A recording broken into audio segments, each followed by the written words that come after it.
This is Ye Qing, a level 0 player, essentially the weakest in this world, so he scavenges for scraps in the abyss. His daily job is to sort through the scraps that the awakened hunters leave behind, ensuring the quality and appearance of everything he salvages. While diligently cleaning the crystals, a hunter stomped on Ye Qing's container, showing disdain, but warning, these crystals are carefully inventoried assets. If you try to hide any, you'll not only have to pay compensation but you'll also go to jail. Got it. Young Ye Qing silently watched the weaklings scrambling for their lives, realizing that their work was the main source of income for level 0 players, and that any monsters missed by the fighters could cost them their lives. Despite the hardship, a crystal worth nearly 500,000 only nets the scavengers 300 yuan, and with a 1/1000 commission, they get an extra 600 yuan, leaving them with just 540 after agency fees. Though meager, it's a living one, they might not survive.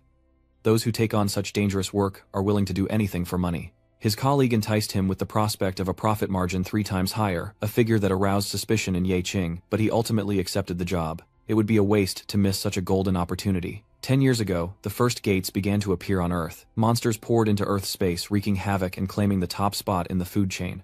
But after countless defeats, humanity finally found its first glimmers of hope. Those known as the Awakened began to appear in greater numbers. Only they could stand against the monsters. Thanks to their divinely granted power, they could inflict damage upon the creatures of the abyss. What's more, they discovered that items with unique powers could be harvested from the monsters' corpses, like discovering a new continent for the second time. Humanity began to thrive in the abyss, and as old companies declined, new industries rose to take their place, forcing our hero Diep Kin to follow the tide. He desperately needed money because he had a seriously ill younger sister in the hospital, but after repeatedly failing to pay the hospital bills, they were done pleading with him, no matter how much he begged. What's worse, he's 2 months behind on rent, and despite desperately searching for work, no one will hire him. They all coldly turn him away. All in all, the situation has become dire for him, and for other low-level players as well, because he and they inadvertently share the label of social outcasts. But in his darkest hour, the only ones to offer a hand were loan sharks, demanding the most valuable thing he possessed: his organs. If he doesn't pay on time, they'll take his organs. After one last internal monologue, Ye Qing and the other cleaners arrive at the gate to another dimension.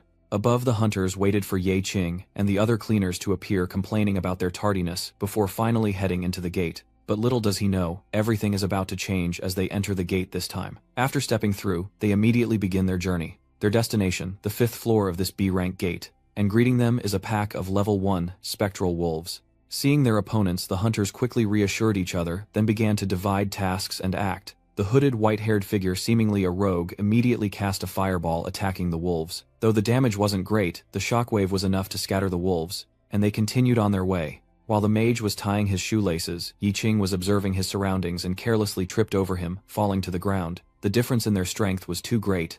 In a fit of anger, he could lift Ye Qing with just one hand.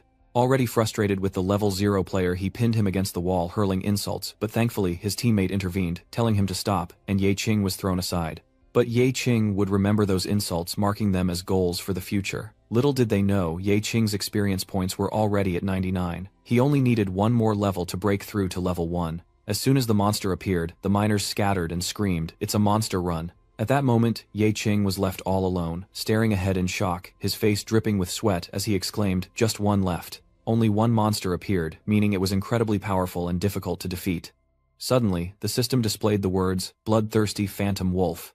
Seeing this, Ye Qing quickly glanced behind him, searching for a usable weapon, spotting a level 1 shield and a level 1 wooden staff lying on the ground. The wolf snarled its jaws open, ready to strike, but Ye Qing's eyes hardened, a thirst for blood rising within him. Without hesitation, Ye Qing quickly grabbed a weapon from the floor and dodged the wolf's attack. It missed. Suddenly he realized this monster was the opportunity he'd been desperately waiting for. Ye Qing dodged perfectly, landing safely. The bloodthirsty shade, missing its bite, glared furiously at Ye Qing, who without hesitation leaped to attack. He gripped his level 1 wooden staff and struck the bloodthirsty wraith on the head, yelling, "Die." But strangely, the attacked wolf was unharmed, and Ye Qing was annoyed to see the system display the damage. No. Confused, Ye Qing was incredibly surprised and questioned what was happening. Not here. Seeing this whole ridiculous scene, the miners behind them burst out laughing. Is Ye Qing stupid? It's only a matter of time before he dies. Didn't you know, only those who have changed classes can damage magical beasts? Just as the miners finished speaking, the wolf lunged to attack. Ye Qing is blindsided and he yells in anger, "Of course I know that." Suddenly the system panel appears, showing Ye Qing level 0, STR1, AGI 1, INT 1, Will 1, Con 1, Luck 1.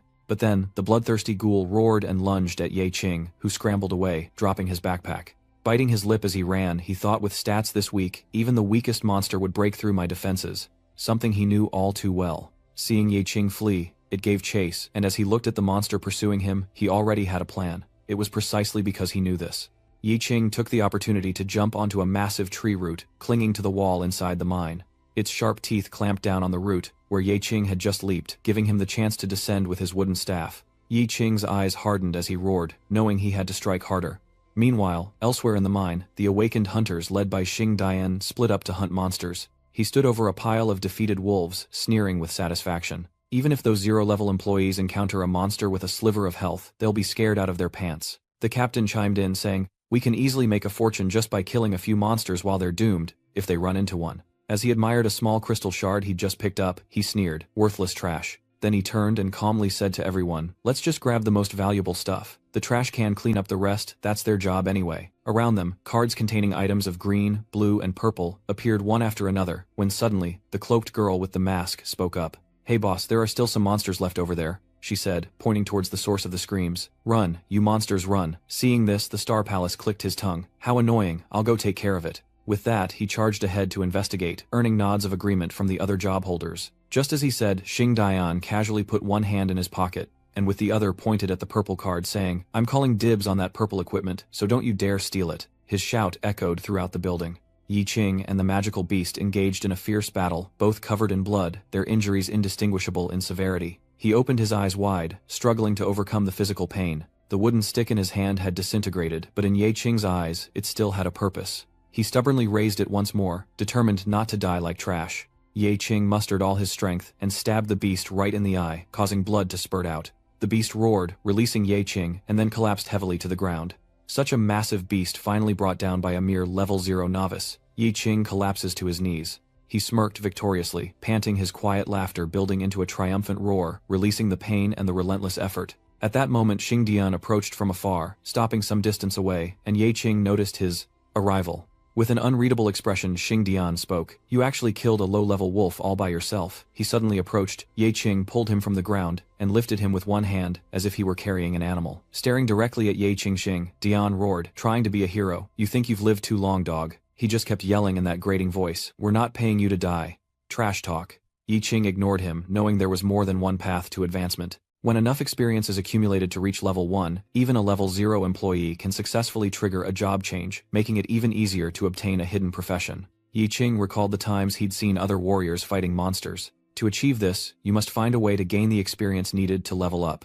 And for someone with no level, unable to inflict damage on anyone, this is even harder than climbing to the heavens. 1% experience, 2% experience. For years, he risked his life searching for an opening to land a critical blow, to inflict even the smallest amount of damage. That 3% was from his attempts to fight weak monsters, accumulating little by little. 4%, Baifinger Chi, 10%, 18%, 30%, 50%, 60%, 99%. And with the magical beast in the previous battle, all it took was 1 point of damage to reach 100%. His smile deepened as he looked directly at Xing Dian and said, "This is the only way I can gain experience." As soon as Ye Qing finished speaking, the system announced that the conditions had been met. Your experience has reached 100%, fulfilling the promotion requirements. Seeing the light emanating from Ye Qing, Xing Dian was shocked and in disbelief. Has this kid gained enough experience to change jobs? Ye Qing was now enveloped in a blinding light as the system continued to display notifications. "Congratulations, you've reached level 1. The screen went black for a few silent seconds before displaying the final result. Jack Scavenger, level 1, M level. He stared in disbelief, utterly shocked by this upgrade. The guildmaster froze for a moment, then tried to stifle his laughter, but he couldn't hold it back any longer, and burst out laughing, tears streaming down his face as he wondered what kind of job advancement this was. A scavenger. After all that, he's still just a scavenger. Level 1, after a promotion. The Star Palace doubled over with laughter, patting Ye Qing's shoulder. "Sorry, I really can't help it, the chance of a lifetime. But still, just a weakling. Just a plain old weakling. Perfect, a match made in heaven." Suddenly he stopped laughing, his face serious as he spoke to Ye Qing. "Listen, all your level 1 talentless friends are gone now, so you'll be doing the cleanup mission alone." Then he turned his back, leaving Ye Qing standing there alone. "Brothers, do I have a joke for you all?" Ye Qing then lowered his head, looked at his blood-stained hands, unsure if it was his own or the monster's, and wondered, is being apathetic really that great? I can't lose faith. Ye Qing had lived a hard life, so this didn't faze him for long. If the scavenger's level is 1, then attribute values can't be increased through upgrades. he looked down at the monster's corpse lying motionless on the ground, wondering what exactly were the abilities of a scavenger. Suddenly, the demonic beast floated off the ground, enveloped in light as a system notification appeared. Reclaimable item found, low-level wolf demon corpse. Ye Qing was stunned, his mouth agape as the system prompted recycle. He paused for a moment, then replied, yes. Immediately, something appeared behind him, with countless hands reaching out. Yi Qing looked around wondering. These hands pulled the monster's corpse back towards me. Yi Qing was filled with questions about the garbageman's skills, and as he watched the hand's movements he blurted out, it's pulling it in. After completely pulling the monster's corpse inside, the screen displays that the trash is being decomposed. Soon after, a trash can appears completing the decomposition process. Yi Qing was stunned. Is that it? The hand produced a card with the image of the magical beast, and the system displayed the message, you have received a soul shock. You have acquired 3 attribute points to use. Seeing this, Ye Qing cautiously asks about them. So I can take the card and freely allocate the stats. He then commanded the system to open the stat window, which immediately displayed the information of the unremarkable player, Ye Qing. STR, Strength 1 plus AGI, Agility 1 plus INT, Intellect 1 Willpower, 1 plus Con, Constitution 1 plus LUK, Luck 1 plus. Immediately plus signs appeared next to each stat. The system displays on the card that the 3 agility points can now be used, and he nods in understanding. 3 points in agility, he thought quickly, reaching out to the agility stat and pressing the plus sign. So he puts all 3 points into agility, and the system finally accepts it. You have met the prerequisites to use the Phantom Wolf, currently at 4 points, requiring agility of 3 points or higher. Do you wish to use it? Without a second thought, Yi Qing nodded. Activating the skill, a surge of green energy quickly flowed into his body. Yi Qing opened his eyes to find himself surrounded by a faint green light, and wondered, is that all there is? It didn't work. The system offered no response, as it wasn't its responsibility. Suddenly a voice called out from afar, hurry up and clean up this trash. Hearing this, he shouted back, yes sir. Instantly, Ye Qing began to run, but immediately noticed something was off. He was fast and light on his feet, but speed isn't always an advantage.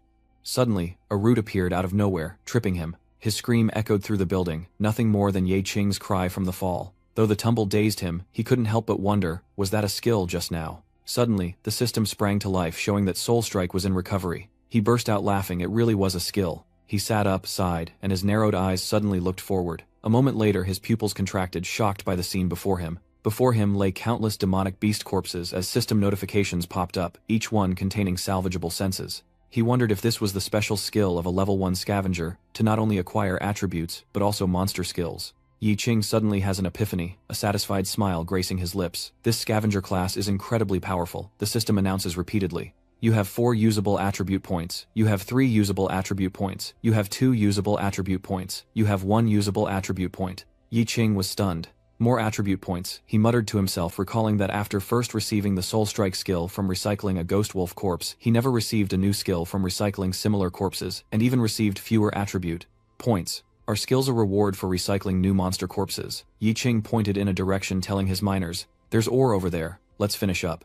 The system continues to notify him he's received 1 usable attribute point. But as Ye Qing thinks this, he looks at his stats, strength level, usable attribute points 111. The board now displays countless names and stats. Yi Qing, level 1, max strength 1, agility 4, intelligence 1, willpower 1, constitution 1, luck 1, and 111 available attribute points. Faced with countless choices, he struggled to decide which stats to increase, figuring he'd have plenty of points later anyway. After some thought, Ye Qing decided to evenly distribute his points. The system notifications chimed, one after another. Strength increased, agility increased, willpower, increased constitution, increased luck, increased.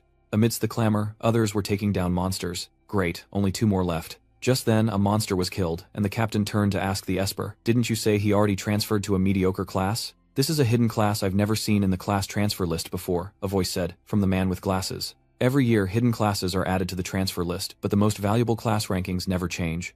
These so-called hidden classes are mostly just for show. The Magic Tower chimes in, saying the highest level is only level 1 at best and F rank, barely stronger than the non-ranked, if at all. Ignoring their whispers, the captain urged, let's move on, stay alert. Receiving the order, they all responded in unison, and followed behind. Suddenly, they stopped before a towering tree, their faces betraying their astonishment. Before them stood grotesque trees sprouting from mounds of earth. Then the Star Palace spoke. Mission objective located 2 hunters. The captain was dispatched by the Hunter Corporation. The cloaked figure wondered, how could mounds of earth appear in this shopping center? Is this the 5th floor? Despite his fear, the man with glasses approaches the bizarre trees for a closer look. The total time this area has been affected by the abyssification is no more than 48 hours, and the corpses here have really been drained to this extent. The more he looked, the more uneasy he felt. Were they drained dry by some kind of magic? Just then, the captain, hearing their words, spoke up. Along the way, we only encountered low-level ghost wolves. Isn't it strange that a B+ hunter team died here? He suddenly felt something under his feet, turned his head and exclaimed, "No, they're not the only ones here." The captain cried out as hundreds of monsters emerged from all sides, charging toward them, and a news bulletin from the city arrived, but it seemed too late. Emergency. The People's Trade Center in Shenfeng City is experiencing abyssal corruption, initially predicted to be a B-level mutation, but now 27 people are missing. Today, Shenfeng City has an abyss outbreak, and the hunter conglomerate has dispatched personnel. The captain shouted in alarm, ordering everyone to fall back, as the group realized in unison. "It's an ambush. We've been had." As old Chen attacked the monsters, he shouted, "So that's why we couldn't find their bodies, they're all here." The captain knocked one away with his shield, exclaiming, "The low-level monsters were just bait to lure us in." Deeper. A monstrous roar erupts as a giant flower monster bursts from the earth. The captain trembles, the true master of the abyss, a high-ranking A-class hell carnivorous flower, then a panicked cry. Up above, the hawk hunters are back. Just then, the hawk squad descended upon them at lightning speed, as the mechanical system voice echoed again for Yi Qing. Recycling the bisected shadow wolf, recycling the incinerated shadow wolf. The dull awakening rookie achievement is complete recycling 50 corpses. He saw this and laughed triumphantly. Achievement complete, you will receive a reward. Hearing the system's voice, he couldn't help but say eagerly, "There's even a reward." How exciting. The reward appears a mediocre dagger level 1. Seeing the reward, he froze in disappointment. "I didn't expect this. The level requirement is 1, and even the achievements are trash." How interesting. Suddenly strange sounds emanate from behind him. His eyes widened in disbelief as he sensed something. Turning his head, he saw a monster charging toward him. Yi Qing froze for a moment but quickly dodged the attack. The system chimed, activating an agility check of 20 evasion successful. Yi Qing smirked, exhaling, "Damn, that was close, I thought I was done for." Suddenly, he realizes something about himself has changed. He looks down at his hands, feeling lighter than before. Is it because his stats have been boosted? Yi Qing clenches his fist, realizing he's become stronger. Before he could process what was happening, the monster lunged, attacking him directly. Yi Qing's eyes widened, catching every movement, even its incredible speed. He dodges the monster, its hands slamming into the wall beside him. Yi Qing grabs its arm and throws it far away. Now sensing this new power was pretty good, Yi Qing thought to himself not only was he faster, but stronger too. He stomped his foot hard on the ground, activating Soul Strike. Never having felt this powerful, Yi Qing delivers a thunderous blow as he shouts, "My turn, I'm a transcendent now." And with just one blow, the female monster was sent flying, as Yi Qing shouted that it would no longer be doing 0 damage. The system popped up again, announcing exciting news. Strength check 20 activated. You inflict a defense-breaking effect on the target, and physical damage is increased by 100%. The monster, writhing in pain, could only manage a weak groan, as Yi Qing wiped the blood from his lips, a victor's smile that drew gasps from onlookers. "I'm not the same as before. The system keeps notifying me that with 20 points of intelligence, my sharp eyes have been greatly enhanced and can detect hidden information about the target." Despite the beating, the monster quickly rose to its feet, and Yi Qing's enhanced vision revealed crucial information. Elite parasitic human weakness, fire the neck joint. The monster roars and lunges toward him. Seeing this, he quickly mustered all his strength and charged straight towards it. The two sides clashed with immense power, neither giving way. Yi Qing assessed her weaknesses while fighting, looking for critical points to strike. After toying with it, he discovered its weak point was its neck joint, and used a sword card. Yi Qing summoned his blade, and stabbed the monster in the back of the neck, triggering a luck check of 20. A trivial buff effect was activated, inflicting a bleed on the target. The system indicates that you have killed the parasite-infected human, and the monster stands still for a second before its body begins to break apart. The monster collapses heavily to the ground. Both Yi Qing's hand and knife are covered in monster blood. The system triggers a physique check of 20, neutralizing the poison, and the toxic blood vanishes completely. Yi Qing smiled with satisfaction, and looked at the knife in his hand, feeling accomplished. He'd done it. He'd killed a monster for the first time. The system prompts to recycle the parasitized human. Recycle. Without hesitation, he answers, "Recycle." The system has successfully recycled the parasitized human, granting the passive skill Toxin Conversion, reversing the effects of toxins and converting them into random buffs. Required stamina is 15 or higher. Yi Qing read the card in his hand. So, the Toxicity Conversion skill turns poison into medicine. Activate Toxicity Conversion. You have received 5 usable attribute points. Yi Qing's stat sheet appears again. Name Diepkin level max. Strength 20, Agility 20, Intelligence 20, Willpower 20, Constitution 20, Luck 20. Dropped item Mutated Potion highly toxic, do not consume. The system warns. Yi Qing thinks about the card from before, with Toxin Conversion poison will become corn. He decides to drink the poison to see what happens, and the system notifications start flooding in. The poison's effect is reversed into a minor healing effect, converting the toxicity, and all wounds are healed. The system has received the invigorating corn. All basic stats are doubled for 10 minutes. How can a random corn be this good? It's like a surge of power is flowing through me. Yi Qing opened his stats, scrolling up and down, thinking if he remembered correctly, increasing his intelligence to a certain level would reveal hidden information about his targets. So he added 5 points to his intelligence. The stat board has been modified. Name Yi Qing level 1.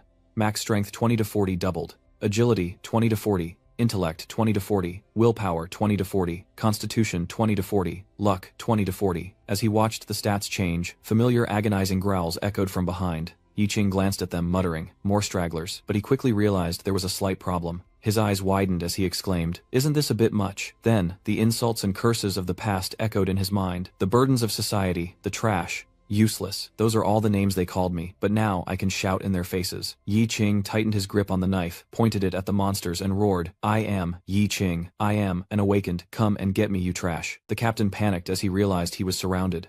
Damn it, the elite hunting party had been parasitized. He uses his shield to deflect the attack, as the captain sweats nervously. Damn it, even as a corpse, he's stronger than he was alive. He made his final decision not to mention the carnivorous flower boss itself. Squad, fall back. The carnivorous plant monster continues to pursue the captain and the elven warrior, while their comrades in the rear are rooted to the spot. Boss strong roots sprouted from the blonde boy's mouth. The captain couldn't help but worry. Damn it, they're stuck on us. Even the Temple of the Stars is panicking. This is too strong. The captain turns to fight while he leaps away to escape the star. Palace is greedy, yet fears death. I came for the money and the gear. It's not worth dying here. His body is enveloped in energy, a magic of speed. The captain was confused. Old Chen, what are you doing? Am I on my own side? But the Star Palace intends to use him to achieve their goals. Sorry, I can only delay them for you. He promised, then quickly fled. I'll burn 2 extra sticks of incense for you when I get back. The captain's arm trembled. You're a real bastard. Xingdian thought to himself, figuring he could still escape with the equipment he'd scavenged, and maybe find an excuse for the team's demise later. Inside the building devoid of light, he collapsed to the ground upon seeing Yi Qing covering his mouth in disbelief. He quickly regained his composure, revealing his true colors. Yi Qing witnessed his actions, and this guy actually betrayed his teammates to survive. Xingdian noticed the monster behind him, unable to believe his eyes he had done all this. Xingdian carefully considered his options. He couldn't let him leave this place. If he reports me to the supervisors, there'll be no reward for him. And he dares to provoke you, Yi Qing, by stepping on you. Don't you want to become stronger? Don't you want to stand out? Now's your chance. Feed the monster and burn it all away for me. The panel displays system activation. Power verification failed. His kick was ineffective and it bit back. Yi Qing collapses to the ground in pain. Rotten trash. What's going on? Yi Qing berated him. You bastard are worse than trash. You control monsters with power, but he's being dragged away by one in confusion. What the hell? The system will decide what to do after classifying the cores. The system concludes that the sense cannot be revoked. Yi Qing's words reveal contempt, implying not all senses can be taken back. It provides additional information ability. Retrieval upgrades can occur when the target agrees to relinquish their useless abilities. A 3-minute Forbidden Arts experience card. He finally understood the problem, so ceasing resistance was tacit consent. Right, how convenient. A message appears on the interface you have used the Forbidden Arts experience and gained the area of effect fire magic skill. Fireball. Requires 15 willpower, but with 50, you trigger an overload evolving fireball into a massive explosion. The monsters gather their howls, startling Yi Qing. He tries to replicate it. How did that fireball launch? I remember that guy's name was something like this then. Unexpectedly, Yi Qing actually creates a fireball. The explosion occurs on the 2nd floor of the abandoned building, the remnants of the fireball still visible on the ground, leaving him in a state of panic. I haven't even withdrawn it yet. Don't bury me alive. The mysterious figure jumps down behind Yi Qing, inexplicably chasing after him. He suddenly slams on the brakes, a serious look in his eyes as he barely dodges the mysterious figure's attack. The small sword created with his power strikes at the enemy, but panic sets in. He hasn't mastered close combat. He sees the strange monster. It's what he wanted to use to deal with the captain. You wouldn't want to be revived by that thing after death, so why not become my strength? A card appears on the system screen, a golden shield, and he immediately wants to get his hands on it. Yi Qing gripped the protective shield easily, taking the mysterious man's head. At his feet lay the severed head, which he stared intently at. It seems Yi Qing knows the identity of the person who transformed into a monster. Sorry, but your body must be carefully recovered.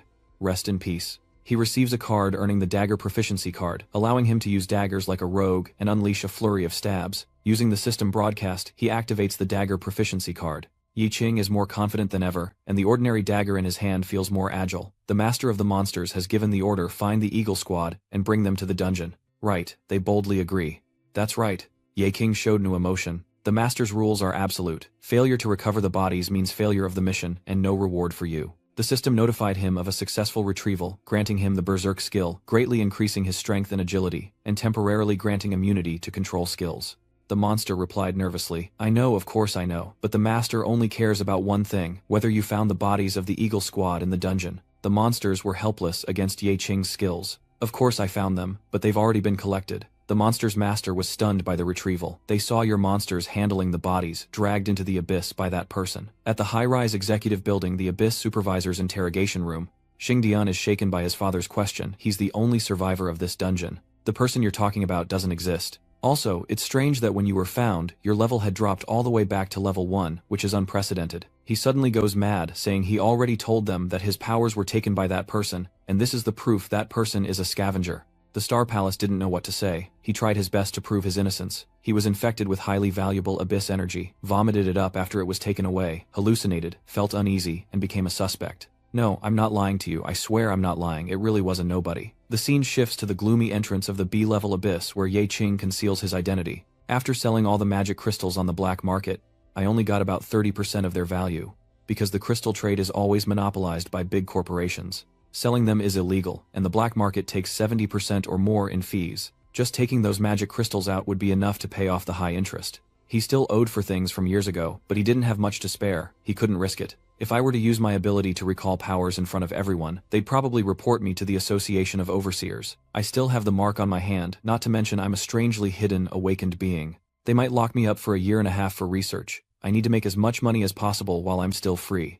Bi Xiao gave a brief introduction, explaining that this was a newly formed abyss, a complete unknown, and surely everyone understood the dangers. Therefore, the reward this time would be doubled, and those with the qualifications of a transfer could sign up with her. He emphasizes that they only need those with a B-level aptitude or higher, as Yi Qing points to herself. Do you think I'm good enough? He wondered. His class is his pride, a level 1 garbage collector. Biso openly looks down on others.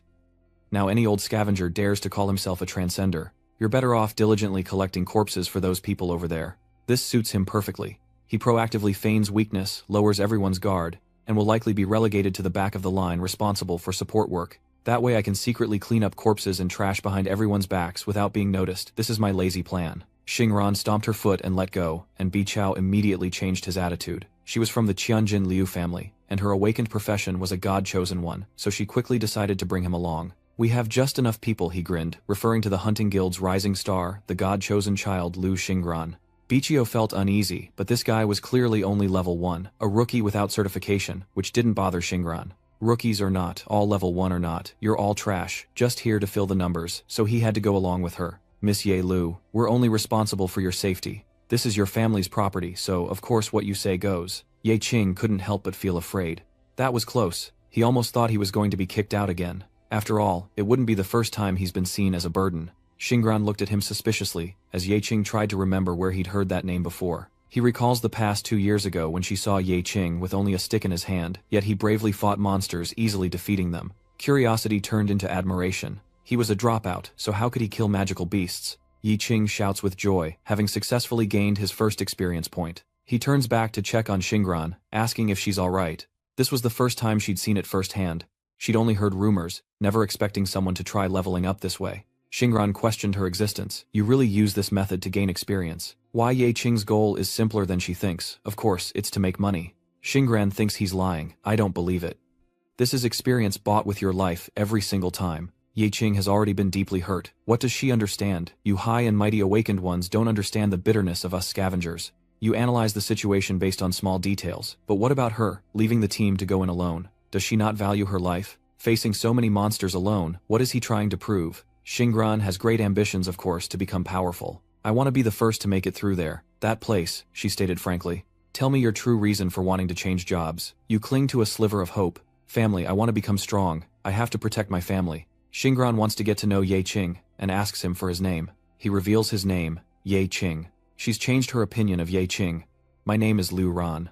I look forward to the day you successfully change classes, and once you do, join my team so we can conquer that place together. Xingran extends her hand, and Ye Qing takes it. Alright, just don't drag me down when the time comes. She reminds him to try his best and to talk again after he survives the class change. I just took down 30 magical beasts all by myself, and you barely managed to pick off one straggler, or half of one tops. Oh my goodness, young miss, we've been searching everywhere for you. The brown-haired guard rushed to where Xingran was. She had secretly run into the abyss. Hey you, what's your name? Stay away from our young lady. The guard was determined to drag her away. The chairman was furious. He almost broke our legs. Xingran didn't know what to do. Wait, she threw something at Ye Qing and he caught the sharp shard of glass. Xingran generously gives him half a reward for it. Ye Qing leaves with his luggage, and the answer?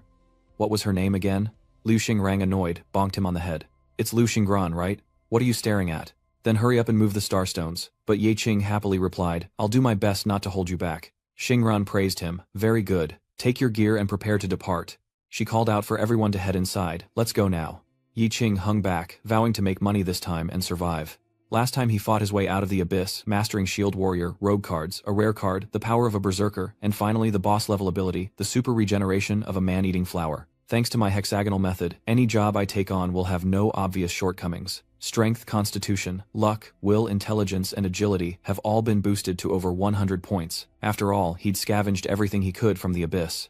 As Ye Qing ventured inside, he wondered just what level 100 points represented. Before moving on, Ye Qing used his perceptive eye to observe the abilities of his companions, whose strength was only at 12 points. Oh, and the one with the lowest willpower only has 1 point. If 1 point is the standard for an average person, they're about 12 times stronger than a normal human. I have a strength value of 100, so I guess that means I'm about 100 times stronger than a normal person. As he followed the group, a wall suddenly appeared, blocking their path and causing confusion. What happened? Was that an earthquake? Ye Qing sheepishly put the wall back, saying, the underground structure here is a bit unstable. At the same time, the leader excitedly announced, I found a chest, but upon arriving at the treasure, Bi Xiao complained, this is going to be difficult. We don't have a thief in our ranks, do we? This chest is at least grade A. Seizing the opportunity to shine, Ye Qing raises his hand. Can I try? He tinkered with the box and sure enough, he didn't disappoint.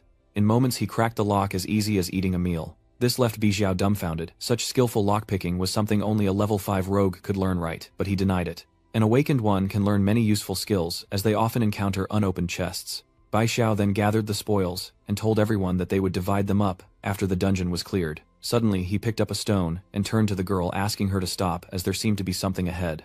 After they stopped, Ye Qing threw the stone into the walls, and suddenly, they began to move rapidly. Anyone who unknowingly walked in would be turned into a pile of mush. Seeing this, the girl couldn't help but be suspicious. Is he really only a 1-star? Ye Qing chuckled sheepishly. Don't mind it, I just happened to stumble upon my specialty. I often triggered traps when I first awakened, so I suffered a lot. Naturally, I developed the ability to see through them. Nothing strange about that, right? Even the tainted beings behind him couldn't help but doubt him. Then the system appeared, verifying the deception, a great success, making the target even more susceptible to persuasion. While they were still admiring him, it turned out like this. Ye Qing chuckled, thinking, is this the power of 100 points of willpower? At that moment, Bai Xiao tossed him a tattered card, saying it was his reward, and that he should be grateful, leaving Ye Qing to wonder if that's all he was worth to them. Then Bi Xiao ordered the guide to continue, but upon entering, he was stunned, wondering what this was. Was reaching the final treasure vault this easy? This deep place may be free of monsters, and the reward house contains a single book placed in the center. The reward room was devoid of monsters, a treasure trove, a 1 in 10,000 type of abyss. Then, as the princess reached for it, Tin Hiem intervened. Don't get too excited, scan for monsters. He wonders if this book contains everything in the abyss. Now that we've obtained the final treasure, we can prepare to leave. However, Gongzu is unaware that behind him, Lixiao is shaking violently, and then from that small puddle it rises up, creating a red screen that covers them. The system initiates a blood trial. Much to Bi Xiao's dismay, it's not a reward room, but a trap. Soon the monster reveals itself as a scarlet nightmare. Seeing this, Xingran drew her sword and called on everyone to prepare for battle, as the monsters gathered around them. Ye Qing held the short sword, deciding to fight with only 25% of his strength to conceal his true abilities, then equipped the Ring of the Weak, a so-called trash item that reduces the wearer's stats by a percentage of his choosing. He thought back to receiving the badge and grimaced, wondering what good the ring's attribute reduction was, but now he couldn't stop thanking his lucky stars. Even trash has its uses. While everyone else struggled, Ye Qing stood still, using soul strikes. Even Xingran turned to see the attack that instantly obliterated the monsters, closing in on Ye Qing. Xingran found it interesting, but a monster suddenly lunged at her. She remained calm and cleaved it in two with a single strike. Meanwhile, Gongzu was equally stunned. What was this thing that shattered with a single blow? As it continuously regenerates and coalesces, it even takes on the appearance of its opponent. This thing is turning into us. The Nightmare of Blood is initially weak, but when attacking, it adapts to its opponent's strength, mimicking their form. Gongju, seeing this, becomes even more excited, and relentlessly attacks. The black-haired girl praised him, but the monster regenerated again, catching Gongju off guard and slicing off his right arm, sending him crashing down in agony. Beheading it was useless. This thing is unkillable. The monster, burning with bloodlust, raised its sword high, then swung it down without hesitation. But as death drew near, Xingran intervened, using her power to freeze the monster. "You're all so useless." Then grabbing its head, he crushed it into pieces. Annoyed, she scolded her subordinates for being so sloppy over a mere nightmare. As expected, trash is trash. At the same time, the others swarmed in, overwhelming her magic. Too fast, there's no time to cast magic. But then Ye Qing steps in. If blades are useless, he'll just vaporize them on the spot, then unleash Norlon fire, leaving the girl speechless. Fire, massive explosions, S-level magic enhancement? This has to be a bug, right? How can a level 1 player do this? And it doesn't stop there. More are coming, determined to tear them apart. However, Ye Qing had foreseen this, using his scream to stun them, preventing them from moving as before. Recognizing the opportunity, Ye Qing focused a great force into his arm, unleashing a berserker's exclusive ability, plus 100% speed and plus 100% strength. He took 100% damage, then fearlessly charged in, delivering a devastating blow to each enemy. But when Ye Qing looked back, they hadn't died. Instead, they coalesced into an even stronger entity, horrifying the girl. What's happening over there? Even Ye Qing's face turned pale. He's been replicated. How could a king-level monster exist in a B-level abyss? It must be a mistake. Yet Ye Qing calmly analyzed that it could mimic the target's form, growing stronger with strength. This blood nightmare absorbed my attributes and evolved directly into a king level. Before its claws could strike, he quickly retreated, thinking equal attributes and power. Then there's no way to fight with attribute suppression. At that moment, Xingran charged forward, leaning back and saying, "Trash, you should leave this strong opponent to me." With that, she took a fighting stance with her long sword. Before it could attack, she leaped up, ran along its arm, channeled energy into her sword, and lunged for the monster's chest, but it dodged in time, blocking the fatal blow with its hand. Seeing her overwhelming power, Ye Qing was stunned by her control of the ice region, but it didn't end there. While the monster was still holding up one arm, it frantically lunged to grab her, forcing her to struggle before throwing her to the ground.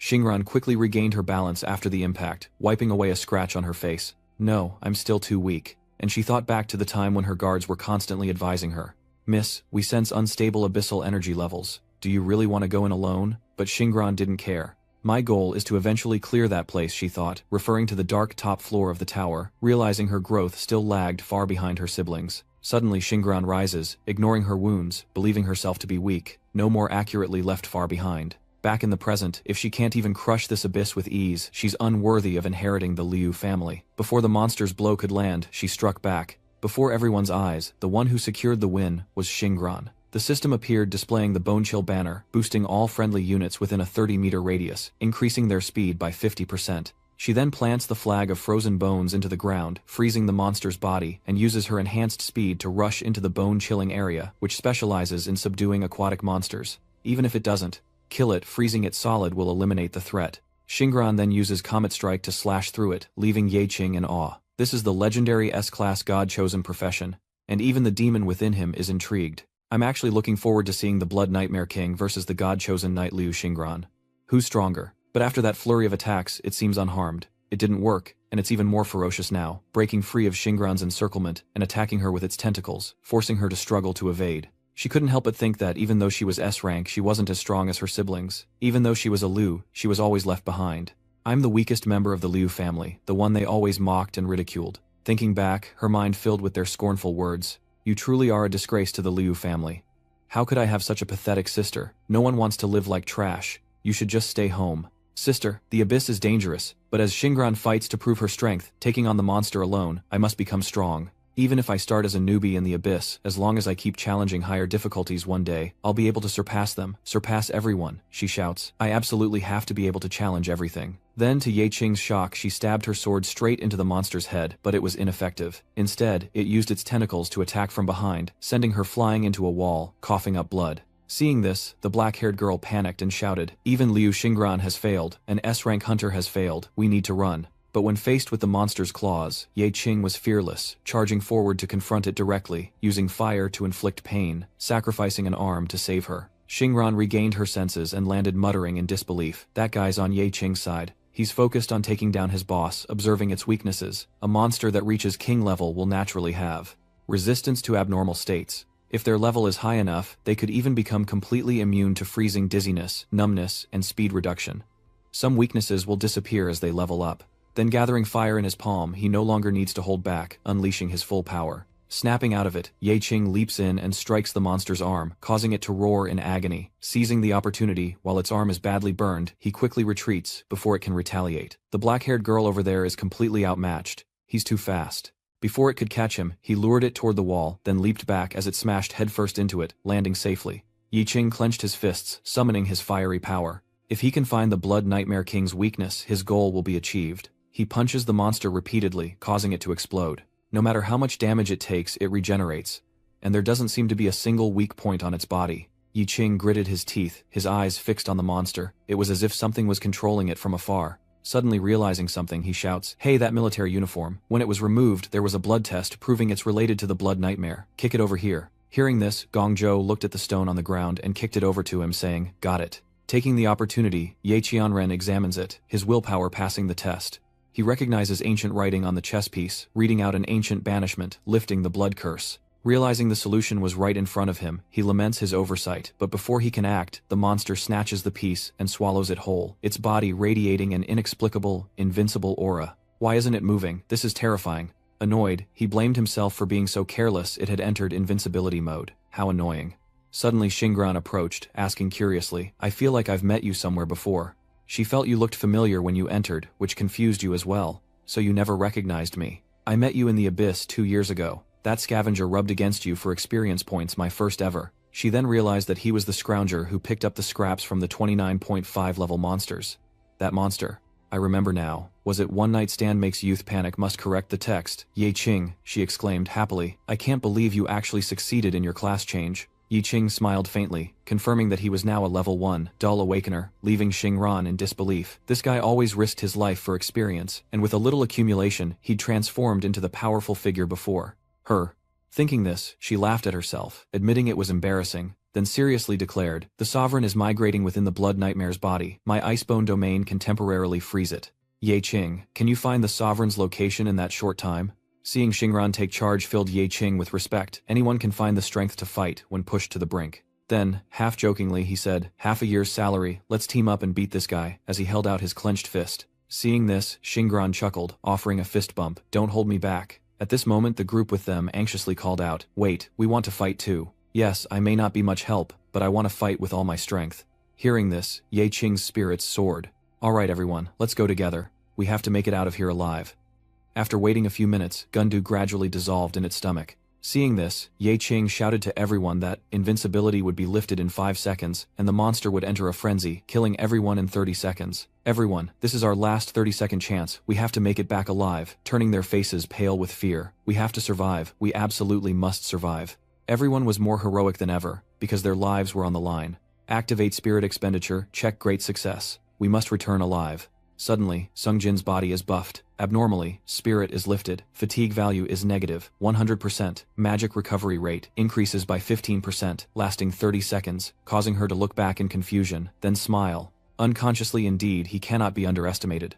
"The trash mobs are nothing," Xinglian shouts. "Warriors hold the monster's aggro." Gongzhou taunts the monster with a heroic roar. "The bastard, look over here at me." It whips around furious. Seizing the opportunity, Xingran orders the black-haired curse mage to target the monster's newly grown tentacles covering for the enlightened one. Upon receiving the order, she gathers all her power into a massive sphere, unleashing it upon the creature, staggering it into a state of recovery. Ye Qing then proposes a new plan. The square glyph is the key to ending the blood trial, and if the fireball destroys it, the trial will be permanently unclosable. Xingran asked, "Then how?" He raised his hand, hesitant. "I feel like I can take it out by hand." This left Xingran speechless. Reach in with her hand. Was she supposed to go inside the blood nightmare? Then, Ye Qing reveals that they'll pass through the nightmare's body, leaving her stunned and forced to obey. The sniper takes aim at the ceiling, creating a rocky staircase to jump on. The marksman following orders took aim and fired at the ceiling, causing debris to rain down and impede the monster's path. Seeing this, Xingran steps in, declaring she will freeze the blood nightmare's lower body.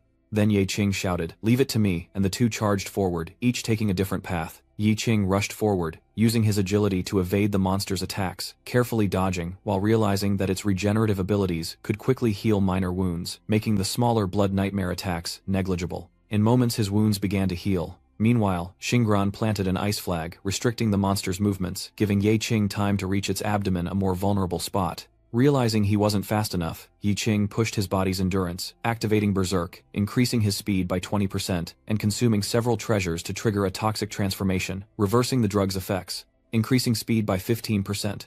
Even the trash medicine cards he picked up in the depths could now be used, hardening his skin and increasing defense by 15%. After downing all the secret techniques, he soared into the air, his chance to strike at the heart of the enemy, aiming straight for the monster's core. However, Xingran's half-body freezing technique wasn't enough, as it could still move its vine chains, making things difficult for Ye Qing, and he took a hit to the arm. Before everyone's eyes, Ye Qing was thrown away, his internal organs damaged, and his plan failed. He laughed desperately, realizing trash should be more humble. Yi Qing suddenly smirks, muttering about activating his retrieval ability, targeting himself. Before he fell, strange, ghostly hands emerged from the water, stunning the monster and its companions alike. What is this, and where did it come from? It turns out that before Ye Qing fell, he managed to summon something to break his fall. The system displays a message: cannot retrieve living beings. Retrieval failed. He smirks at the system's message, deciding to amplify the thrower's strength, using all his power and the hand's momentum to launch the item at high speed, piercing the monster's core, and finally obtaining the office artifact. He got it, causing the monster to collapse, turning into a pile of goo. As Ye Qing picked it up and tried to read the inscription, the system suddenly appeared: blood test complete, and the monster was finally defeated, much to everyone's relief. What just happened? Xingran looks up at the dissolving corpse. Did we win? And so they cheered in elation. They had won. Level up: strength +1, agility +6, intellect +16, constitution +7, willpower +19, luck +0, strength +10, agility +11, intellect +7, constitution +8, willpower +9, luck +3. Even the tainted one is shocked as he levels up directly. Strength +33, agility +28, intellect +38, constitution +26, willpower +21, luck +34. However, Ye Qing failed to level up just as he expected. After the monster's corpse vanished, a treasure chest immediately appeared. Seeing the bow, he wore a delighted expression. This was the real treasure. Upon opening, a pile of cards appeared, automatically flying into the hands of each player, with Ye Qing receiving a purple card. He frowned, realizing he was only level 1, and his level didn't meet the requirements. Then frustrated, he throws it away, saying that this pile of colorful equipment is useless to him since he can't equip it. Just then, Xingran arrives, telling him that as the one who passed the blood test and contributed the most, he gets to distribute the spoils, leaving him embarrassed. He leaned in close and whispered, "I need a favor." Soon after, guards swarmed the gate, and just as headquarters prepared to send a rescue team, Team Xingran emerged. Before she could even react, the guard was already weeping. The media went wild, cheering. As expected of Miss Xingran, she soloed a deep abyss again. Thank heaven. Hearing this, Xingran waved her hand. "That's right. Is there anything this young lady can't do alone? Don't let my looks fool you. I'm S rank." Going back to what I asked you earlier, your Liu Shi group isn't exactly short on money, right? How about I sell you some of my spoils at a discount, just 500 magic crystals? This left Xingran flustered. No problem. And then he made another request that when she goes out, she must act like he doesn't exist. Consider this abyss your solo success. You guys go on ahead. I'll sneak back later, though I'm a little hesitant. So he was planning to do me a favor. Meanwhile, back in the secret realm, Ye Qing sat alone facing Jun Yu. He reached out and found a small creature clinging to him. Seeing this, Ye Qing couldn't help but smile. I don't want to be a useless person easily trampled underfoot, right? Then become my power. And with that, Ye Qing began to devour it, successfully reclaiming the blood nightmare. Gaining the nightmare body ability, he can expend life force to summon a nightmare clone, which can mimic an attack or absorb damage once. The clone dissipates immediately after activation. The ability can be upgraded and has a 30-second cooldown. After absorbing it, he felt a surge of energy within him. Very well. I look forward to your guidance in future battles. Cut to a coffee shop where Ye Qing is rummaging through a bag, examining the gold items he possesses. Those levels are a bit too high. I gave them all to that guy Liu Xingran. But come to think of it, a nobody with a high-level tainted item is sure to attract the attention of those supervisors. On the other hand, these unclear senses can be sold off discreetly, and the average supervisor won't bother to interfere. I'm overthinking it. No one would buy these senses anyway. He accidentally touches a button on the screen, reclaiming the equipment, and earning a basic BP point. Wait a minute.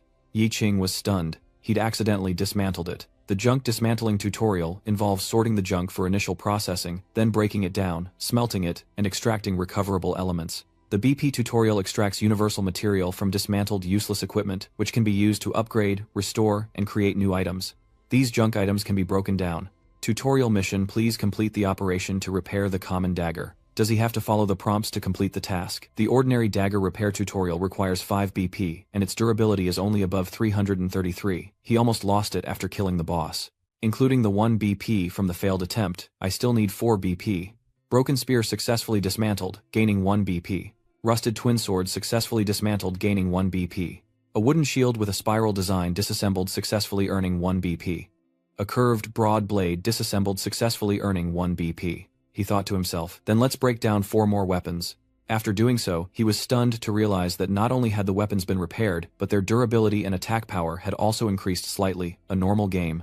Durability, 34/34, 33 plus 1, level required level 1 attack power 2221 plus 1, repair reward weapon, max durability plus 1, attack power plus 1, so as long as I keep wearing it down and repairing it even. Trash weapons can become stronger. Right, he smiled to himself, so even trash equipment needs 1,000 hammers and 100 refinements to become strong. The system then prompts him to choose a reward for completing the tutorial, a novice blueprint, a minor magic potion that instantly restores a small amount of magic, and the removal of a large amount of fatigue, plus 2 random attribute points. Looking at the blueprint for the lesser magic potion, he thought, I don't lack attribute points right now. The biggest worry when venturing into the abyss is not knowing how long it will be. Many adventurers unprepared often run out of mana before finding the boss's chamber, forcing them to return to restock. Mana potions found in the abyss are always key items for the team, and their value is self-evident as the information suggests. Congratulations, you've learned item regeneration and the recipe for a minor mana potion. Minor mana potions require 6 BP to regenerate, plus any container. A container. Rebirthing an item requires BP, which is no surprise, but also any container. So he calls over a staff member, could I get a few of those containers? He then placed several cups on the table, confirming he'd collected everything, and that it was time to reforge the link and play the minigame, before diving into his experiments. After a while he filled all the cups to the brim, convenient to collect, if a little odd-looking, but usable nonetheless. After drinking information appeared, he gained a convenient ×5 magic potion, but its flavor was like spoiled juice, making him cough. With his body improving, magic value increasing, and fatigue decreasing, Ye Qing felt refreshed and ready to clear another sorrowful domain. As he walked, some recognized him. Ye Qing, his name was on everyone's lips. In just days his entire aura had changed. Had this nobody stumbled upon some treasure I've been looking for, you, one said. We almost reported you missing. Ye Qing brushed off the hand on his shoulder. I've paid everything back with interest. Leave me alone. The man blew smoke in his face. Not so fast. Your debt is cleared, but your contract isn't up. Don't forget you're a nobody. Act like one. Who are you trying to impress with this tough guy act? He said, reaching for Ye Qing's drink, deliberately knocking it to the ground and shouting to attract attention. You blind fool, you knocked over my supersized brown sugar boba. Do you know what happens when a low-level employee bumps into a Class B awakened? I've never liked you. Little do they know this is all part of his plan. According to the Abyss management regulations, no awakened power can be used outside the Abyss except by special enforcers and armed personnel, which is why he had to find blind spots in the camera to test his retraction and regeneration abilities. At this, Li Zhang continued to slander. How about this? Pick up every single pearl from the ground and eat them all, then lick this milk tea straw clean. I'll still let you do this trash-picking job. After all, a job opportunity is hard to come by, right? Hearing this, Ye Qing became annoyed. He rushed forward because he didn't like that I refused him. What a waste of goodwill. But before his fist could land, someone stepped in to stop him. Kaisa was relentless. He came from the S-rank hunting guild, Black Blood Covenant. He approaches, glaring at Li Zhang. Is everyone here? This caused him to cower and reply that they were gathered, save for one last person, which only further enraged Kaiser. One last person. What about you? Then turning to Ye Qing, he said, Hey kid, you're mine now. At this, Li Zhang cried out, saying he was just trash. Seeing Kaiser interested in him made Ye Qing pause for a moment, then Li Zhang continued, You want someone who can hold their own. I can go out and find someone right now. However, he found it difficult to interject. During the blood moon, the abyss is filled with extremely ferocious demons. I need guys who can act as meat shields. Strength isn't a necessity. Hearing this piqued Ye Qing's interest. During the blood moon, the monsters in the abyss go mad, rare monsters appear, the kill count doubles, and the magic stones dropped are purer. He agrees to join, piquing his interest further, a wise choice. Then pointing to the group, he declared that they would all be joining. The named man cried out in alarm, surprising Ye Qing, who instinctively rushed forward to cover his mouth. But he only shouted louder, leaving Ye Qing no choice but to drag him away for a private talk. After pulling Xingdian aside, he wiped his mouth and said, It's not an illusion, it's you. Ye Qing whispered to him. If I hadn't borrowed everyone's strength back then, we would have all died. Your survival is thanks to me. At that moment, Kaiser suddenly ran up and butted into their conversation. So, you guys know each other? Of course not. And so he left. It's no wonder an assassin team wouldn't have real friends. After Kaiser's figure disappeared, he asked, How did you get out? That's when he revealed, the guild initially planned to imprison me for 50 years, but I went bankrupt paying a 1.5 million fine to regain my freedom. All because of you, I'm now penniless and have lost all my levels, forced to start over as a mere shield. If you don't return my levels, I'll report you to the World Association, Ye Qing threatened. One more word, and I'll turn you into kitchen waste. Meanwhile, on the Sea City subway, Kaiser's group enters the blood farm, along with another guild. Hey bro, welcome to the support squad. Tell us your class. Jutong level 3, Poet of Death. Then they introduced themselves. Ye Qing, a first-level awakened launderer, and a first-level curse caster. Chen Xingdian and Zhou Tong approached, placing their hands on Ye Qing while rambling on. Hey bro, usually our collaborators are trash level, no need to mock each other, we're all just trading our lives for money, no one is better than anyone else, right bro? You seem bored, looks like this trash group is stuck with me. Zhu Tong continued, let's get acquainted. These two teams are our shields, and we need to choose a leader. I think my level 3 poet class makes me perfect for the job. Old Chu, the level 2 healer, since you're the highest level, we'll follow your lead, I have no objections. Zhang, a level 3 warrior, then affirmed, I want to announce something. Besides our 6 main Bloodied Wisdom members, there are also 5 temporary members. Don't make the meat shields sound so grand. Meat shields are just meat shields. Compared to us, the formerly transferred aren't meat shields, just bait to reduce damage. Then, summoning the gate key, he explained that the abyss was a maze-like structure filled with traps and mechanisms, and the cannon fodder's mission was to quickly find the path to the boss room and bring information back to the main team. I don't expect much from your combat abilities. Just run if you encounter any monsters. Once unlocked, Kaiser added a chilling condition to split the reward. At least one of them had to make it out alive. If only one survives, they take the entire reward. Upon opening the Crimson Gate, a pungent stench filled the air, causing those nearby to cough violently.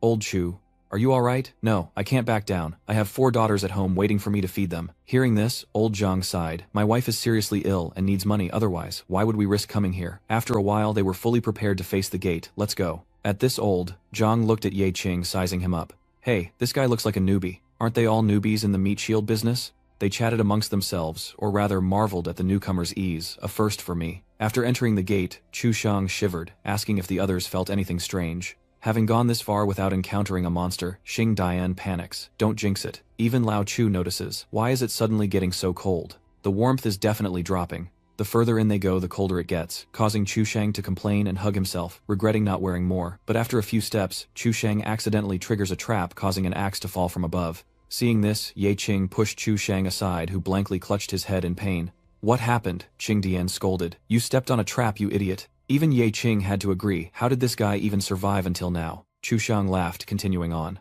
My luck is really something. I almost got taken out by that trap. Little did he know his luck was about to run out, but Chu Shang remained optimistic. Alright, they move on, only to trigger another trap, sending maggots raining down from above, and the youth frantically flees back to his companions. Old Zhang questions his own humanity, as demonic spiders emerge from the cocoons. Level 5. Elite venomous insect demons. Enough to terrify Chu Shang. But my biggest fear is bugs.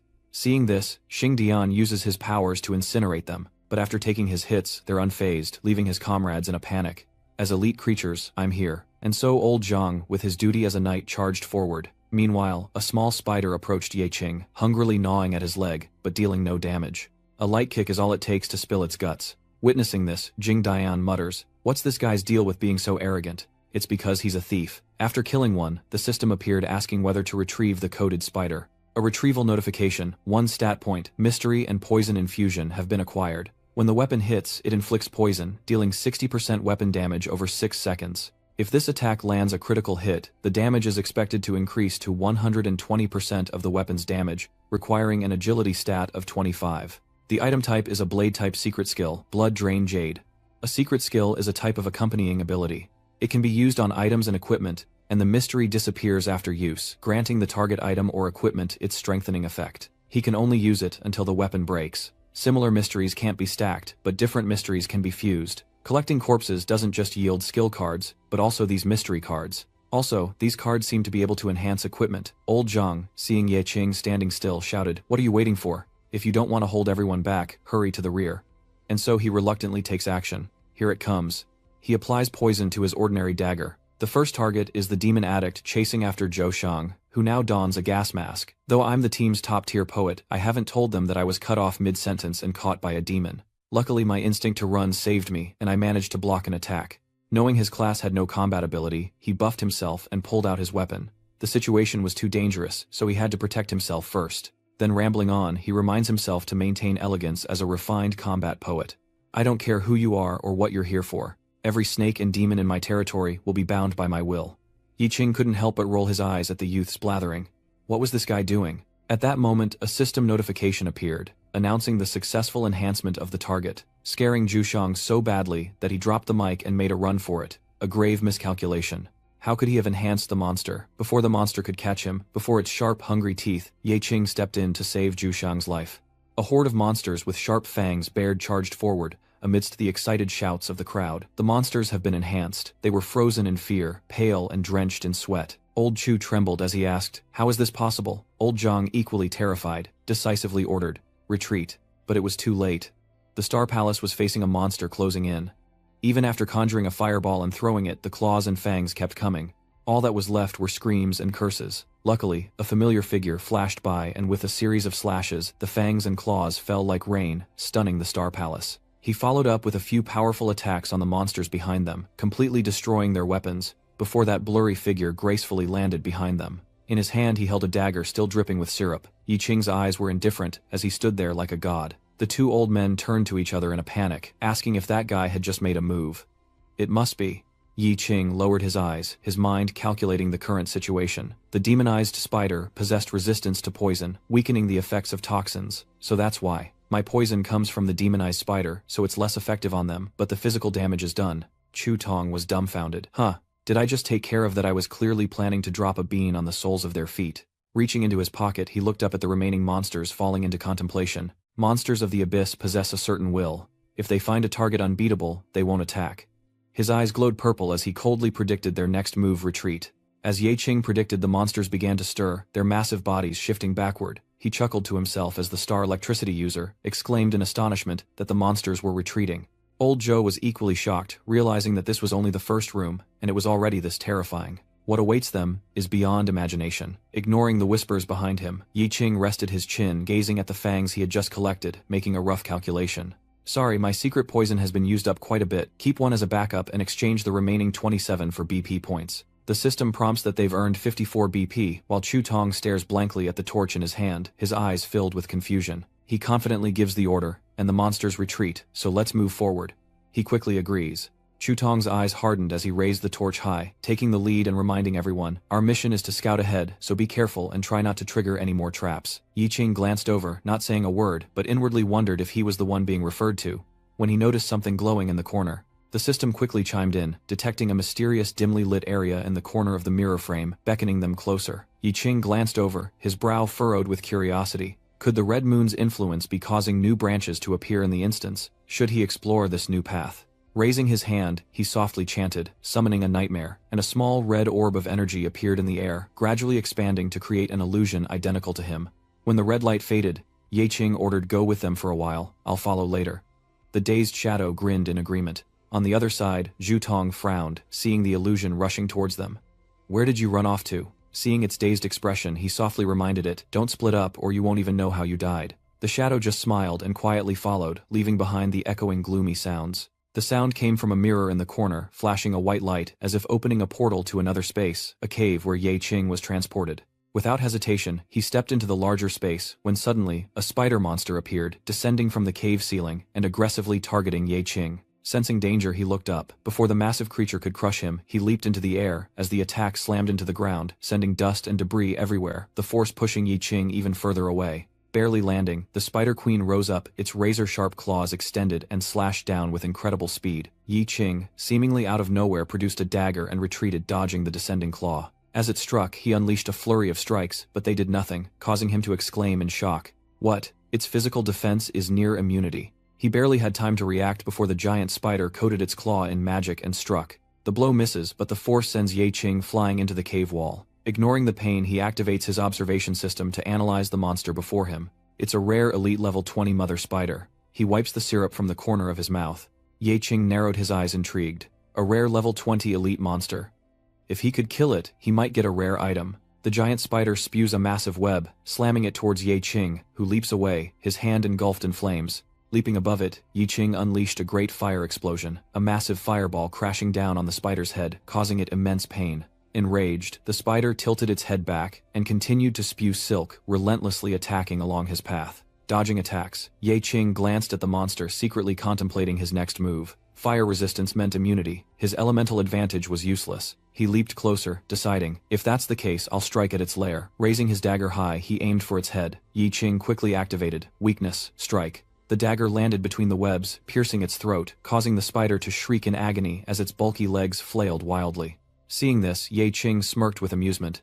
It turns out the level 5 demonized spiders have dark poison abilities, but the level 20 mother spider lost the ability to poison and resist toxins, and even turn toxins into a weakness because her defense and reproductive abilities are specialized, so she doesn't need to focus on hunting, but only needs to send out demonized spiders to feed herself. The system quickly displays its poisoned status, and he concludes that her venomous nature has become a fatal weakness. Suddenly, the spider shoots out a web. Surprised, he realizes it has another trick up its sleeve. One moment of carelessness and Ye Qing is caught in the web, slowing him down immensely. It weaves a net, suspending Ye Qing high in the air, but he remains strangely calm, slowly activating his berserk mode. A mysterious power envelops Ye Qing, instantly tearing through the sticky threads. The moment his feet touch the ground, he rockets forward, using his entire body as a weapon, and pierces through the monster with incredible ease. The battle ends here, and the system quickly appears to remind him that the Berserk card can now be upgraded. Choosing one of 2 upgrade paths, his flesh and blood made him even stronger in his Berserk state.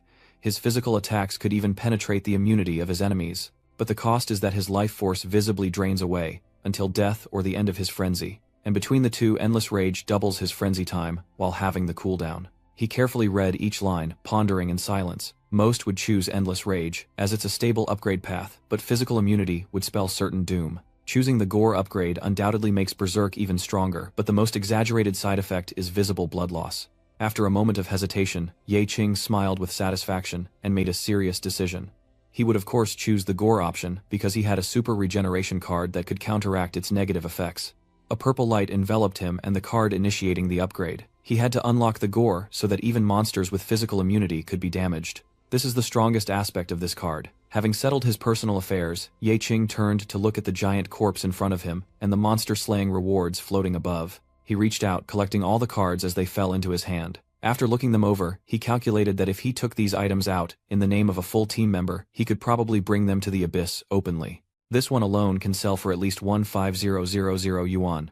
After stowing it away, Ye Qing looked ahead and activated his ability. Countless arms covered in talismans emerged from the void, their patterns shining brightly in the sky. In the next moment, each arm rushed in a different direction to collect the spider's mangled corpse. He watched them work with excitement, wondering what skill he'd get this time. He didn't have to wait long before the system notified him that he'd obtained a rare card. Damn, the details of this card are that it can summon up to 4 demonized spiderlings to fight for you, and they will choose different evolution directions in battle. His eyes widened as he wondered, can I choose the evolution of my summons? He turned back to the others who had entered another open cave. Looking at the glittering pile before him, Chu Tong couldn't help but curse. So this abyss has a crystal mine. Old Chu picked up a small piece, observing it with doubt. At least S-grade, pure magic crystal. Is it only produced in the abyss due to the blood-red moon? Beside him, Tin Dien gazed into the distance, astonished. Each one is priceless, and without hesitation he plants his golden staff with the eye into the nearest crystal, leaving the other stunned. It's the Eye of Argus, marking all terrain within a 60-meter radius, allowing all adventurers entering the abyss to see it on the map. If we could take these magic crystals, we'd be set for life. Why mark them for those guys? He retorted fiercely, saying, if they found out we were secretly hiding magic crystals, our survival would be in question, let alone living in luxury. Seeing the tension, old Zhang quickly intervened. The lives of cannon fodder are meant to be used by the big shots to explore the map. If we die in the abyss, it'll be easily dismissed as an accident, and no one will truly care about our lives. Hearing this, he was utterly speechless, his face contorted with resentment as the Star Palace muttered in crazed disbelief, trash. He wanted to kick these nuisances to the monsters and scream, get out of my way, you trash. No one cares if you die. He was consumed by the desire to be noticed, even in death, his eyes hollow, and a demon slowly emerged, threatening to devour his humanity. Glancing at the illusion beside him, Xingdian gritted his teeth and cursed inwardly, blaming that bastard Ye. His eyes then shifted to the nearby crystal, secretly calculating that, as long as he had enough money, even without the level, it wouldn't matter. That's right, he could still use high-attribute equipment, and then it wouldn't be a problem to get into the second team. He secretly took out a piece, reassuring himself that it wouldn't be a problem to hide a few. Staring at the crystal in his hand, Star Palace's eyes grew increasingly greedy as a trap was sprung, and a red light appeared in the sky. The system issued a warning, a mechanism was triggered, drawing everyone's attention as lasers fired down in their astonishment. It pierced the gap between the two in front, straight into the head of the one behind. He stiffened and fell, his corpse charred black, leaving only panicked screams and curses from the surrounding group. Old Chu, what the hell, invincible. Back in the other dimension, the mother spider from the card has been released, but it's currently just a level 1 demonic spiderling. Yeching sat there, watching the spiderling frolic on the ground, feeling much more relaxed. The level 1 demonized spiderling is extremely weak, seemingly without any combat ability, the system kindly reminds. Investing BP can level it up to a level 5 demonic spider, and the next level requires 5 BP. He pondered if he wanted the spider to protect him on the battlefield, he would need to level it up to at least level 5. To its astonishment, Yeching used magic to envelop the spider and level it up, evolving it into a spinner spider with the ability to spin silk. Meanwhile, the others stared blankly at the man's stiff corpse on the ground, and he wailed in anguish.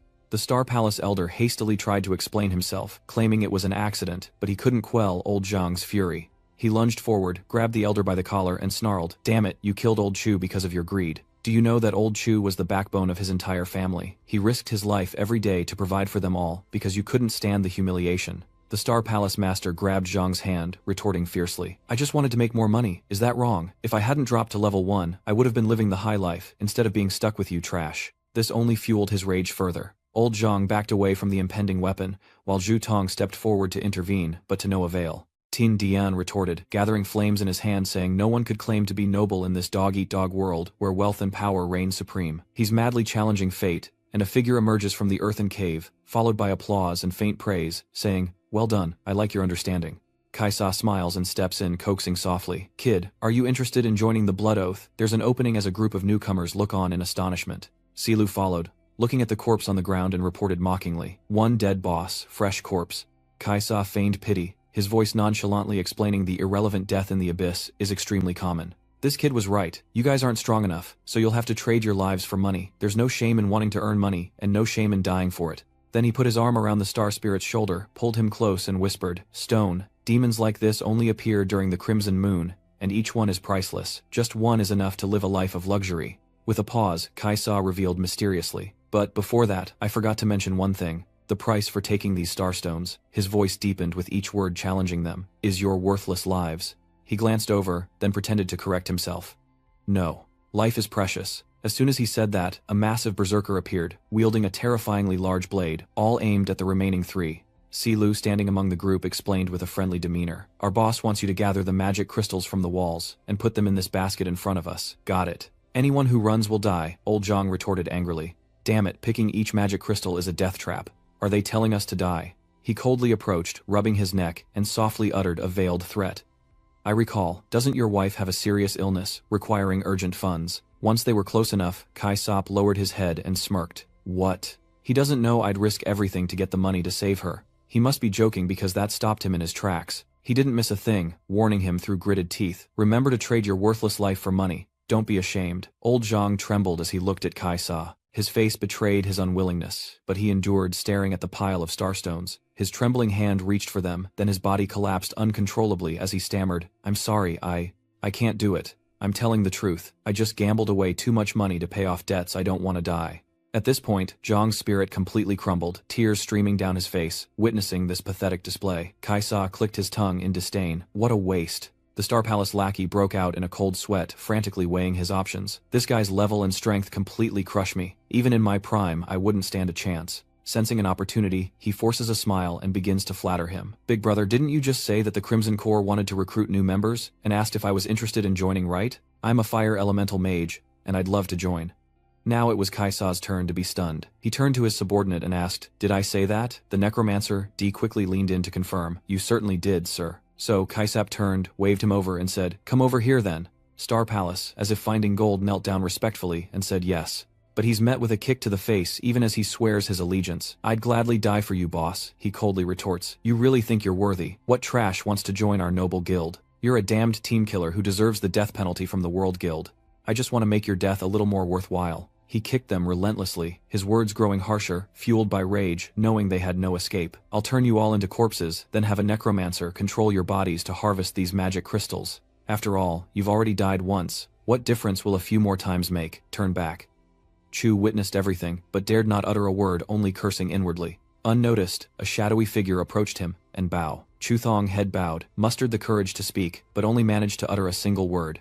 Yi Qing pulled him back by the shoulder, gently warning him not to get excited, and before Chu Tong could understand, he stepped forward coldly assuring him, "Leave it to me, you wait on the side." Yi Qing declared, "It's just harvesting starstones. What danger could there be?" Interrupted the mage roared. "What trash dares to show their face now?" He didn't even let anyone react, just walked up and pulled one out of the pile. Before anyone could react, they turned tail and ran throwing stones as they went, cursing, "Damn it, you should have warned us, you're trying to kill us." After a moment with no reaction, they peeked out.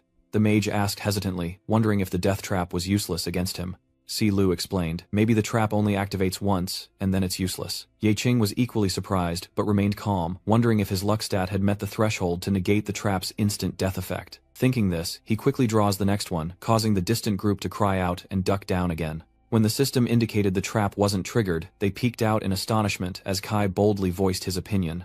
Either the traps are ineffective, or this kid's luck stat is over 60. The mage disagrees, saying it's impossible for a first-level single-attribute luck user to exceed 60. Since most people's luck stat doesn't naturally increase, it seems this instant death trap must be ineffective. He seemed certain, stating that since it happened twice, that must be the case. As he spoke, Chao reached out and grabbed the crystal in front of him to prove his point. He pulled hard, then confidently turned and said, "See, nothing happened, but that light appeared again." A laser beam pierced through Si Xiaolu's skull as he looked on in shock, adding another corpse to the pile, further confirming Kai Sha's suspicions. Eliminating all other possibilities that Kid Ye Qing's luck stat is definitely higher than normal, probably a rare job trait. In the Abyss, only stats and combat power are essential for long-term survival. Surely not all of his grown-up professions are based on useless luck. He didn't respond, only answering silently in his head.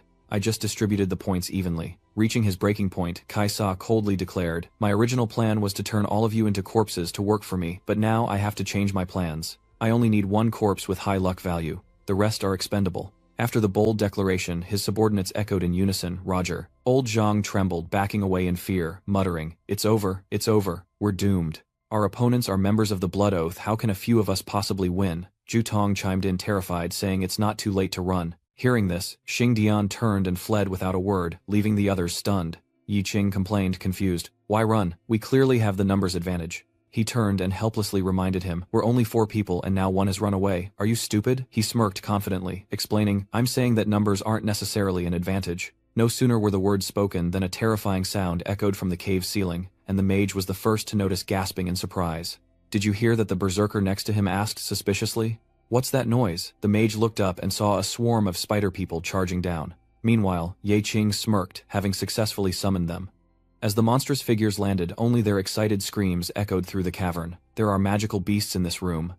Zhou Tong was utterly helpless. This was worse than ever, not only enemies but magical beasts. He quickly whispered to reassure himself, "Did I accidentally pick up some of my spider people on the way here?" He gasped in surprise. Zhu Tong turned puzzled and asked, "When did you learn to control spiders?" Ye Qing didn't answer, instead scanning their opponents with his bright purple eyes to gather information. The one in the hat is a level 20 necromancer, and the big guy is a level 17 berserker. The surrounding riffraff are level 18 enemy hunters, and that big shield-wielding old man is a level 19 holy knight. Yi Qing narrowed his eyes, calculating silently, wondering how different the levels of humans and magical creatures were in terms of strength, but his intuition told him they shouldn't be too difficult to deal with. Except that when he glanced at the leader, the system warned him that it couldn't identify or probe the combat power of human targets. Kaisa frowned, feigning praise with a sneer. "So your ability is to control abyssal creatures, is it? Looks like you've picked up quite a few tricks." He glanced up extremely annoyed, thinking, which is to say, simply looking at the stats, this fake is not much lower than me, and is possibly even higher. Meanwhile, Kai Sop confidently declared that level 10 monsters were just trash. He then ordered his men to eliminate the monsters first, then silence the witnesses, being careful not to break the crystals. Taking the opportunity, Ye Qing glanced back and warned them that the situation had changed. If they didn't want to die, they should head towards the Chenxing Palace. With that thought, he turned and left with his weapon. Seeing Zhu Tong, still looking at him hesitantly, he quickly urged, "You must have a reason for venturing into the abyss, so if you don't want to die, run." By now old Zhang's figure had disappeared into the cave, and Zhu Tong's glistening eyes stared directly at Ye Qing. He hesitated, promising, "I won't forget you," then gave up and plunged into the narrow cave entrance. With nothing holding him back, he immediately uses his skill, luckily. A massive amount of earth and stone collapsed into the cave entrance, causing the two inside to curse. Seeing how little space remained, old Zhang turned and cursed directly. "What kind of stupid thing are you doing?" Zhu Tong could only hang his head in shame. "Sorry, I'm just especially unlucky down in the abyss. I don't know what happened." Outside the cave, the battle has begun. The enemy paladin struck first, shielding himself before bringing his hammer down on the monster's face, declaring that these beasts couldn't withstand a single blow. The monster's face contorted from the blow, its mouth oozing webbing, and as the Holy Knight gloated, it spat right in his face. The sticky silk clung to his face, driving the Holy Knight berserk. He tried to pull it off, but before he could even move, the boy's shadowy figure appeared above him. The Holy Knight quickly accelerated, ripping away the silk and raising his shield just in time, successfully provoking him. To challenge my level 19 with level 1 is a dream. But unexpectedly, the blade veers upward. He hastily raised his shield, using all his strength to knock Ye Qing away. In those brief moments of freedom, Ye Qing calculated that his level 10 stats and distracting the enemy might work, but it clearly wasn't enough against the professional team of the Blood Oath Guild. Before landing, Ye Qing manages to land a blow, and his opponent's screams echo as he steadies himself. Looking down, he saw syrup spurting from both of his calves. Without hesitation, Ye Qing lunged forward to finish him off, but two hunters harassed him from afar. Ye Qing glanced over, and in a split second, he leaned back, successfully dodging the two incoming arrows. Witnessing this, one of them exclaimed in surprise, "Did this guy just dodge those?" The other one missed, claiming his shot was true this time, and to compensate for speed, they knocked another arrow, pulled back, and released a fiery projectile. Unlike before, Ye Qing didn't dodge. He raised his blade, waited for the arrow to approach, and without hesitation cleaved it in two. The archer who shot the irritating arrow exclaimed that this time he had aimed correctly. Seizing the opportunity, Ye Qing crouched down and unleashed the great explosion flame, the fire consciously rushing forward as he directed it. They surrounded the two, then without warning, a massive explosion destroyed the ground beneath them, leaving only a triumphant cry, "This guy's too strong." And Ye Qing stood tall like a god as an earth-shattering roar echoed, "Monster die." And so the poor monster quietly perished by the merciless blade. The berserker emotionlessly watched it die, then charged towards Jutong's group once more. "Hey, I didn't even do anything just now, don't come after me." Zhang's face tensed up. Just as the berserker's sword fell, Lao Zhang quickly stepped in front of Zhou Tong, raising his shield to protect him, and turned to yell at the stunned people behind him. "It's all because of you that I can't escape this hell." As he screamed, "Fight or die," the berserker swung his sword with murderous intent. Zhang quickly used his shield to block the ferocious attack, but the unexpected force sent him flying back, shattering a rock behind him. He coughed up blood from every orifice, barely conscious as the sword flew and embedded itself between Chu Tong's legs, causing him to collapse in fear. The berserker didn't stop there, hoisting his sword with imposing strength as he advanced toward Lao Zhang. When they were less than a meter apart, Lao Zhang struggled to his feet and burst out laughing. Confused, the berserker hears him ramble, "I shouldn't have come so deep. Either way, I was going to die." He screams with all his might, "Your death settles the debt. This time it's a relief. Come and kill me, consider it granting my wish." The berserker warrior attacked without hesitation. But as the sword was about to fall, he was stopped by a stream of purple energy. He glares toward the source of the power, growling each word, "He's the one who's immobilizing me." Zhu Tong, straining to control his confusing power, speaks up anyway this time. He's aiming correctly, he's using the body immobilization technique. Old Li urged him to act quickly, but all he got in return was old Zhang's cursing. "I'm stuck too, damn it." Meanwhile, Ye Qing was speechless. What are they even doing? Meanwhile, the necromancer engulfed in red energy sneers, knowing that even with hidden abilities, the protagonist's mana is finite, and can't sustain a prolonged high-stakes battle. He realizes that summoning magic drains mana, and after summoning the doppelganger and the spider, his reserves are dwindling. Meanwhile, he pulls a drink out of thin air and calmly sips it through a straw, leaving the necromancer stunned. "What is this?" "Soda." The necromancer cursed in anger. "I don't care what you're drinking. It's too late to replenish your mana now." As he spoke, the necromancer confidently unleashed his necromantic powers, boasting of his strength. Necromancers were, after all, a near S-class profession, immensely powerful. Before a creature died, it would continue to fight, driven by necromantic control, completely detached from its own will. He innocently sips his drink, tilting his head with a guileless curiosity. Controlling corpses, magic replenishment complete, but then from his feet a mysterious and brilliant black-purple flame erupts. The empty cup falls behind him, revealing something else in the purple fire. A hand wrapped in necromantic script reached out, drawing in the necromancer's corpses as he watched in horror. "Those who die here should rest peacefully," the necromancer screamed. "What kind of dark magic is this? What happened to my corpses?" From afar, Ye Qing suddenly rushes forward, and in an instant, he's in front of the necromancer, throwing a punch. The enemy falls, coughing up blood, while another monster dies at the hands of Kai, who crushes its head and looks at him with interest. "Your little act is quite amusing. No wonder I occasionally noticed you at the soda shop." He stared at his still small hand, the blood dripping, and spoke expressionlessly. "If we were just making money and going our separate ways, we could coexist peacefully, but you're using lives to get crystals, and that offends me, especially when you treat people like shields. What's wrong? You think that little bit of strength will keep you from being a shield? Just my worthless subordinates. You're not acting the part." Remember, this is a dog-eat-dog world, and only villains can stand on top. Suddenly a voice cried out, drawing Kaiser's attention. Don't kill me, I'm just a janitor. Chutong gripped his sword legs, shaking, staring at the berserker's back, as Kaiser spoke nonsense. In this situation neither you cannon fodder nor we can escape this abyss together. Of course, but he was quickly interrupted by old Zhang's loud voice. Don't listen to his lies. From the moment we resisted them, there was no turning back or getting out. Pick up your sword and strike him down.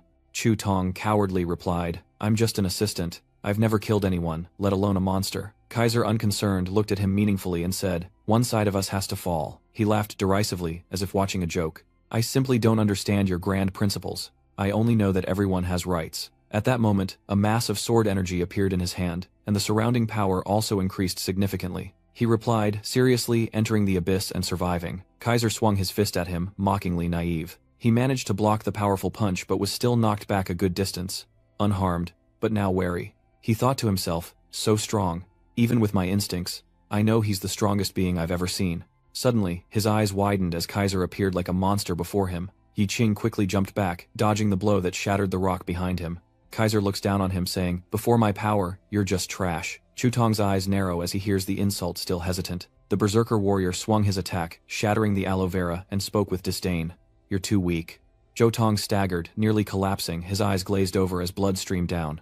The frenzied warrior raised his sword high, but as it fell, a figure rushed in to block the blow. Zhang, drenched in blood, screamed, move you bastard. The frenzied warrior turned and slashed at old Zhang, who continued to shout. Do it, you bastard, he cried, his trembling hand reaching for the unmoving Chutong. Aren't you supposed to be strong? You're the captain after all. He thinks back to Yi Qing. Back then, he told us the cannon fodder squad to choose a sub-leader, and I, the wandering poet, felt I was perfect for the role. He trembled as he answered, Old Zhang, I just thought if I could be captain I wouldn't have to kill monsters myself. Terrified, he stammered, I won't have to get my hands dirty with those dangerous things or prove what a useless coward I am.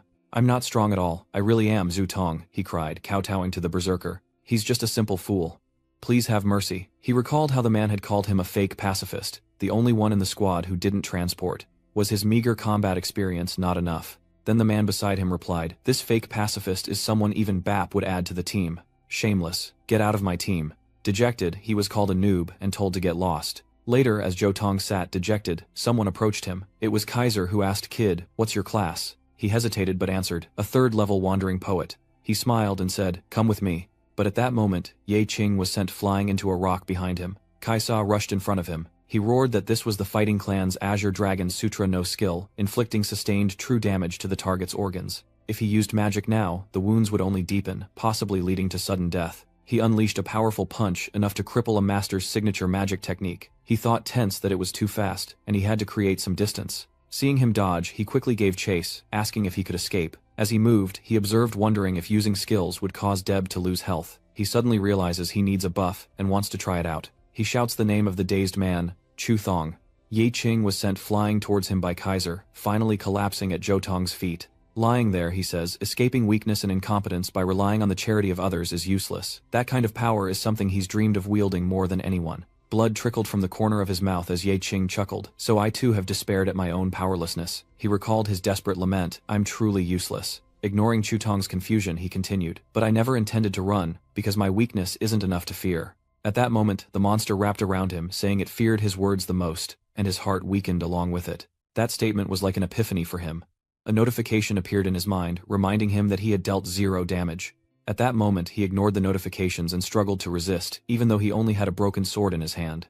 I'm not giving up, I'm not giving up, he repeated, triggering an attack and creating a single point of damage. Even with just a broken sword, it pierced the monster's eye. He recalled the monster falling and continued, I actually succeeded. In that moment, I mustered the courage to take the first step. He wiped the blood from his lips and smiled, knowing it was possible. He glanced at Chutong beside him, encouraging him to stand up as well. My entire life has been in preparation to become a king, even if I was once just a piece of trash. Chutong was still a little confused to become a king.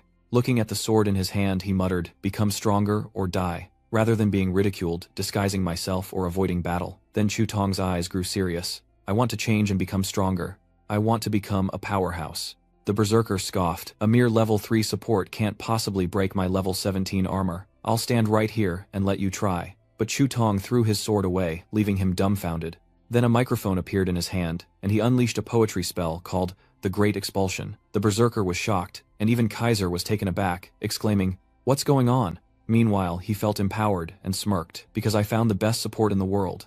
A notification appeared before him. Gained encouraged status. Damage increased by 15%, defense increased by 15%, speed increases by 15%, resistance by 15%. A strange phenomenon appears in his hand, a bloody nightmare, summoning a liquid that immediately binds the berserker. He glances back, seeing something that looks harmlessly like him, but then it wraps around his limbs, and he cries out in pain. Let me go. Zhu Tong watches helplessly as the berserker is ensnared by Ye Qing's power like an octopus. Unconcerned with his own fight, he glances at the other battle, where Ye Qing and Kaisa are locked in a deadly struggle. He swiftly dodged the attack, using the moment to think his rapidly regenerating body, fueled by overflowing magic. He gripped his dagger and charged once more, the two trading blows in a fierce melee. It was only then that Kaiser finally noticed a change. His armor was useless, pierced by a dagger-wielding nobody. He quickly assessed the situation. The flesh-tearing effect that ignored defense was useful, but the blood loss was still a problem. After a moment's thought, he charged forward like a bullet, knowing he had to end the fight quickly. Kaisa laughs impressed. How interesting. He leans back perfectly, dodging Ye Qing's attack. Then, blocking his dagger with one hand, he said, I've been through 20 years of grappling trials. How could I lose to a little punk like you in terms of skill? Then delivering a sky-splitting punch, he asked, Do you feel the difference in power? His punch made him bleed, sending his dagger flying as he droned on. Fighters on the path to leveling up can advance, becoming strength-based destroyers or skill-based street fighters. He quickly regained his composure. Ye Qing turned to face him, two punches colliding head-on. His face was covered in blood, but he didn't back down. Kaisa roared, Because I truly despise your weak skill-based fighting style, I've focused all my points on destructive power. Then he unleashed his ultimate move, Sky Collapse Fist. Chu Tong watched anxiously as he was thrown back in a cloud of dust. But the boy didn't fall. Though his clothes were tattered, he stood his ground. Kaisa sneers, Fool, you want to overpower me head-on. How could I lose to a brat like you in terms of strength? He grabs his collar, his voice turning grim. All my points are allocated to strength. A notification appears, confirming that all 176 free stat points have been allocated to strength, and he tears off his tattered shirt, revealing his toned muscles. Meanwhile, Kaisa, not hearing him clearly, asked, Added to strength what? His eyes then changed, becoming more vacant. Looking down at his abs, he thought, My strength stat just skyrocketed, and my muscles have changed a bit. Seeing that the situation was no longer the same as before, Kaiser became even more excited and battle-hungry, laughing and shouting. So what? Seeing him charge, he calmly focused his power into his fist and thought. Though unsure of the gladiator combat skill's impact, he calculated the punch, figuring the 300 free points invested in strength should suffice. Kaisa, thinking it would be the same as before, grinned and swung his fist directly at him. As their hands met, the colliding forces shattered one, and with a single blow, Ye Qing crushed Kaiser. Stunned by the pain, Kaiser stared at his mangled hand, blood streaming from his orifices, and trembled in disbelief. How could a simple punch like that? Chu Tong, watching from the sidelines, was utterly shocked as Ye Qing leaped at Kaisa again, who was already down. She pounced on him, pinning him down, declaring that there would be no time for shock because this battle demanded a swift victory. From today on, you're officially part of the Meat Shield Squad, Kaisat said.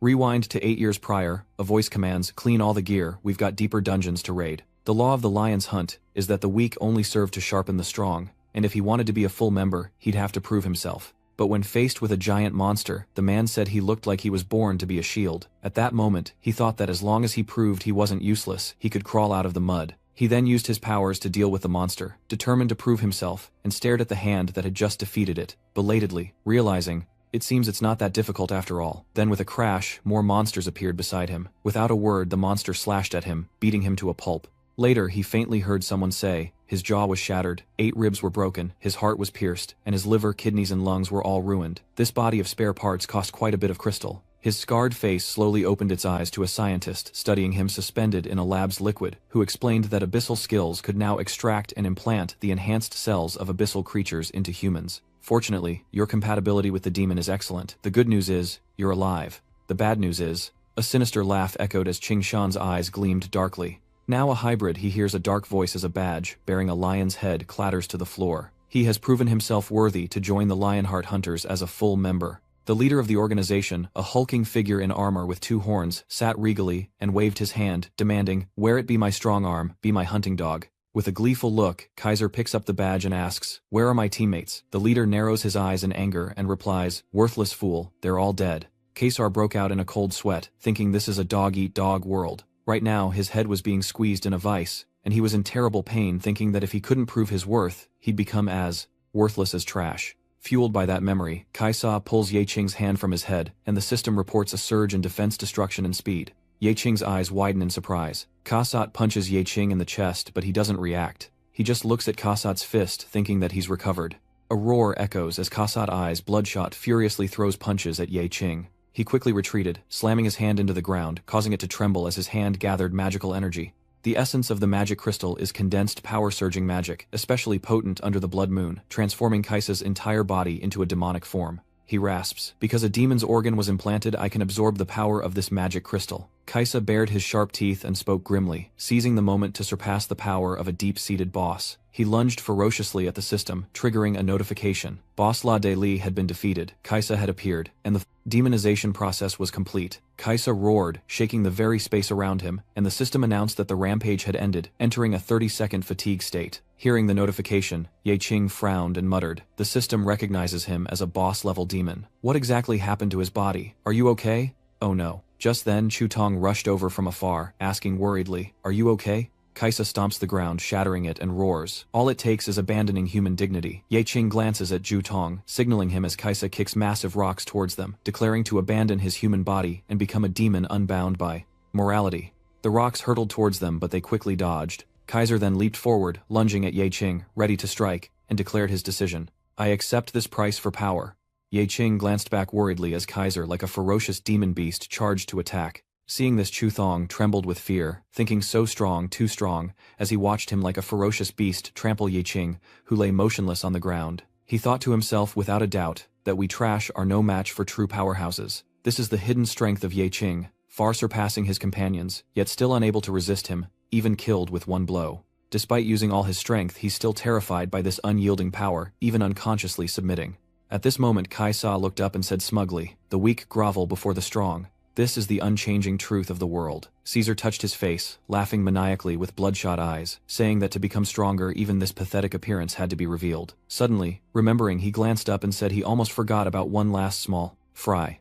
As he approached, Chu Tong cried out in fear, "I didn't see anything about your sudden transformation, and I don't care what he said. You ruined the magic crystal collection mission anyway. You're the last witness to this tragic sacrifice." With that, he lunged at Zhu Tong, shouting, "Let me grant you a glorious death." Seeing this, Zhu Tong desperately tried to stop him, crying out to wait, that if he was going to die he had something to say. Kaiser grabs him by the neck, sneering, "You trashy poet sure does talk a lot." Lifting him into the air, he asked, "Any last words?" Unaware that Ye Qing was reforming behind him, Zhou Tong, struggling in his grip, choked out, "I want to leave the abyss alive." Seeing the blood spreading behind him, he tried to stall for time. "Also, I can't." Chu Tong's eyes glazed over. He says that Dewey wasn't the only witness to this tragic event. Sensing his unease, Kaiser glances in the direction he's looking. He's shocked to see the blood droplets coalescing, and from them emerges Ye Qing, who tosses aside a cup and says coldly, "Thanks to the bard, I bought myself some time, and the fatigue has been washed away by the sweet nectar." Ye Qing held a small drop of blood in his hand, and said grimly, "Before I couldn't see all the information about your body, just by observing, so I needed to borrow the Nightmare Blood's ability to obtain secret information through physical contact." Ye Qing's eyes darkened as he said, "The price of this superhuman power is probably heavier than you imagine. The Berserker's frenzy fighting technique allows my strength to increase significantly in a short time, but forcibly borrowing power beyond the body's limits comes at the cost of a 30-second weakened state." He glanced at him coldly, warning, "You are limited by a body blurred between human and demon, a breath to the greedy hand reaching into the depths of oneself. I also hope you pay the price." Unconvinced, Kaiser laughs, boasting, "Don't be ridiculous. This power belongs to me. What does the abyss have to do with it?" Kaiser's expression suddenly changes, and he glances back in shock. Kaizat roared in pain as the arm clutching Zhou Tong's neck was knocked away. While Kaizat stared in shock at his attacked arm, Zhou Tong quickly fled, glaring at Ye Qing and angrily spitting out "You." Immediately, he angrily used his strength to lunge toward him and attack, but before he could get close, Ye Qing quickly jumped up and struck Kaisa's head hard. Despite the blow, he's unfazed and leaps to retaliate. Ye Qing barely lands before he's charging fist raised. A transformation slows him down. Indeed, he furiously threw punches, but Ye Qing easily dodged them. He struggled to fight him unarmed, thinking if only he had a weapon. Just then, a figure ran towards them from afar. Seeing him get punched away by Kaisa, Chu Tong cried out in shock, and Ye Qing looked in the direction of the voice, his pupils contracting in surprise. Just then, Chu Tong threw a sword to him, yelling for him to catch it, and Ye Qing, still shocked, quickly grabbed the blade. Back to Ye Qing and Kaisa's fight. Kaisa lunges, fists flying. Ye Qing leaps back, countering with a punch, then slips behind him, slashing Kaisa's shoulder. Staggering forward from the blow, he regained his balance, gritting his teeth in anger. Every strike is a precise, critical hit. Yi Qing coldly stared at him, reminding him, "Don't forget, I'm still the agility-type character you didn't bother to add points to." Seeing his attitude, Kaisa frantically rushed forward, shouting, "The humiliation you inflict on me will only make your death more miserable, because I am a higher being than you." He swung to attack, but the boy easily dodged. Yi Qing's fist was then engulfed in flames as he scoffed, "A superior being, you say?" With a mocking tone, he swung his powerful fist into Kaisa's face, saying, "In my eyes, you're 100% a demon." Kaisa was struck, his face engulfed in flames, and he roared in agony. The fire burned his head, leaving only his black eyes, yet he was not destroyed, and continued to roar ferociously. Seeing his state, Yi Qing sighed. He's fallen too far, there's no turning back. Standing before Kaisa, the space around him turned dark, and his voice echoed. As he heard the call of the abyss, Kaisa's eyes widened, and he roared in anger, "You're all going to die, don't drag me down with you." Then, as if losing control, he roared and flailed his arms, wildly muttering, "I've proven my worth, why won't they leave me alone? I'm not a shield, I shouldn't die." Suddenly, Chu Tong peeked out from behind, Yi Qing stammering that he was completely mentally broken, and now was their chance. Her eyes turned cold as if waiting for the moment to end him. Kaiser then laughs maniacally and attacks the air. Yi Qing's body begins to change, and he wonders if the captain's true form and the blood nightmare are switching places. Turning to see Yi Qing's expression, Zhou Tong stammered, "You, he, him." Tears welled in his eyes as he thought, "I thought you were dead." Suddenly, a system notification appears. Challenge: do not kill Kerr, achieve victory, and obtain a rare reward. Staring at the notification, Yi Qing wondered how it could be done. His eyes turned cold. He pondered the situation, realizing this madman would leave no survivors, not even after seeing his comrade's state. Wait, if I complete the challenge, I'll get a rare reward, I should at least try. He turned into a blood mist and instructed Zhou Tong. "Remember what I said, find a way to distract him. 5 seconds is all I need," Yi Qing whispered grimly, realizing he no longer needed to kill him. At this moment, he calmly explained, "Demonic entities belong to the abyss, and they cannot leave it." He looked back at Kaisa, who had been completely demonized, and was wreaking havoc around him, and spoke, "Humans who forsake their humanity fall into the abyss, and the abyss welcomes them. This is the law of the abyss." As he spoke, he watched Kaiser enter a dark cave, explaining further as he continued to venture deeper. When the Crimson Page is mentioned, the monsters of the abyss will enter a frenzied state. But this time, driven mad by the Red Page, that man who was clearly human, spoke from within the cave. "It seems surviving a great calamity brings great fortune. Finally, my luck has arrived." Deep in the cave, a figure flickers in the golden light, opening a treasure trove filled with treasures and spirit stones. Looking at the treasure, he exclaimed, "I'm finally rich, freedom equipment, a new identity." He laughed greedily. "I'm about to defy destiny." Lost in his joy, he didn't notice Caesar approaching. Meanwhile, at a tavern, Chu Tong suddenly slams his head on the table and begs, "Let me call you big brother." "I want to follow you," Yi Qing, still holding his beer, says helplessly. "I can't accept such a grand gesture out of nowhere." Hearing that, he smiled and told me that his whole life had been preparing him to become a king, so I decided to follow him for life. Seeing this, Yi Qing could only sigh and say, "I was just showing off back then. I'm embarrassed just thinking about it now." But Chu Tong disagreed eagerly, saying, "Absolutely not, big brother. Only with your encouragement did I discover my value and strive for my goals." Yi Qing looked at him and asked, "So what are your plans for the future?" Chu Tong excitedly pointed at himself. "Didn't you say I was the best support?" Hearing this, he was stunned and asked, "Did I say that?" Chu Tong clenched his fist, declaring, "I want to become the king of support." Chu Tong happily envisions them as a team, with him buffing Yi Qing from behind, but Yi Qing advises against him entering the abyss again. Hearing this, he asked somewhat disappointed, "What did you say?" The boss looked at him, and Yi Qing thought seriously, if his ability is only to make others stronger, but he is still so weak that he needs someone else to protect him. "I'm sorry, but this isn't what a proper support should be." "I'm sorry, Zhu Tong, I just don't want you risking your life anymore." Seeing his attitude, Zhou Tong sadly fell silent, as a notification appeared: 1,000 magic crystals. Yi Qing Hao released the treasure, saying this was all the magic crystal stones, enough for him to spend for a long time, but asked him to promise not to step into the depths again. Even so, he still lowered his face sadly, and said, "I know this is the truth. Big brother is only saying this because he truly wants what's best for me." Chu Tong suddenly regained his spirit, raised his head and spoke resolutely. "But no matter what, I can't accept being like the scum living in this world. Even in death, I don't want to be looked down upon." Seeing his resolve, Yi Qing smiled with satisfaction, thinking this look is very convincing, making it impossible for others to refuse. After careful consideration, he spoke, "If I can't protect myself, how can I protect others?" He summoned a sword from thin air, asking, "If I remember correctly, your magic only requires one hand, right?" Surprised, but quick to respond, Zhu Tong says it's old Li's one-handed sword, and before he knows it, Yi Qing slams the sword into the table. Standing on the table, he explains, asserting his dominance. "Based on my intel on the poet profession, they can use magic weapons to amplify their strengths and weaken enemies, and they can also wield certain offensive spells. Before Chu Tong's admiring and determined gaze, he spoke. I couldn't draw a sword for Lao Li back then, but from now on, I'll strive to draw it for him. This is the favor you need to repay. Gripping the sword tightly, Chu Tong explained, Big brother, I don't really need these magic crystals. Hearing this, Ye Qing smiled contentedly and said, then give them to the families of Lao Zhou and Lao Li. We'll earn even more in the future anyway. Zhou Tong quickly agreed. Yes, big brother. And so, sometime after the incident, the secretary reported that after the Blood Moon event, a squad of S-rank transmuters had been dispatched to eliminate all the demons in the abyss. 8 bodies of the Blood Oath Vanguard were found in the abyss. Team X's captain was severely infected by the abyss, completely transformed into a monster, and has been marked for termination. In addition, countless bodies of unrelated personnel were discovered, including one familiar face that piqued his curiosity.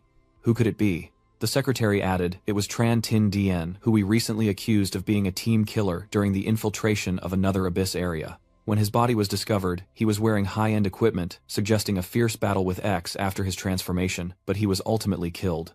Perhaps her hesitation suggests a random element has appeared in the plan. He picks up the report wondering if it's just one random element. The secretary nodded. Yes, he was alone. He nodded in return. I understand. At that moment, someone nearby chimed in, curious. So, our plan has failed. He then declared that Sejia was nothing more than a useless dog, unable to prove his worth, so he had to find more people. Cut to Shenfeng City People's Hospital. Meanwhile, in a corner of the hospital near the emergency exit, a man sobs begging for forgiveness, a black key clutched in his hand, forced to this point with no other choice. Suddenly, the activated key levitates, unleashing its power throughout the hospital area, catching passers-by in a surprise attack. What is happening? Just then, someone realizes that the mysterious purple smoke is enveloping the hospital. It's a gate to the abyss. Call the police. And soon, monsters began to pour out as people scrambled to escape, clinging to their loved ones and heeding the warning, don't look back. Fortunately, Ye Chu escaped, as a young man grabbed his little sister's hand, but before they could get far, they were attacked by a scorpion demon separating them both. The boy hit his head on a rock while his sister was swallowed whole by the monster. Brother. Suddenly, Ye Qing jolted awake, his forehead slick with sweat, and fell back down clearly disturbed. It was that dream again. He glances at his phone, remembering the date, and soon finds himself at the flower shop. Ye Qing in his neat uniform enters the shop. Aunt Zhang, I'd like a bouquet of flowers. Seeing him, she happily replied, Little Ye is here, visiting your sister, right? He even smoothed his hair. That's right. I was held up with work, hence the delay. Hearing this, Mrs. Zhang couldn't help but sigh. How wonderful. She's lucky to have such a good brother like you. Did you get a haircut? Not bad, it reminds me of my story from earlier. I was just passing by when Uncle Quan pulled me in to try out his skills. Xiao Ye, I've learned a new hairstyle recently. Come on, try it out. But I still need to go buy flowers from Aunt Zhang. He then offered to help her. Should we set up shop out here? He offered to help her bring the flowers out, which made Mrs. Zhang grateful.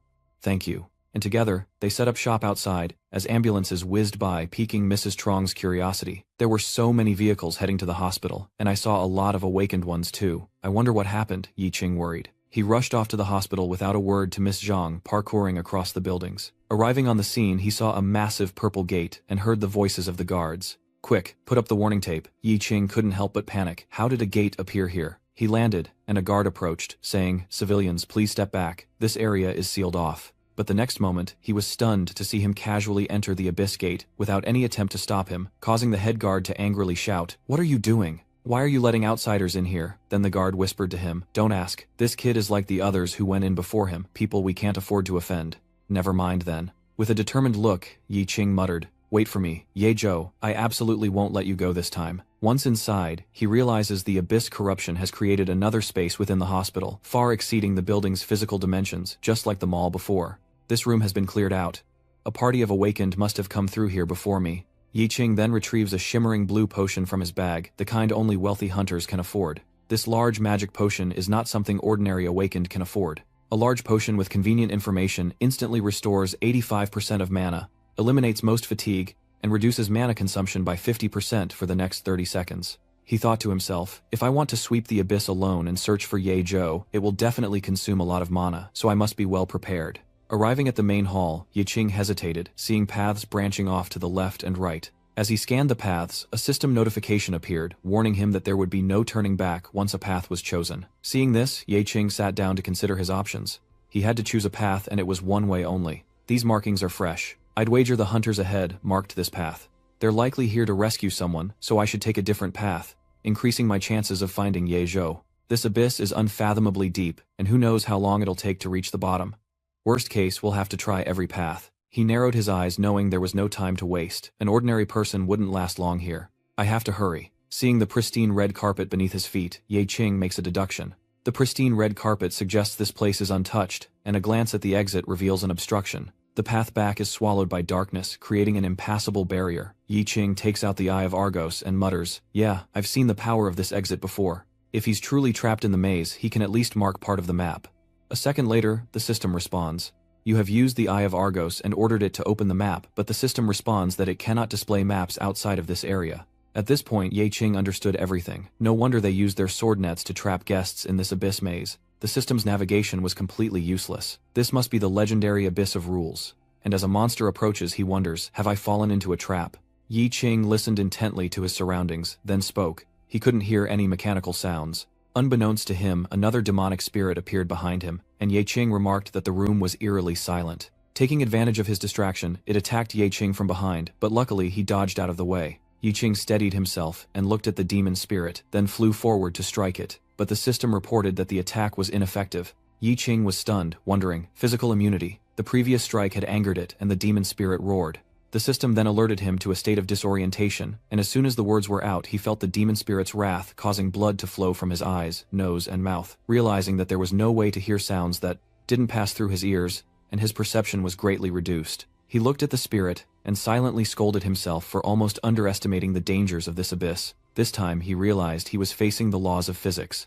He remembered now. Suddenly he remembered something he'd seen this 3 years ago. Back then, while sorting trash, he'd stumbled upon strange, angry-faced statues that startled him. What, you scared me half to death? As Ye Qing sat up grumbling, he realized it was just a bunch of scary statues, and he'd thought he'd seen something supernatural. He returned to his cart, picked up a piece of scrap, and said, "Can't waste a single day." Just then, Ye Qing heard a noise and turned to look behind him, only to see the statues he'd seen earlier suddenly come to life. As they advanced towards him, Ye Qing quickly grabbed his cardboard box and retreated in fear, wondering if he was hallucinating. Weren't they just lying over there? Luckily, a kind colleague suddenly appeared and shouted a warning. "Don't turn your back on them, and don't blink, they're weeping angel statues." Hearing this, he asked in surprise, "What's a weeping statue, monster? Just the name sends chills down my spine." As Ye Qing turned to him, his colleague shouted, "Look at them, not me." He quickly replied, "Yes, yes, yes." He further explained that the monsters in the abyss follow a certain logic, and the higher the level, the stronger the logic. The weeping statue before him is recorded as a level S creature, but it usually attacks based on the movements of those who move. Their rule is that if you look into their eyes, their bodies will transform into statues and lock you in place. Terrified, he asks, "What do we do now?" His companion, eyes fixed on the weeping statue, replies, "Follow my lead, and slowly back out of the room. Don't blink," he said, and Ye Qing understood. As planned, the two slowly backed towards the door, but due to his lack of attention, he stepped on a rock. Ye Qing fell to the ground immediately after, and the crying monster statue roared. Immediately, they rushed toward them, but thankfully, his colleague quickly grabbed the switch stick. In the nick of time, he managed to close the door, while Ye Qing stared blankly ahead. It took him a moment to relax. Lying on the ground, he said, "Thanks. I'm lucky to have you." He was happy too. He replied, "You were lucky this time. If you had attacked head-on, you would have realized you couldn't hurt them, and they would have killed you in the blink of an eye." My colleague confidently said that although we are poor fighters, we have experience. Back in the present, remembering his words, Ye Qing rushes forward, determined not to lose to any other awakened. He clenches his fist and resolutely shouts, "Even if this guy has immunity to physical attacks, magic must be his weakness." Ye Qing glared at the sprite and shouted. A massive explosion. No sooner were the words out of his mouth than his hand began to burn, surprising Ye Qing. What? He turns and runs, shouting, "It's too hot, damn it. Can't fire magic be used normally?" Seizing the moment, the evil spirit tries to attack Ye Qing, while he grumbles to himself, lamenting that he only knows fire magic. Quickly, he sensed its attack and threw out a wolf card, narrowly dodging the scythe. Ye Qing angrily wipes the blood from his mouth and mutters, "I still haven't found where Yeju fell. I can't stop at the first room." The demon spirit is physically immune, but its attack method is mainly physical. The rules are a bit strange, as the evil spirit continues to attack Ye. Once again, Ye Qing dodges in time, retreating backward, but the scythe in its hand still closes in. After dodging another attack, he's surprised he blocked it successfully, finally understanding the rules and mechanics. The monster only materializes when attacking. He dodges and deduces, but the scythe is still out. Now, not only have you lost the protection of the rule that nullifies physical attacks, but physical attacks have become your weakness. After that fatal blow, the monster weakened and vanished into nothingness. However, things weren't that simple, as the monster began to form a new ego, earning Ye Qing's praise. A second form, how interesting. In an instant, it created a red screen obscuring its opponent's vision. He couldn't help but wonder, having lost his hearing from the scream, his vision was now failing him too. Should he activate the immortal blood clone to save his life? Suddenly, Ye Qing changed his mind. No, he just used it, and the skill needed at least 30 seconds to recover. His remaining magic couldn't withstand the doubled consumption of continuous summoning. Before the monster could retaliate, Ye Qing quickly used a temporary thin shield to block the blow. But his mistake cost him a wound to his shoulder. He thought to himself, there's no time to react. He can only rely on his luck stat to avoid a fatal blow. Yet he's facing an obstacle that even a pile of stats can't solve. Then Ye Qing activated the piranha plant's super regeneration ability. The system then displayed a notification. Tip: the wound has been healed, the abnormal deafness has been removed, and the amount of blood needs to be increased so as not to be killed immediately. Seeing his opponent's vitality made it wary, realizing that it feared light, a fact that Ye Qing had discovered just in time. The second form of the spirit demon fears anything that shines, even the faint light of healing. He grins wickedly, understanding dawns, and he uses his own power to make his body glow, intensely shocking the demon. If I burst into flames, I can at least see a little. With that, the youth charged, sending the creature into a panicked, desperate flight. He muses that the spirit demon fears fire, for it is its weakness born from the vengeful souls who perished in flames, but fire skills are cursed by its screams, and cannot be used normally without releasing fire. Then using soul impact he pounced on it, causing it to scream in terror, all because he intended to become a flame himself, and unleash the ultimate move, Great Exploding Flame, to detonate both himself and his opponent. In the end, his clothes were burnt to a crisp, but he cleared the stage, defeating the fire spirit, whose HP was now below 10%. The system warned that his arm was badly burned, preventing him from wielding weapons or casting spells. But Ye Qing smiled with amusement. The price of victory is a bit high. I'll heal when super regeneration's cooldown ends. Then he cried out in alarm at the sight of the fire he'd created. Hey, don't burn it to a crisp, I still need to salvage it. With that, he put the corpses into his inventory, salvaged them, and created a divine artifact card. The death god summons a spirit that rushes forward, unleashing a scythe for a large-scale reaping, dealing true damage 5 times the base damage value, and if any target dies from this skill, the Despair Harvest special effect is immediately triggered, restores 5% HP and mana.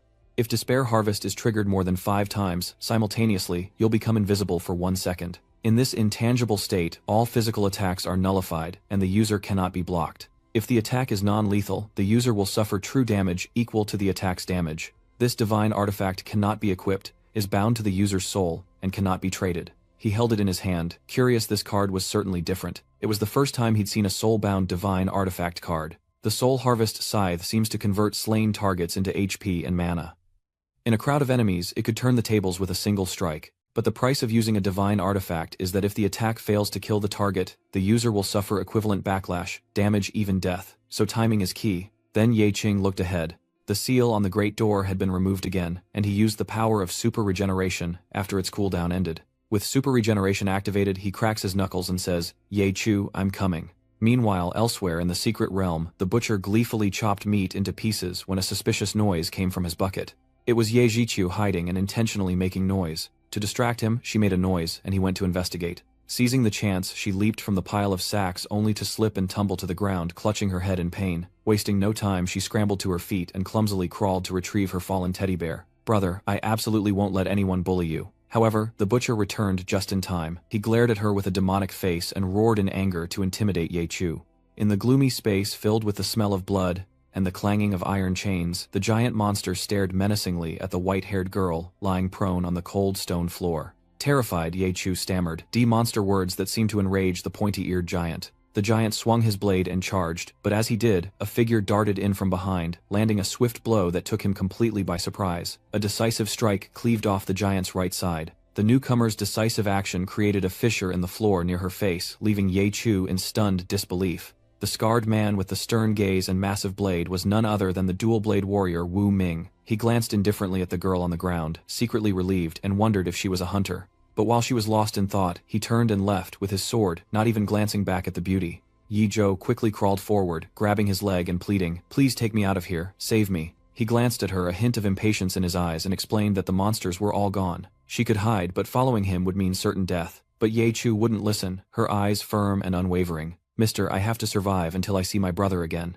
because it's a promise." Time rewinds through her memories to 7 years prior in a warm room where a balding doctor somberly speaks to a young boy. "The spinal nerves have been severely damaged, and I'm afraid you won't be able to walk normally again. It's a miracle you can still move your upper body." A younger Ye Jing anxiously asks, "In other words, I'll never be able to stand again?" The doctor calmly replies, "That's right. The spinal nerves are severely damaged and theoretically irreparable. Theoretically, he frowned, pressing on theoretically. Hearing there was hope, he jumped up, exclaiming, so there's still a chance to heal. Doctor, what should I do? But that hope comes with a challenge, as the doctor sighs, saying that scientifically, it's impossible. But, I've heard of blind patients regaining their sight in the abyss. In the world of the abyss, treatments have recently emerged for incurable diseases.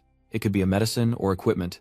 This mysterious power defies the scientific theories we know. If your sister's disability was caused by a monster from the abyss, then the cure may also lie within the abyss. Ye Qing quickly confirms this once more. The abyss. There's a chance the cure lies within. If I can just reach the abyss, I can save my sister, right? The doctor rubbed his balding head, sighing. Only certified professionals can enter the abyss. Fool going there without any rank is a death wish. Instead of worrying about that, it's best to think about the immediate problem. Even the cost of treatment at a regular hospital is substantial. Daily treatment will cost at least 8,000 yuan. The boy, wise beyond his years, bowed deeply to Dr. Chen Cheng, promising to find a way to pay. My sister is in your hands, doctor. The balding doctor saw him out, his hands in his pockets as he spoke to the departing young man. I'll do my best. But be sure to pay the medication bills on time. He turned back and replied, I understand, and I'll do my best to earn enough. As he left, the nurses began to whisper amongst themselves. Are you talking about that kid? Yes, they're making a spectacle of his life during their break, disregarding his feelings. His parents died on the same day his sister is sick, and he's all alone. He headed towards a hospital room, a smile plastered on his face, steeling himself against the pitying whispers behind him. How unfortunate. Having steeled himself, he opens the door with a cheerful, Ye Chu, your brother is here. The girl in the hospital bed wondered, brother, where are you going? He casually sat by her bedside, smiling. I'm just going to see the doctor for instructions. Oh, and let me tell you something. I'm about to go to a place called the Abyss. Ye Chu asked worriedly. The Abyss, is that place safe? He smiled innocently, his eyes shining as he reassured her. Seeing her hesitation, he added, it's not dangerous at all, just follow behind me. He then got out of bed, saying, oh, I almost forgot. He was suddenly holding an adorable stuffed bear, which he cheerfully presented to the little girl in bed as a surprise. It's just that lately I won't be able to be by your side every day. When I'm not here, let this bear protect you for me. But she was young then, her small hands clutching the blanket's edge, worried for her brother, saying, you're the only family I have, I don't want you to be in danger. Please don't go to places with monsters. Amidst her worries, he placed the bear beside her, leaned on the bed, and offered a comforting yet somewhat concealing smile. How could I got a job, one that pays well enough to heal your legs. Just wait a little longer, and you'll be able to stand. She hugged her bear, her innocent eyes looking at the boy, offering his pinky. If you do anything dangerous to earn money, then Xiao Chu will be in a wheelchair forever. You absolutely can't go where the monsters are. Her tiny fingers intertwined, she said. This is your promise to Ye Chu. Pinky swear. He replied, I will never risk my life. This is a promise to Ye Chu. Back in the present, Ye Zhou clings to Wu Ming's leg, recounting her life to his silent figure, knowing that if they were in the abyss, her brother would surely find a way to charge in. I don't want my brother risking his life for me anymore. I can't die. She looked up at him. You absolutely can't either. Helpless Wu Ming speaks, clinging to life. Despite his cold words, the hunter lifts the frail girl from the cold floor to her wheelchair, a threatening chuckle escaping him. If a monster tries to attack you, I won't lift a finger to protect you. Luckily, the wheels aren't deformed. He continues to speak coldly to the frail but resilient girl before him. Since you're not my client, I don't care if you live or die, she replied. Just worry about yourself. I'll only follow you from a distance and will never get in your way. Since they met, he introduced himself. My name is Wu Ming, a dual-frequency swordsman. Meanwhile, Ye Qing carries a torch through a corridor of uncertainty. Although I later became a sensory cripple for a time, and saw many kinds of medicine that could heal the body, there were no exceptions. They could only heal the parts injured by the abyss monsters. He recalls that one of the laws of the abyss is that it cannot heal pre-existing conditions, and that burns suffered before entering the abyss can never be healed beyond their initial severity. He felt a pang of regret. Otherwise, he would have found a cure for Yeju's body long ago. Suddenly, his eyes widened in surprise as he looked ahead. Before him lay the remnants of a brutal battle, a scene of carnage. It seemed a fierce fight had taken place, one that pitted the transferees against monsters of a higher caliber. If the theory that all the class changers were wiped out is true, it makes sense. Perhaps used to it now, the young man more mature looks around to confirm his speculation.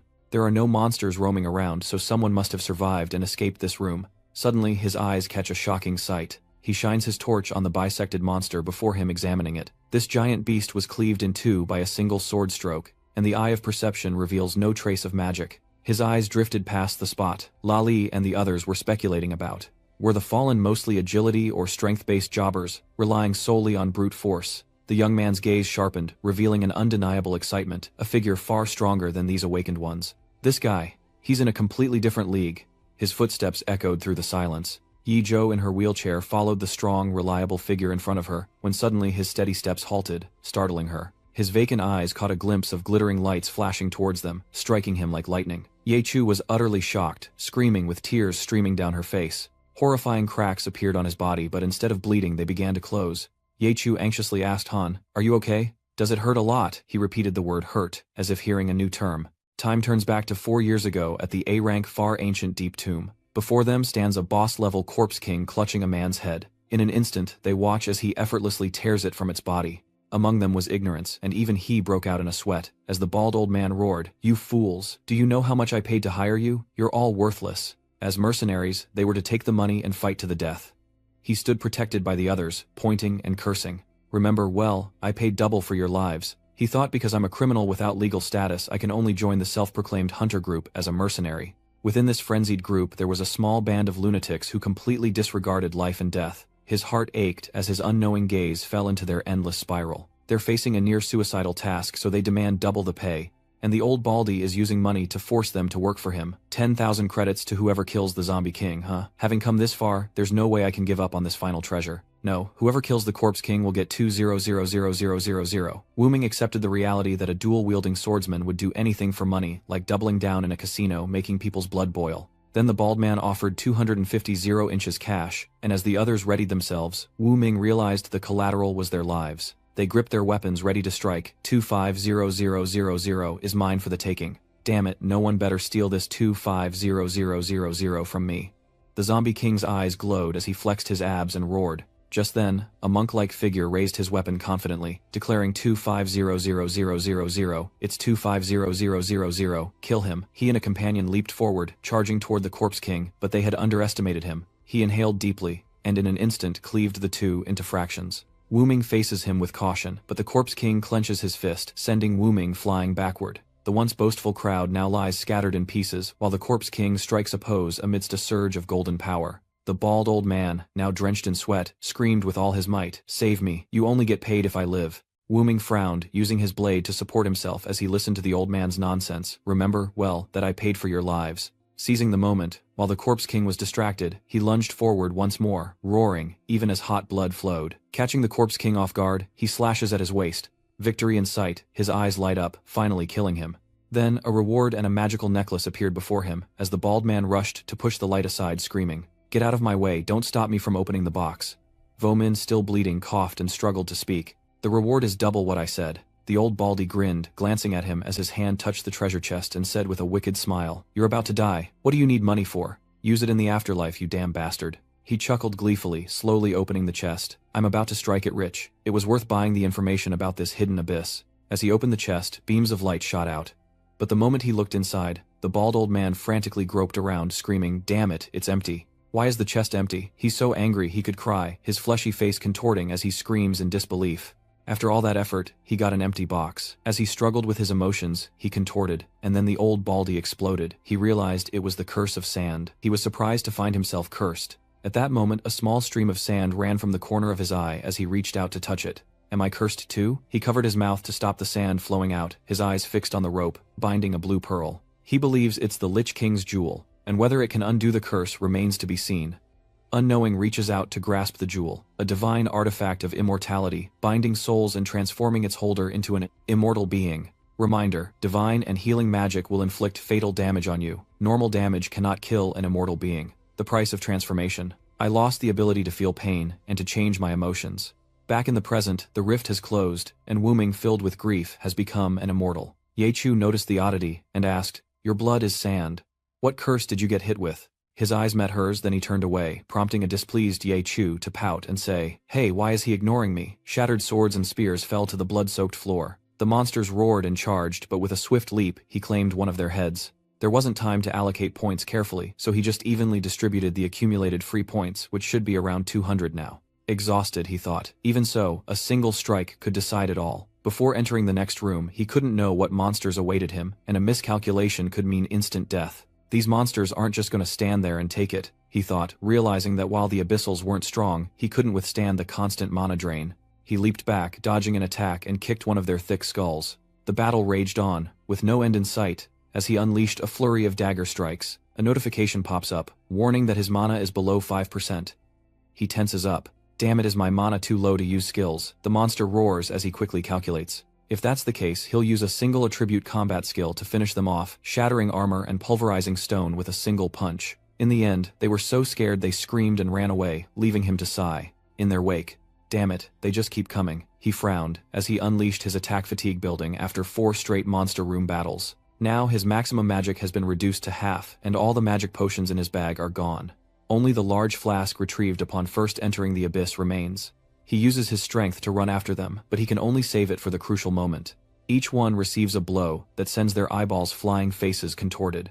He grabs a monster's head, leaping away from its body, instilling fear in the rest. He summons a card thinking, I don't dare use the Death God artifact casually because of the scythe's side effects, but if I face a monster with low health, maybe the Despair Harvest trait can trigger the recovery effect. The remaining monsters were cut down by a scythe-like force, their heads falling like harvested wheat. His Death God showed no mercy or hesitation. Meanwhile, he relaxed and watched the show. A notification triggered the Desperate Reaper's unique effect, restoring HP and mana. He breathed a sigh of relief at 100% HP and mana, saving magic potions and reducing the uses of super regeneration. Suddenly, a notification appeared, warning that the cooldown time of skill cards would be longer due to cumulative uses. As if sensing something, he looked down at his feet in confusion, spotting glasses. Then a sound caught his attention. Yi Qing looked at the wooden crate nearby and asked, "Who's in there?" A small hand reached out and a voice inside hurriedly said, "Wait, don't kill me. I'm human. His eyes lit up with interest as he asked, "Did you see my glasses just now?" He picked up the glasses he had crushed and handed them to Qingshan, who confirmed they were his.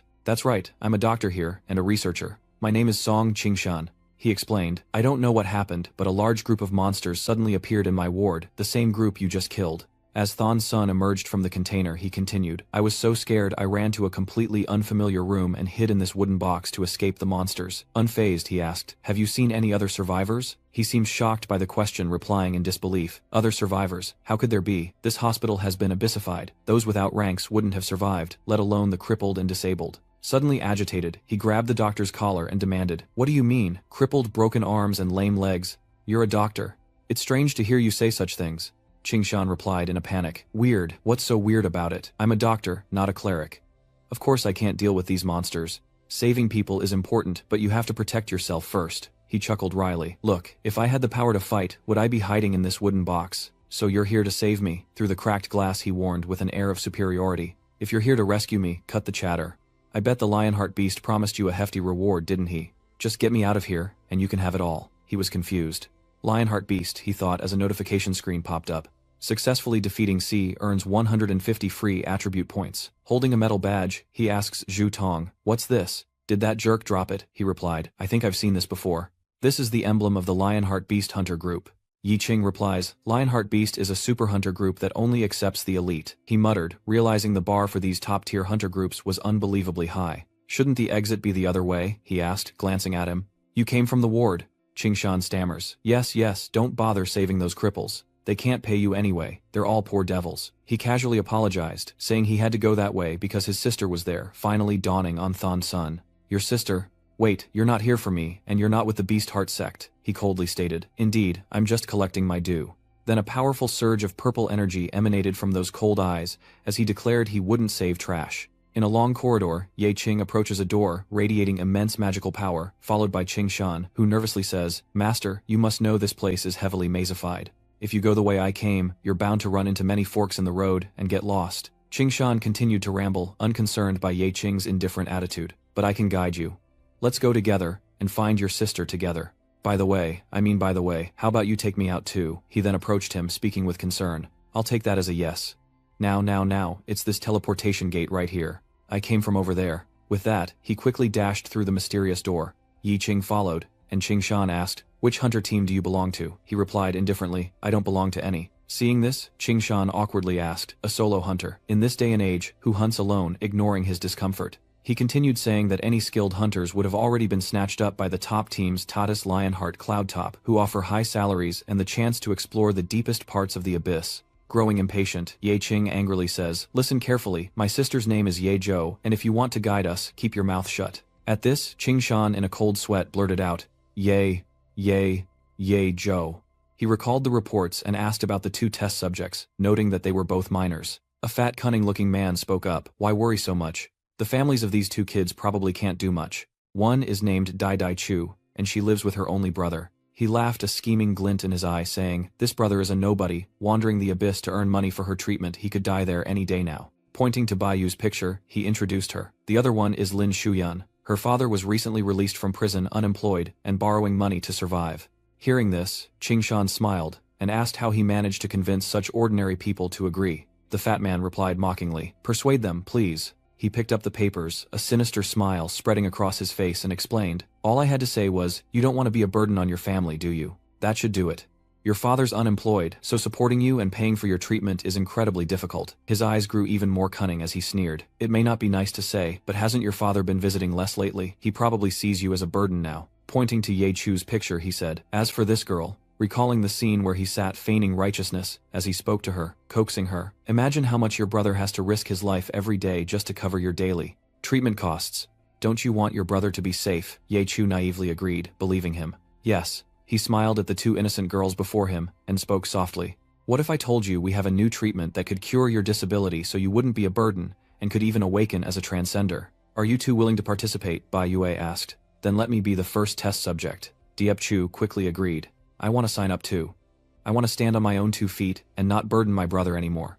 Hearing this, he stepped forward, pointed to the paper on the table, and said with a wicked smile, you really are good kids. Here's the agreement. Just sign here. As he watched the girl in the large test tube fatty bin, then he said, isn't it simple? Just a little deception is all it takes. Dan Sun added from the side. So even the dregs of society can be of use to the elite. Well done. Hearing that, he happily replied, not at all. The director is the amazing one. This research can help those undergoing inheritance overcome obstacles and quickly gain greater power. You are the one who brings blessings to society. Qing Shan, who was watching, laughed loudly and boasted, each abyss cell is worth hundreds of millions of dollars. It will be able to create a shortcut on the road to becoming stronger. This is my greatest contribution to society. A doctor holding a syringe filled with a strange substance spoke up. Director, should we begin the experiment now? Hearing this, he agreed. Let's begin. As the strange liquid is injected into the blood bag, the doctor announces, experiment number 1, commencing. Suddenly the liquid sprayed from the test subject's arm, and his cries of pain bewildered the observers. Qingshan stepped forward, grinding his teeth in disbelief. What the hell is going on? A woman's voice echoes, addressing the two men. The abyssal cells rejected the host. No energy fluctuations detected from the non-powered individual. Watching the person in the test tube slowly decay, she reported that the abyssal cells had failed. Seeing this, Than Sun forced a smile and reassured her, don't panic, this is just a test subject, it's not a big deal, we still have other backup plans. Then she frantically announced, we have a problem, director, someone's causing a disturbance. Hearing that, he was stunned and asked, who is it? On the monitor, a man was yelling. Where have you taken my daughter? She pointed at the man and said, that's her father. Hearing this, he indifferently said, how annoying, bring him in. The fat man quickly turned and responded, all right, I'll bring him in. He walked outside and gave the order. Hey, what are you two guards doing? How can you beat a patient in a hospital? The director told you to bring him in. Hearing this, the two guards holding the man down replied clearly. The fatty smirked at the man and said, your daughter is in there. Follow me. The man entered the Qingshan lab, and the director turned to speak. Hello, sir. I'm the director of this hospital. Your daughter is right here. Hearing this, he stepped forward and asked, where is she? Where's Nan? Qingshan pointed to a test tube containing a shapeless monster, saying, your daughter is right here, just released inside. He smiled, continuing to introduce it like a work of art. This is an agreement, and we're just following the rules. We sincerely apologize, there was an error in the testing process, we will compensate you as agreed. The man wept in anguish as he calmly continued, but we still need to recover the body for research. He swung, punching Than Sun in the face, and screamed, you're scum, give me back my daughter, director, but the guards around him shouted and restrained him. He cried out in anguish, why is this kind of harmful experiment allowed on ordinary people like us? Do you even have any humanity left? The man was quickly subdued, and a furious Qingshan clutched his face, shouting, a useless cripple. Instead of living a meaningless life, you should contribute your body to society. The death benefits in the agreement are enough to pay off all your debts. Be grateful for your daughter's sacrifice, then take the compensation and get lost. Hearing this, he cries out, in anguish, my daughter is still a minor, isn't a death waiver the same as murder? I don't need money. I just want my daughter to live a good life. Ignoring his words, he coldly gave the order. This disruption led to the doctor being kicked out of the hospital, dragged away as he screamed, you scum, I'll send you all to hell, to the abyss, forever unsaved. Qingshan glanced at the fatty and asked about Ye Diju's condition. He looked at a test tube containing a girl and said there were no energy fluctuations at all, so it seemed further observation was needed. Looking at Qing Shan, he asked, "Director, her brother's probably going to cause a scene, right?" He replied nonchalantly, not really caring. "It's fine. What waves could a zero-level employee make, especially just a talentless one?" At that moment, Yi Qing interrupted his thoughts, asking, "You know her?" Startled, Qing Shan nervously avoided his gaze, scratching his head as he replied, "Ye Diju, I really don't know her. Maybe she's in the next room." He broke out in a cold sweat, thinking, wasn't Daiju's brother supposed to be just a jobless nobody? Why does he seem so strong now? Was the slaughter in that room just my imagination? Avoiding Ye Qing's gaze, he thought to himself, damn it, if this guy is really strong, I'm dead. I pushed Ye Yeju into that monster pile and ran away. In a dimly lit corridor, Qing Shan awkwardly scratched his head, glancing around. Noticing his behavior, Ye Qing asked, "What's wrong? Have you lost your way too?" Seeing his cold expression, he anxiously broke out in a cold sweat, stammering, No, I'm just worried something might have happened to your sister. There were so many monsters appearing near the hospital room that I had to run out." Turning his face away, Qing Shan cried inwardly, thinking, I'm dead. I'm definitely dead. If they find out Miss Ye is dead, I can blame it on the abyssal monsters, and then I won't be involved at all. Yi Qing's eyes turned cold as she stared at the strange sounds coming from the end of the corridor, her gaze deepening as she realized something. Suddenly, Ye Qing pulled Meng Qing Shan aside as a sword shot out of the darkness at the end of the corridor. Ye Qing stood firm, wary, and said, "This time it's not the aura of a demon." Qing Shan sat on the ground, worried. "Who is it?"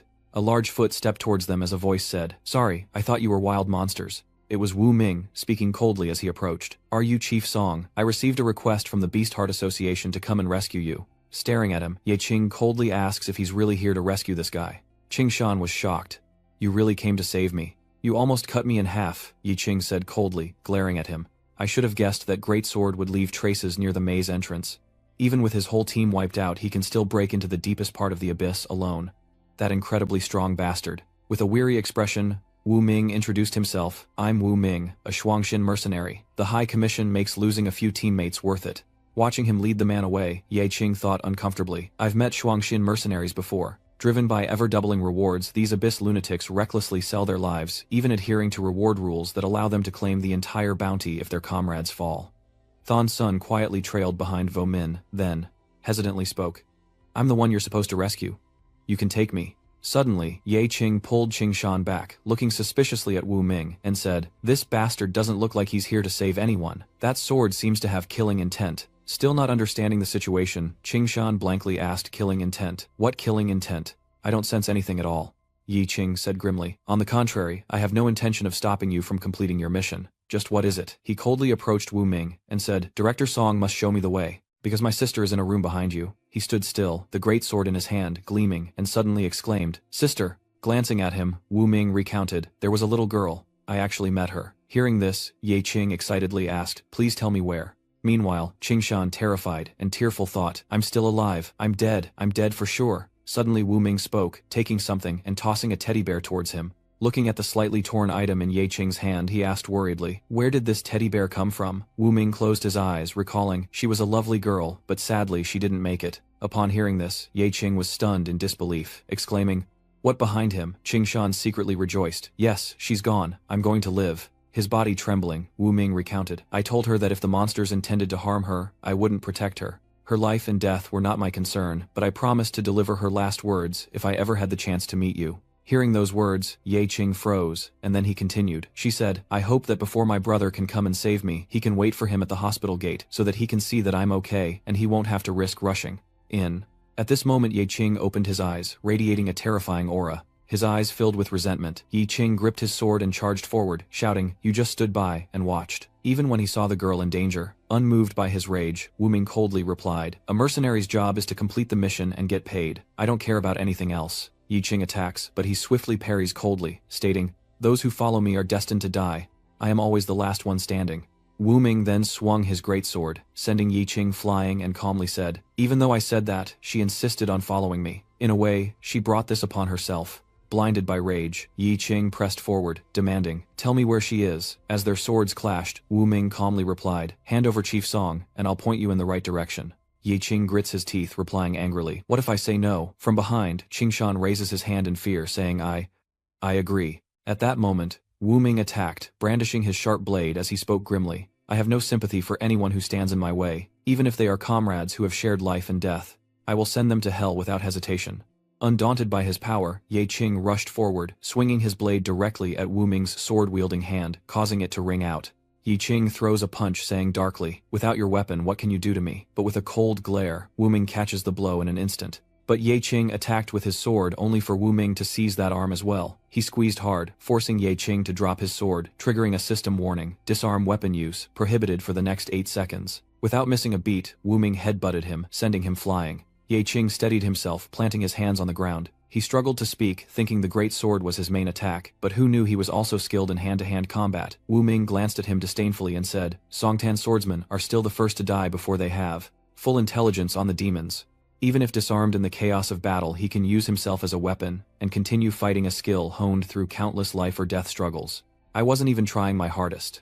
Wu Min retrieved his greatsword and pointed it at him. He declared that I wouldn't be able to withstand his greatsword of no return now. With that, Wu Ming unleashed the rock-crushing strike, a surge of golden spiritual energy enveloping his greatsword. Seeing this, Yi Qing mused that while the greatsword was ferocious, its massive weight would limit its swing speed, and he could interrupt the attack by striking first. Dust fills the air as figures are thrown back. Yi Qing grits his teeth, worry in his heart. He's strong. He leaps into the air, unleashing a purple ray. Strange spiders appear and Wu Ming wonders, so he even has summoning abilities. The strange spiders spew threads binding Wu Ming with thick, massive strands. He roars, breaking free from the silk, and leaps into the air, sneering, "If you think you can stop me with these little monsters, you're sorely mistaken." He turned and charged, gripping his sword and shouting, "Rock-shattering strike!" Wu Ming narrowed his eyes. "If you think you can control me with these lackeys, you've underestimated me." Wu Ming glances back swiftly, blocking Yi Qing's sneak attack. Wu Ming watches him and says, "If the sword's length wasn't enough to withstand the full force of hundreds of accumulated power points, this punch would have pierced my body." Seeing Yi Qing's burning rage, he continues fearlessly, "You're not one of those useless amateurs. Your strength is far beyond that."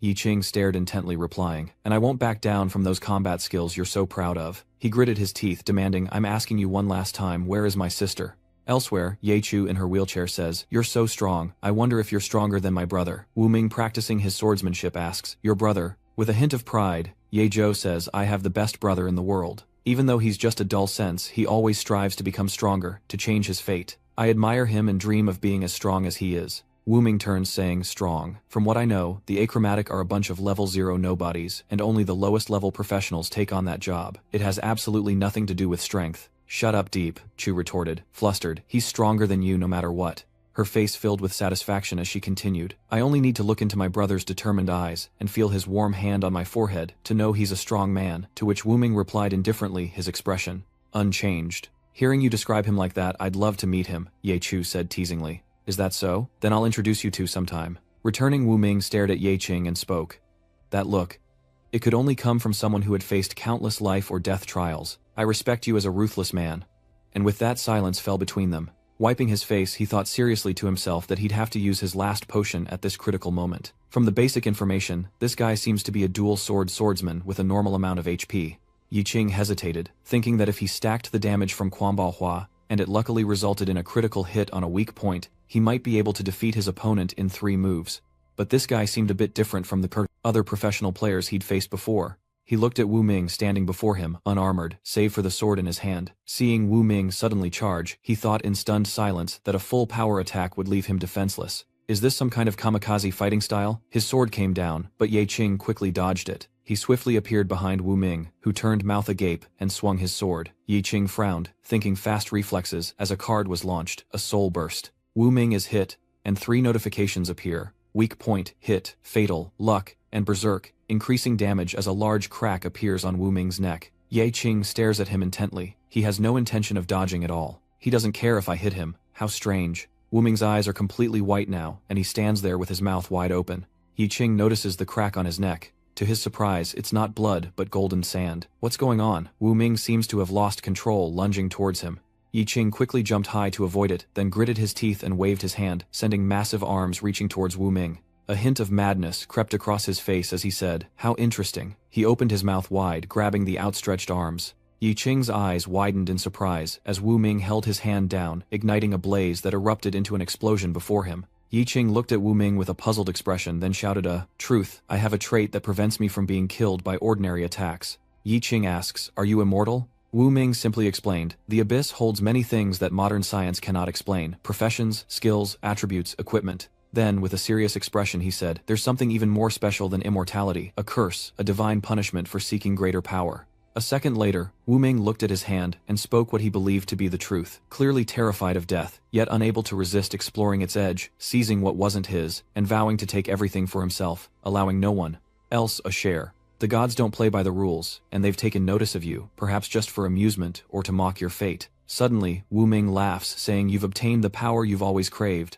Immediately, he looked horrified and screamed, but didn't tell him that he would also take away his most precious thing. Hearing this, Ye Qing looked serious, the trait of an immortal being. Wu Ming confirms that the rumors are true. The traits of abyssal monsters can transfer to job class holders. Immortality is an incredibly powerful trait, allowing endless revival as long as power remains. As he spoke, an arm suddenly emerged from beneath Ye Qing's feet. In an instant, Wu Ming appeared from the earth and declared, "In the moment before death, I reached out and touched eternity." He recounted past events to Ye Qing, recalling how the swordsman had loudly insulted him upon learning of Wu Ming's resurrection. That bastard survived alone again. Is he some kind of cursed omen? Every mission ends with all his teammates dead. Though there's no proof if a twin Nova swordsman in the mercenary corps has all his teammates die, wouldn't he get all the reward money? It's hard not to think he's assassinating his teammates if he's on the mission. I absolutely refuse.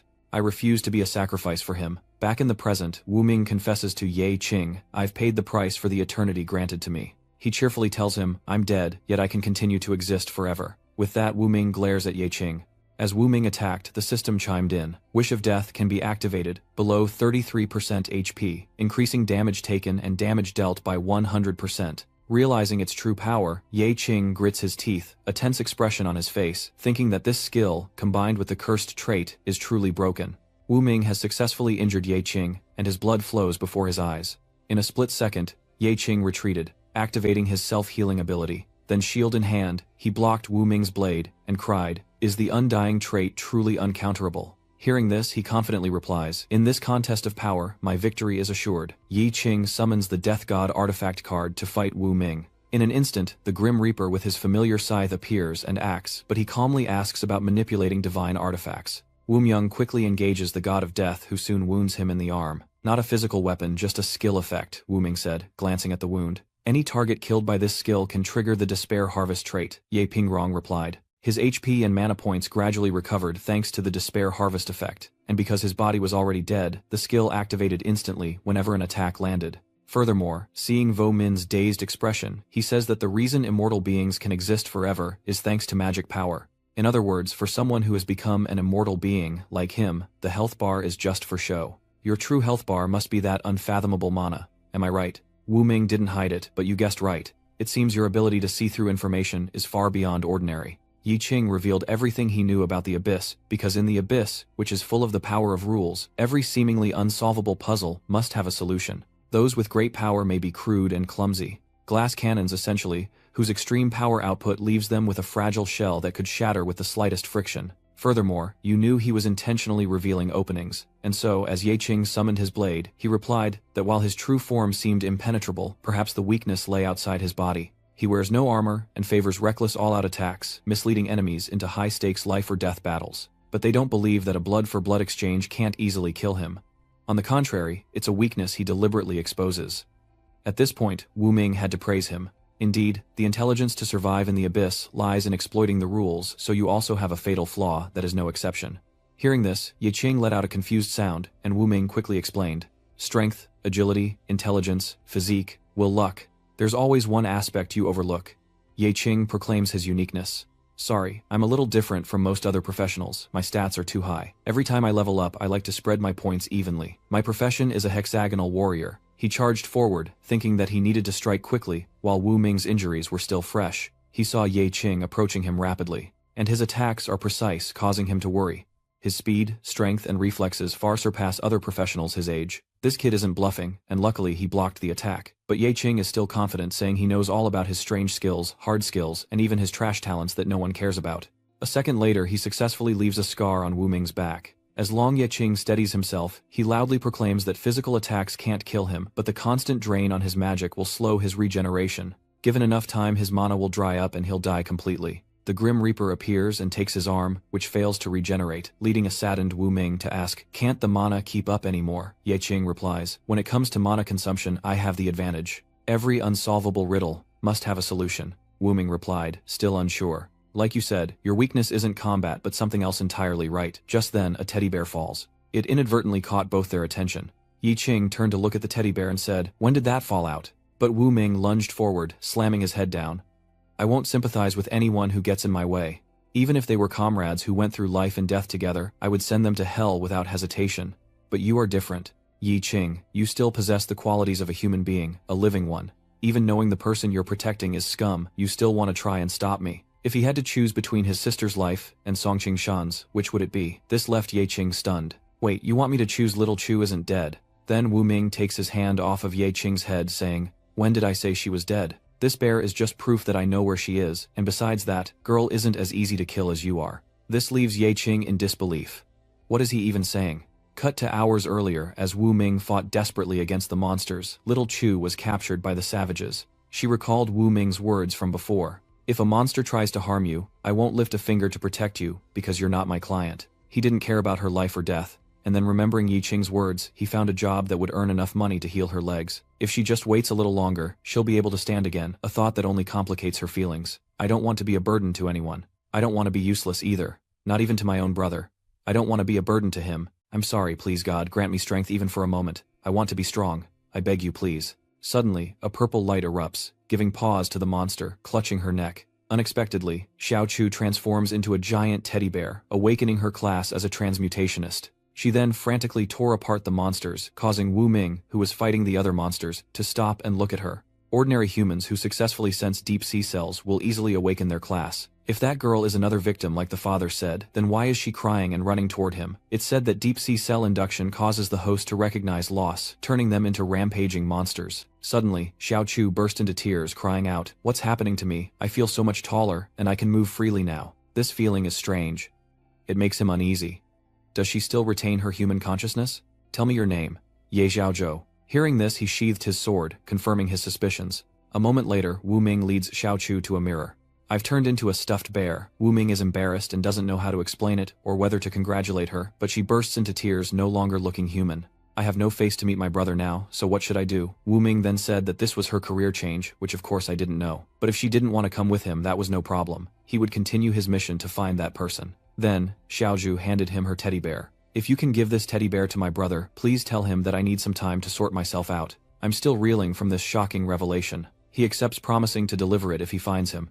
Back in the present, one of Wu Ming's arms is starting to vanish. "If we keep fighting, I'm the one who'll be in real trouble. Yi Qing, I wanted to see your abilities, but we no longer have reason to interfere with each other." This left Qingshan speechless. "Ye Xiaozhou isn't dead, is that true?" Wu Ming explains to Ye Qing that more accurately, it was the doctor behind him who put his sister in such a dangerous situation. "This abyss exists in no small part thanks to this man. Let's rewind to a few days prior. I was at my wit's end, and had no choice but to resort to this plan. Using this key to open any door will allow the abyss's power to permeate the entire lab, ultimately transforming it into a complete abyss. However, considering Song Qingshan's physical strength, reinforcements will surely arrive to rescue him. I want to ensure that every trace of this wretch remains here forever.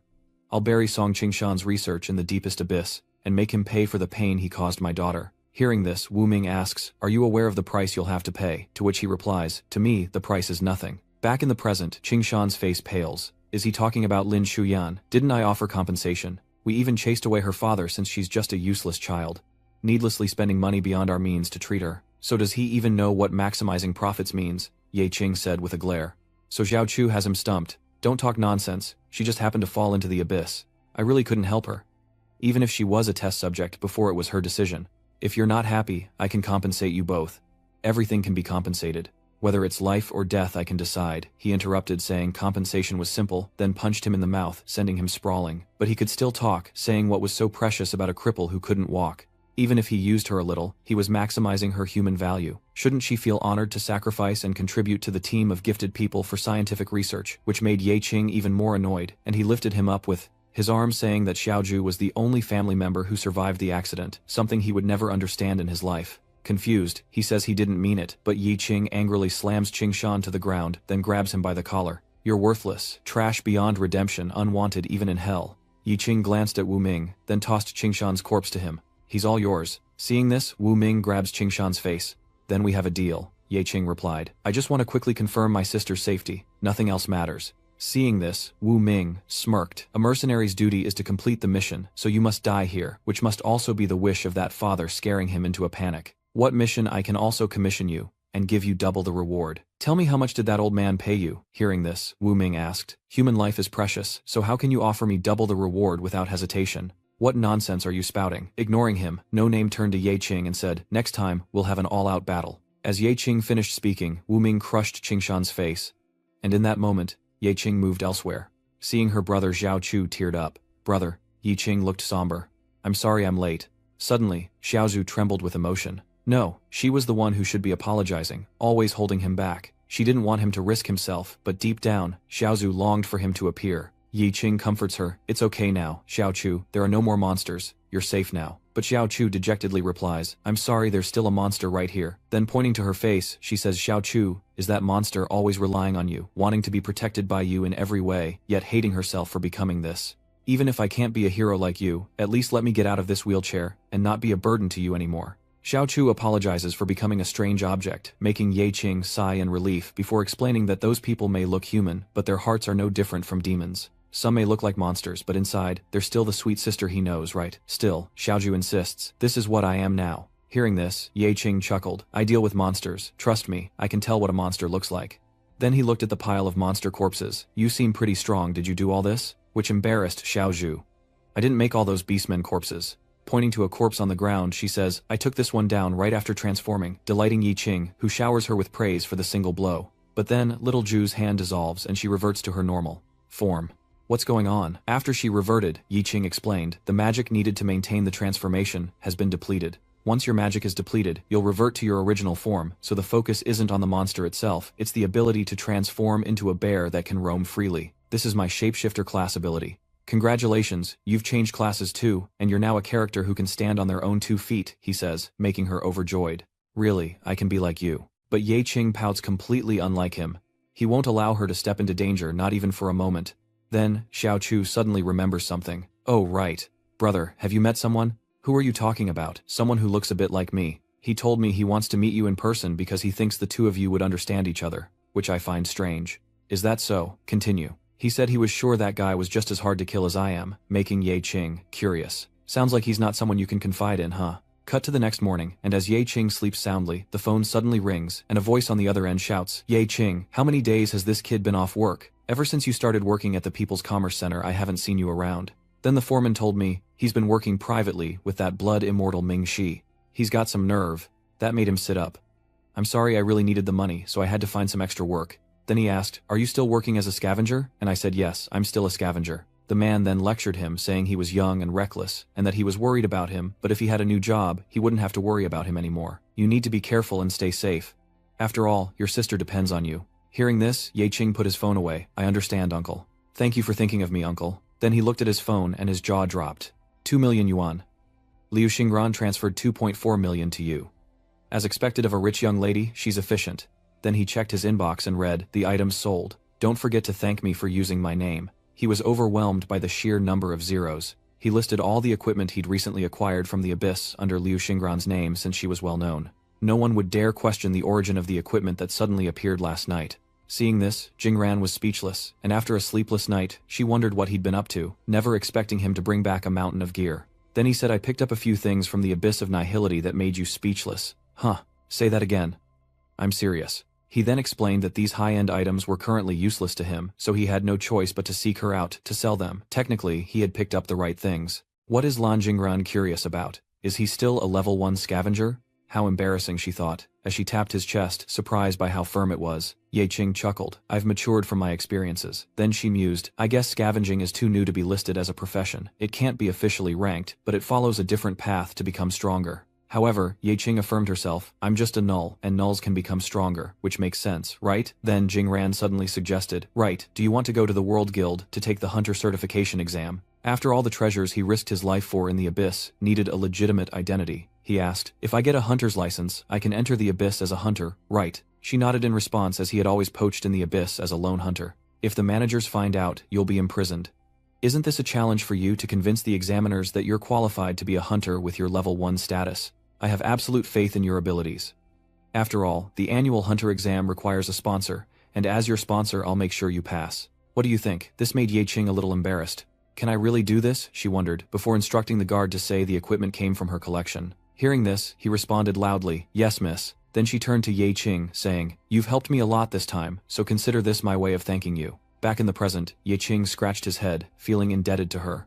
Then he stepped out of his room to find a package waiting for him, delivery food. Then Xiaoju stepped forward and said, "You don't even have a kitchen in your apartment, so I just ordered your favorites." Seeing her, Ye Qing asks, "You're up early, Xiaozhou." "Of course, it's my first day back and I don't want to spend it in bed." He opened the food container, chewing, as he asked, "How's your leg? Your body changed yesterday, so you can move around a little now, right?" With that, Xiaoju stood up to show him, surprising him. "Wait, how could you do this in just one night?" Then she said, "I was afraid of turning into a bear and wrecking your inn, so I was extremely careful, only making small changes, focusing my magic on my knees." After hearing this, he comforted her. "There's nothing that little Chu needs to take on alone right away. With me here, there's no need to push yourself." She couldn't help but smile at that. "I know. I'll practice transforming my body gradually, hoping to stand up soon, but without forcing myself." Yi Qing then opened the door and left. "Does everything have to be a process with you?" Seeing this, Xiao Chu hurriedly asked, "Brother, are you going out?" "That's right, I have some business to take care of today." Worried, she asks, "You have to go out on the weekend too?" He awkwardly replies, "Your brother must have something to do. He can't even rest on the weekend," then slams the door, leaving Xiao Chu suspicious, wondering if he's going to see a woman. Girlfriend. Meanwhile, on Diep Kin's side, he looked down at the hunters from the bridge and couldn't help but criticize them. Is even being a hunter this extravagant now? Suddenly someone appeared behind him, calling out, "You here for the hunter certification too? Which hunting team do you aspire to join?" It turns out it was the green-haired leader, Zhou Tong. He excitedly asked, "Why are you at the hunter certification place, big brother? Didn't you already have hunter status?" He replied, "I've had a bit of money to spare lately. The hunter exam costs a lot to register for, and you should have been a qualified hunter already." "How have you been lately?" he replied. "I listened to you, boss, and practiced melee combat for a while, but right now the license is just secondary. Most hunters think I'm just gaining experience and I don't even qualify for a team. I need to convince them I can do close combat. If you're here for a hunter license, you must be aiming for the central position." He nodded in agreement. "That's what I was thinking too." Just then, a commotion erupted from the crowd below. "Get out of the way." Tamta, reeking of incense, was fuming about having to wait in line for the certification exam. "Make way for the boss." "Do you know who he is? He's a god-chosen wanderer. If you delay my boss's level up, watch out for my fists." This made Ye Qing, who was standing next to him, think, "A god-chosen class, I just met one," while Zhou Tong behind him couldn't help but spout nonsense. "What's the big deal? My boss is way better than him." Yi Qing thought to himself. Lu Xingran, a divine spring knight, can use ice magic in addition to normal knight functions, create healing shields, and has a significantly higher AVNA growth rate than other professions, which is why he takes 10, ranked S. The characteristics of the professions are combined with the basic profession. Sometimes job parts can reinforce a job's weaknesses, while strengths become even stronger, as if blessed by the gods. That's why it's called a divine inscription profession, he thought before turning to Chu Tong. "I'll apply as soon as he's done," which Chu Tong didn't like. "What's wrong with that? He just got lucky." Meanwhile, Tam Ta is causing a ruckus, demanding his license be processed immediately. Seeing this, the clerk sighed. What kind of permit is he even applying for? Then he puffed out his chest full of himself, wondering what kind of license a chosen one like him would need. Perhaps an omnipotence license, the kind that makes other job holders curious. An omnipotence permit. This guy asked for an omnipotence permit. Being God-chosen, he could get one in a heartbeat. Hearing this, the two punks started to cause a ruckus, saying, "What are you looking at? Our boss is the best. You're not even worth a fart," which is very true. But then another figure appears, a top player who instantly turns the three evils into sycophants. Unexpectedly, there's also a beauty here. "Will she join our team?" Seeing this, she waves him away, saying, "You're not worthy to team up with me. Go take a bath and go to sleep." This only excites him more. "Don't say that I'm a professional god select." She boasts that her hand techniques are impressive, and her bedroom skills are top-notch, further infuriating the girl. With a snap of her fingers, she detonates Tam Ta, sending him into a painful scream as his underlings scatter in panic. Are they not all supposed to be rookies? Why is she so ruthless right from the start? Does she not know how powerful he is? He's right. Even Ye Qing, who was watching the drama unfold, was caught off guard. This bursting flame art is not something a newbie could pull off. The other job classes laughed and mocked him for his failure. What? So much for being divinely chosen.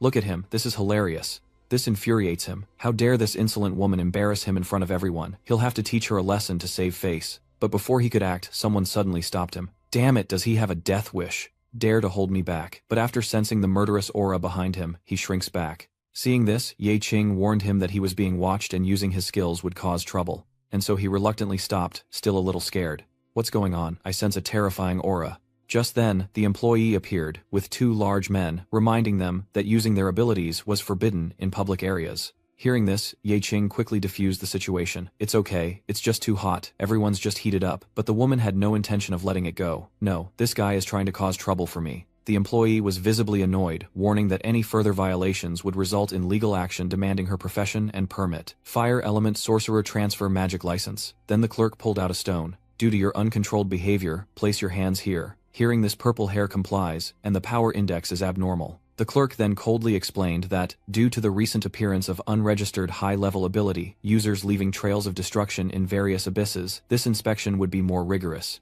Please come with us, she said, causing the purple-haired girl to frown.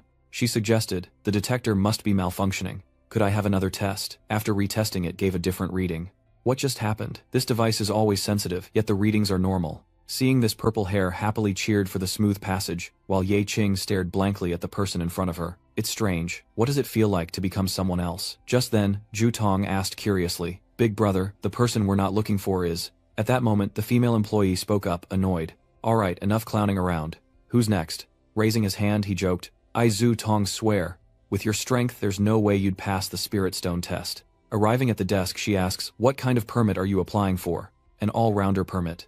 What's your profession? You want an all-rounder license. That's a profession only the God-chosen can choose. He calmly replied, a level 1 scavenger, causing everyone in the area to burst out laughing. What? A novice scavenger? What kind of hodgepodge job is that? Sounds like you picked it out of the trash. Seeing this, Zhu Tong chimed in, shut up, I could crush you guys with one hand. But Ye Qing calmly responded, I just want an identity that fits any team, so I can overcome any problems that arise. Is there a problem? The clerk replied. There's no problem with the direction of the license application. So do you know what the test for the all-rounder license is? Leaving him bewildered. Huh, there's an exam too. Of course, even the purple-haired girl is curious about this newbie.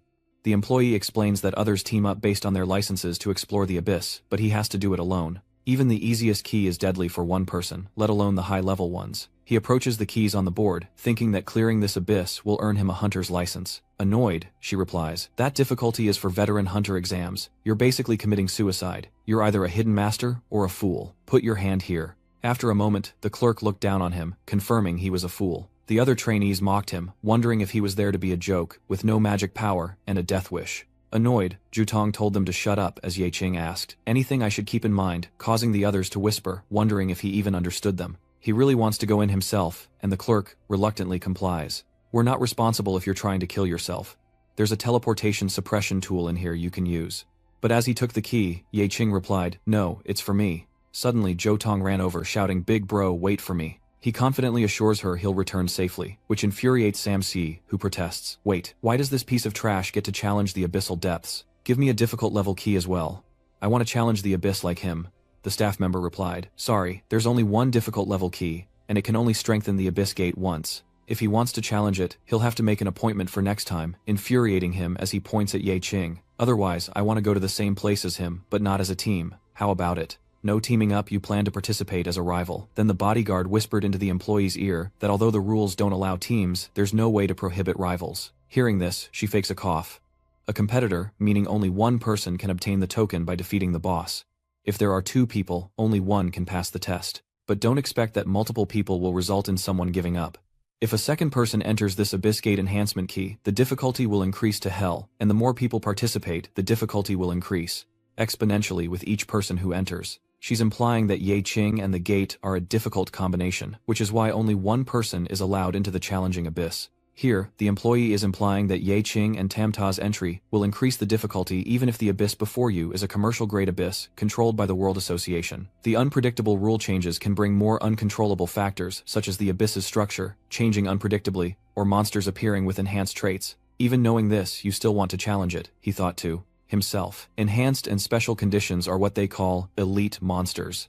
Some clauses clearly enhance the life force and combat power of the magical beasts, while others make them immune to certain attacks and can only be defeated by exploiting new mechanics. I've seen a thing or two like this before. Then Tamahome pulled out a fancy box, saying, I'm decked out in top-tier gear. This trash obviously can't affect me. Big brother is right, he thought to himself, as he watched their strength and physique increase. Indeed, only high-end equipment could have such powerful value. Clearly, the origin of equipment enhanced by these terms is extraordinary. Strength up by 100, agility by 200. Even a novice can quickly reach the highest limits through these insane equipment perks. This is the advantage hunters have over others.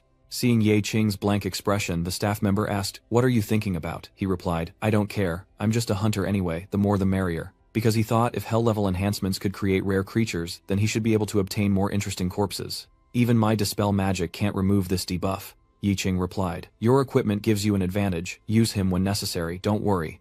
And so they entered. Tam Xie hastened to tell him, "We are competitors, and if you're about to die, I won't lend a hand because only one of us can pass the test. Don't you forget it," Yi Qing then retorted. "Since you're so eager to show off, I'll let you have the honor of opening the door. I trust the luck of a god chosen will draw a favorable rule, one that will please him. Looks like you know it. I'm known as the Hand of God." He then pulled out the key and inserted it, triggering a series of system notifications. Tong Yuan has been enhanced to a difficult level, with the number of generated beasts increased by 300%. The life value of magic beasts is increased by 150%. The damage of magic beasts is increased by 70%, and the individual strengthening ratio of the sealed demon land in the abyss has increased by 300%. The decay spreads, reducing health recovery from any source in the abyss by 75%. The rapid decay takes hold, leaving him wide-eyed. What the hell kind of clause is that? He'd prepared a bag of potions hoping to brute force his way through, but if the potions failed, he was doomed. Yi Qing watched, realizing that not only were potions scarce, but health recovery from any source was severely reduced. My carnivorous flower's supernatural regeneration and the Reaper's blood drain will be greatly reduced. Even more dangerous, the burden from the bloodthirst effect will be heavier, possibly a pure negative, and must be used with caution. And so, he had no choice but to leave it behind. Having bought the largest backpack to carry all the medicine, he could only lighten his load and don his colorful gear. "Little tree, my indestructible diamond suit can still crush trash mobs like usual. Believe it or not, come and see. Then I'll jump into the portal first." The difficulty has already been hinted at. With the second person joining, the difficulty rises to hell. A legendary challenge, a legendary monster, will spawn in the abyss. It won't be limited to a special room. Defeating it will grant a legendary reward. Seeing this, the employee cried out in alarm, "A legendary challenge condition. Even with a luck stat of 300, there's only a 0.01% chance of triggering such an odd condition. What level of luck does this person possess? Notify the higher-ups immediately." A legendary clause has appeared in the Hunter License test. The system displays Abyss Door Easy difficulty. Chu Tong, hearing this, immediately stirs up everyone's courage. "Our team must also press on, hoping our leader returns safely." Meanwhile, Tam Ta nonchalantly says, "Come." Opening the door reveals a supersized room, nearly the size of my old man's 2,000 square meter villa. He couldn't help but brag about his situation. What was that about breaking tombstones? "This grand hall is a letdown, not even as impressive as my garden," Yi Qing coldly retorted. This is the boss room, leaving him dumbfounded. He barges straight into the boss room, then reads the information on the two large statues attacking with incredible speed, causing massive damage. Yi Qing mutters to himself, unleashing 4 affixes in one go, truly a hell-level abyss. This guy looks tough. He summons a spider to distract the monster, then uses his speed to get behind it. The noble knight's armor looks long in the front, but its weakness is usually in the back. Since he can't use his bloodthirsty armor-breaking method, he has to attack the weak spot. But just as he's about to summon the spider, Tam Ta pushes him aside and runs forward. "You're all going to die. I won't let you get the boss's loot. Today I'll show you what's what." Crushing King and Ye Qing was speechless. Damn it, this guy's crazy. But after rushing in, the statue noticed him and slammed him with its blade, disfiguring his face. Damn it, he slams into the ground nearby, attacking so fiercely right off the bat. Does he have no manners? Yi Qing realized that Wu Sangzi's equipment was survival-oriented, with high defense, and even a full blow from the noble knight couldn't break through it.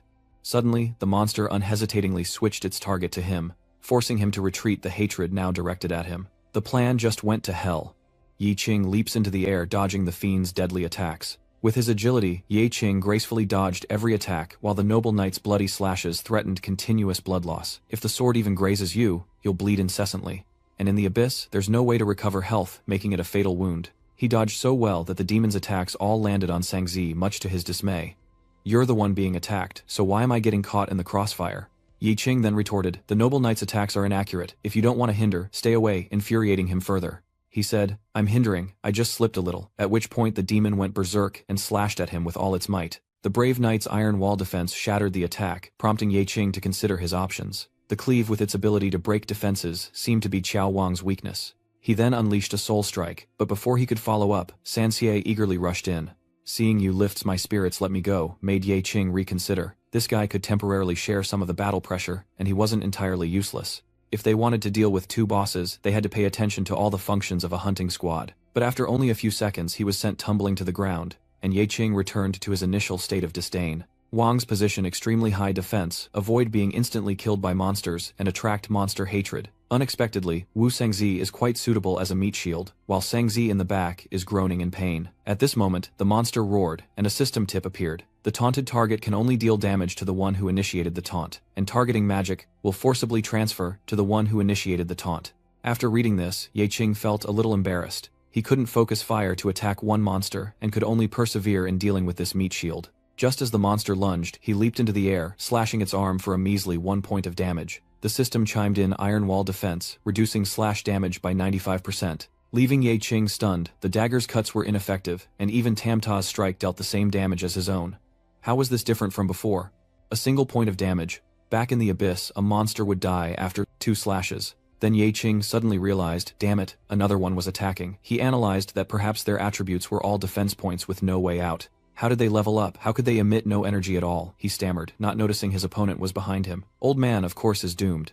I got here through sheer skill, he retorted, prompting Ye Qing to exclaim, don't lose focus in battle, you idiot. He heard this, and immediately ran with all his might, only to trip on a rock and fall flat on his face, leaving Ye Qing speechless. If his nimble playstyle was weighed down by heavy armor, it would hinder his movements, but he foolishly responded anyway. Didn't anyone tell me the abyss was this difficult? I used to just lie down and win. As a side note, Wu Songzi, the boss of the Golden Company, inherited a large fortune and paid others to level him up. He doesn't bother with tactics, just maxes out defense and wins by surviving. The monster slashes its massive blade, cleaving the ground, but Ye Qing manages to pull Sanxie out of harm's way.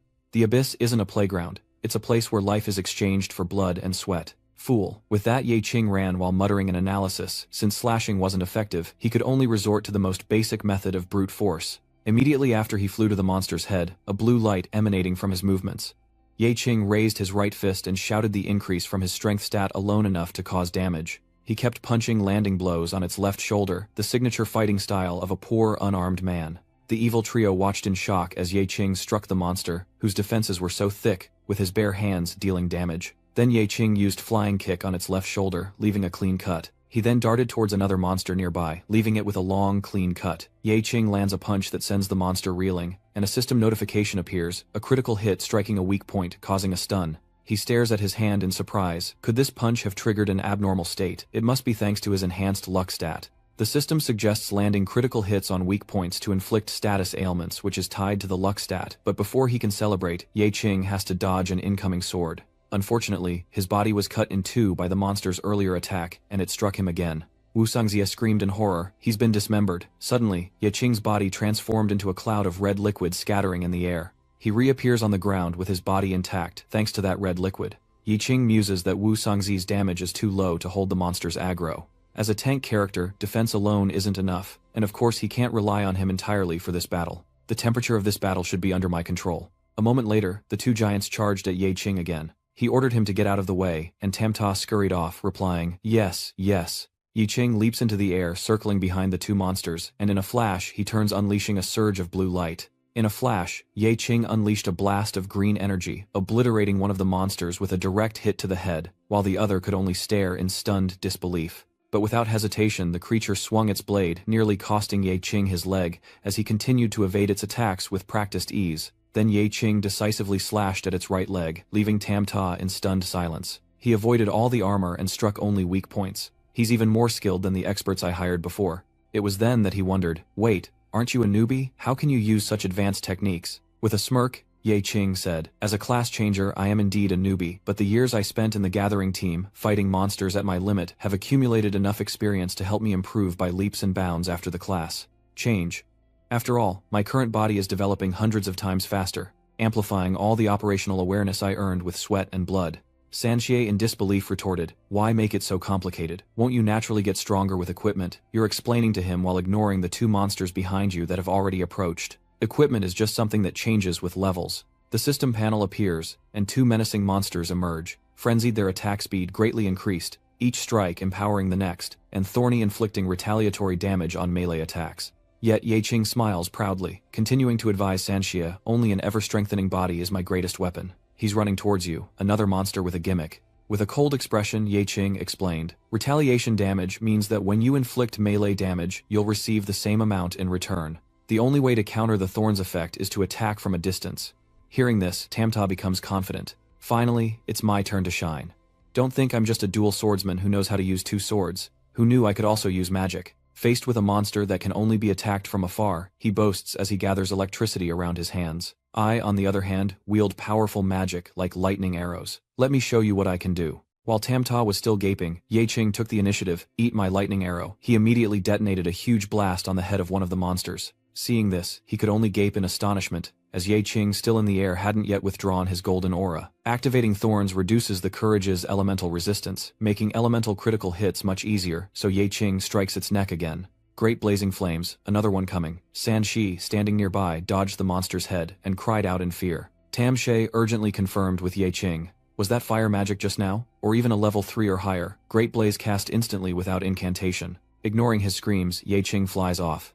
Impossible, you're a physical class, you shouldn't be able to use elemental magic. How is he doing that? He then went on to attack the remaining monster, but it swung its arm trying to crush him. Strangely enough, Ye Qing narrowly dodged its axe. He uses the same move to decapitate the monster, and the system displays thorns with his name. Right after Diep Kin shows no mercy. He slices its neck, and the system announces a counterattack, reflecting all the attack power. Tam Ta returns as commentator, using the Thorns of Courage to inflict reflected damage. An unexpected technique to be sure, but Ye Qing's luck wouldn't last as another massive monster prepared to swing its axe from behind. Ye Qing curses in frustration.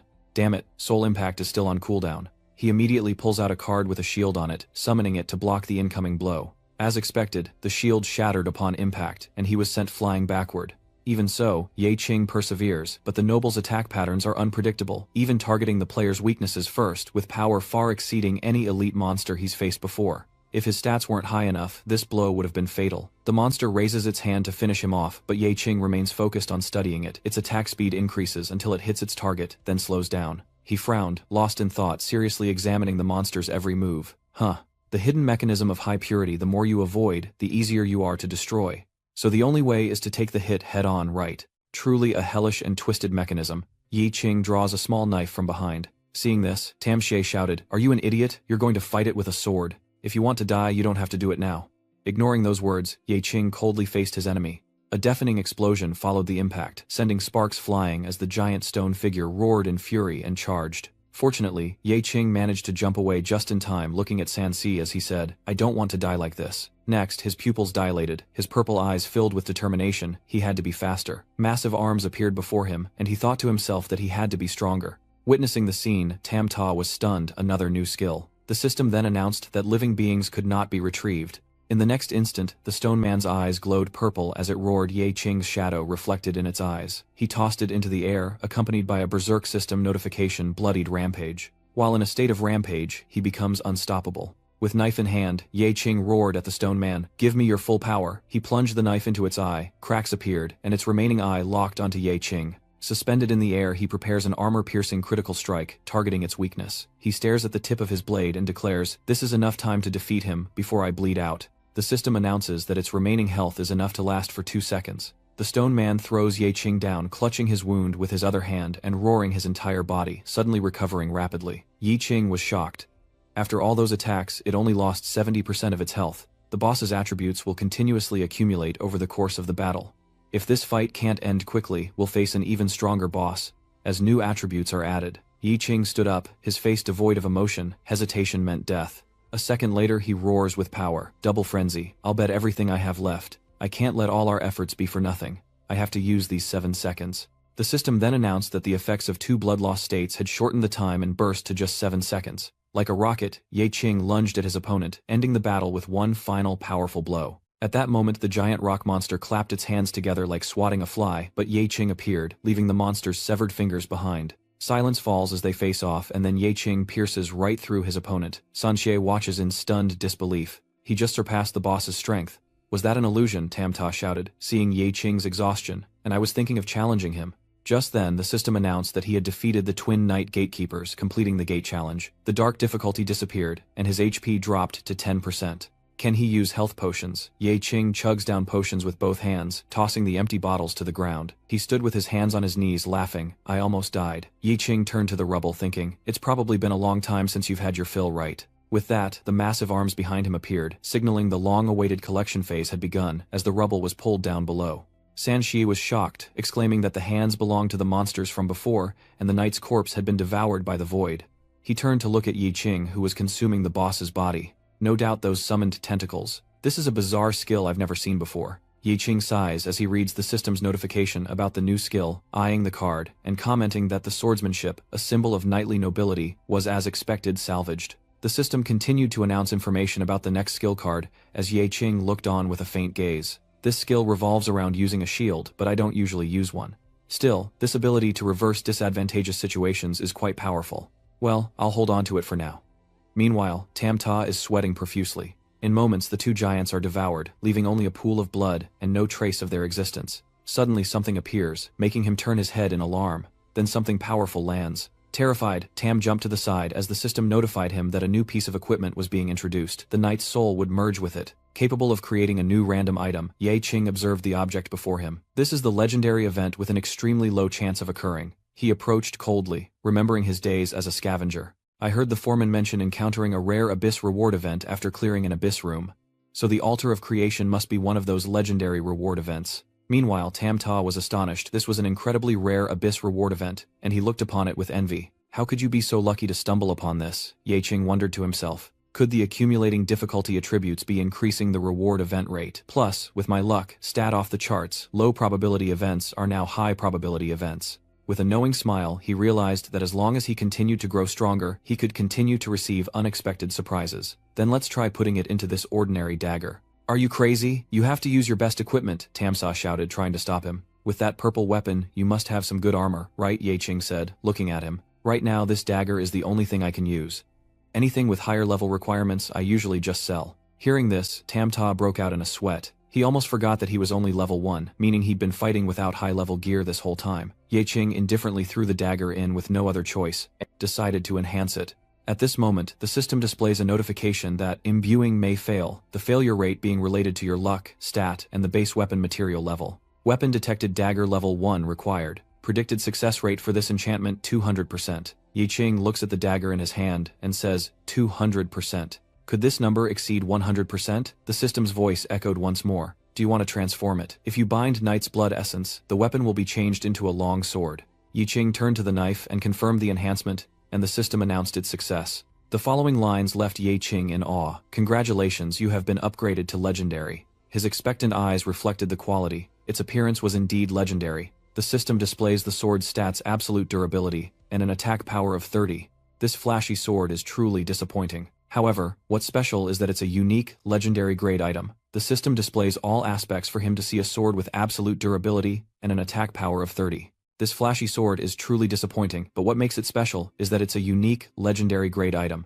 Level 1, Yi Qing holds the two swords, a look of satisfaction on his face. Not bad, I like them. Suddenly, the evil triad chuckled from behind, noting that the sword's attributes were clearly of the awakening type, adding that even luck can fail sometimes. Yi Qing rested the swords on his shoulder, turning to face him, saying that he thought they were trash, but he thought they were perfect. Just as he was about to leave, Sanxie spoke up. Wait, have you never seen divine gear before? Not answering, Yi Qing threw the sword far away, looked at his hand and coldly said, Recall. A black vortex appeared around the blade. Moments later, it returned to Yi Qing's hand, and he exclaimed, Infinitely retrievable weapons. Isn't this a divine weapon? Only I can use. Tom Xie looked at Yi Qing puzzled. How could this guy's ability make junk weapons so powerful, while he disdains real divine weapons? Could he be the god of garbage? Yi Qing looked inside and said, The training altar has been used, so I guess we can consider it surplus awakening and pack it up right. In the next moment, colossal arms reached out, and he quickly shouted, Guys, take it all back. The large crate was quickly swallowed, and the system announced a successful retrieval. A card appears in Yi Qing's hand, announcing the successful retrieval of the forging altar.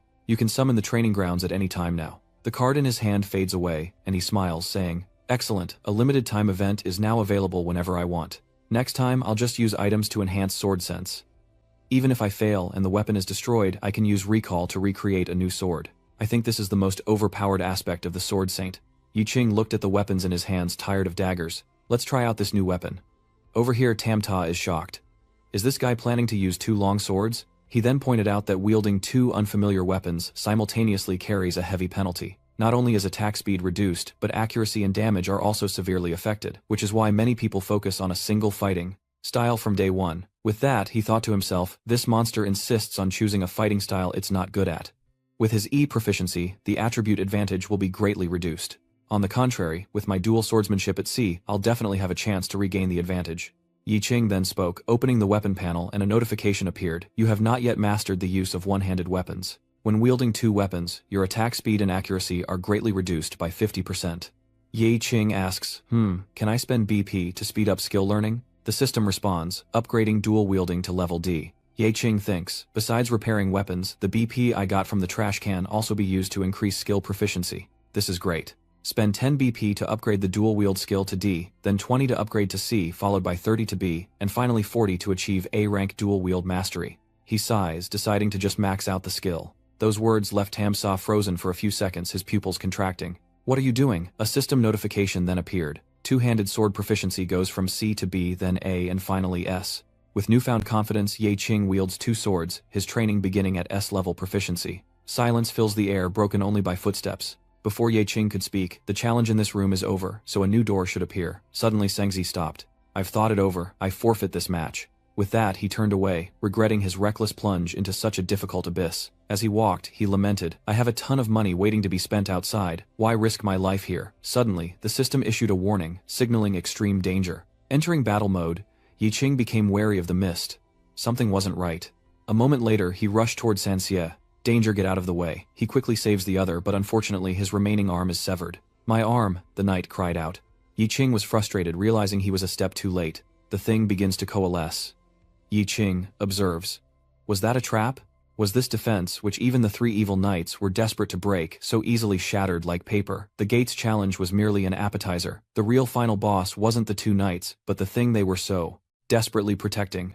A bizarre gate appears on the large pillar, sucking everything in like a whirlwind, then morphing into an attack aimed at Yi Qing, who draws his swords to block it. He parries the attack, staring directly into its red eye. What's that? A footstep appears, and it's the Dark Spirit, Dam Master, with the traits of gravity, distortion, sensory deprivation, void control, transcendent defense, demon slaying, strike fear, hunting, and tide locking. Meanwhile, Damaste relentlessly pursues Tamta, and Yi Qing desperately tries to intercept it, unleashing a skill card with a slightly panicked expression. His S-rank proficiency allows him to attack faster than daggers with dual swords, and he hopes to use this high damage frequency to draw Damaste's aggro. He intercepts the attack with his weapon and shouts, "Draw aggro to me, multi-point." Damaste's eyes widen as a system notification appears. Attack ineffective. Damaste can only take damage from its primary target while in title lock. It brushes Yi Qing aside and continues forward. Yi Qing awoke his attack ineffective, and he gritted his teeth. Damn it, there's no other way. Damaste raised his weapon against Tam Ta, only to be sliced in two.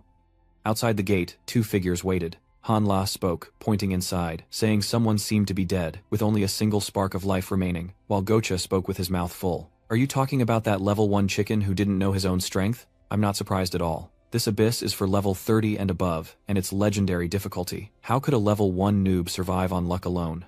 Clutching a giant chicken leg, he at least discovered an abyss with a mythical creature, a worthy death.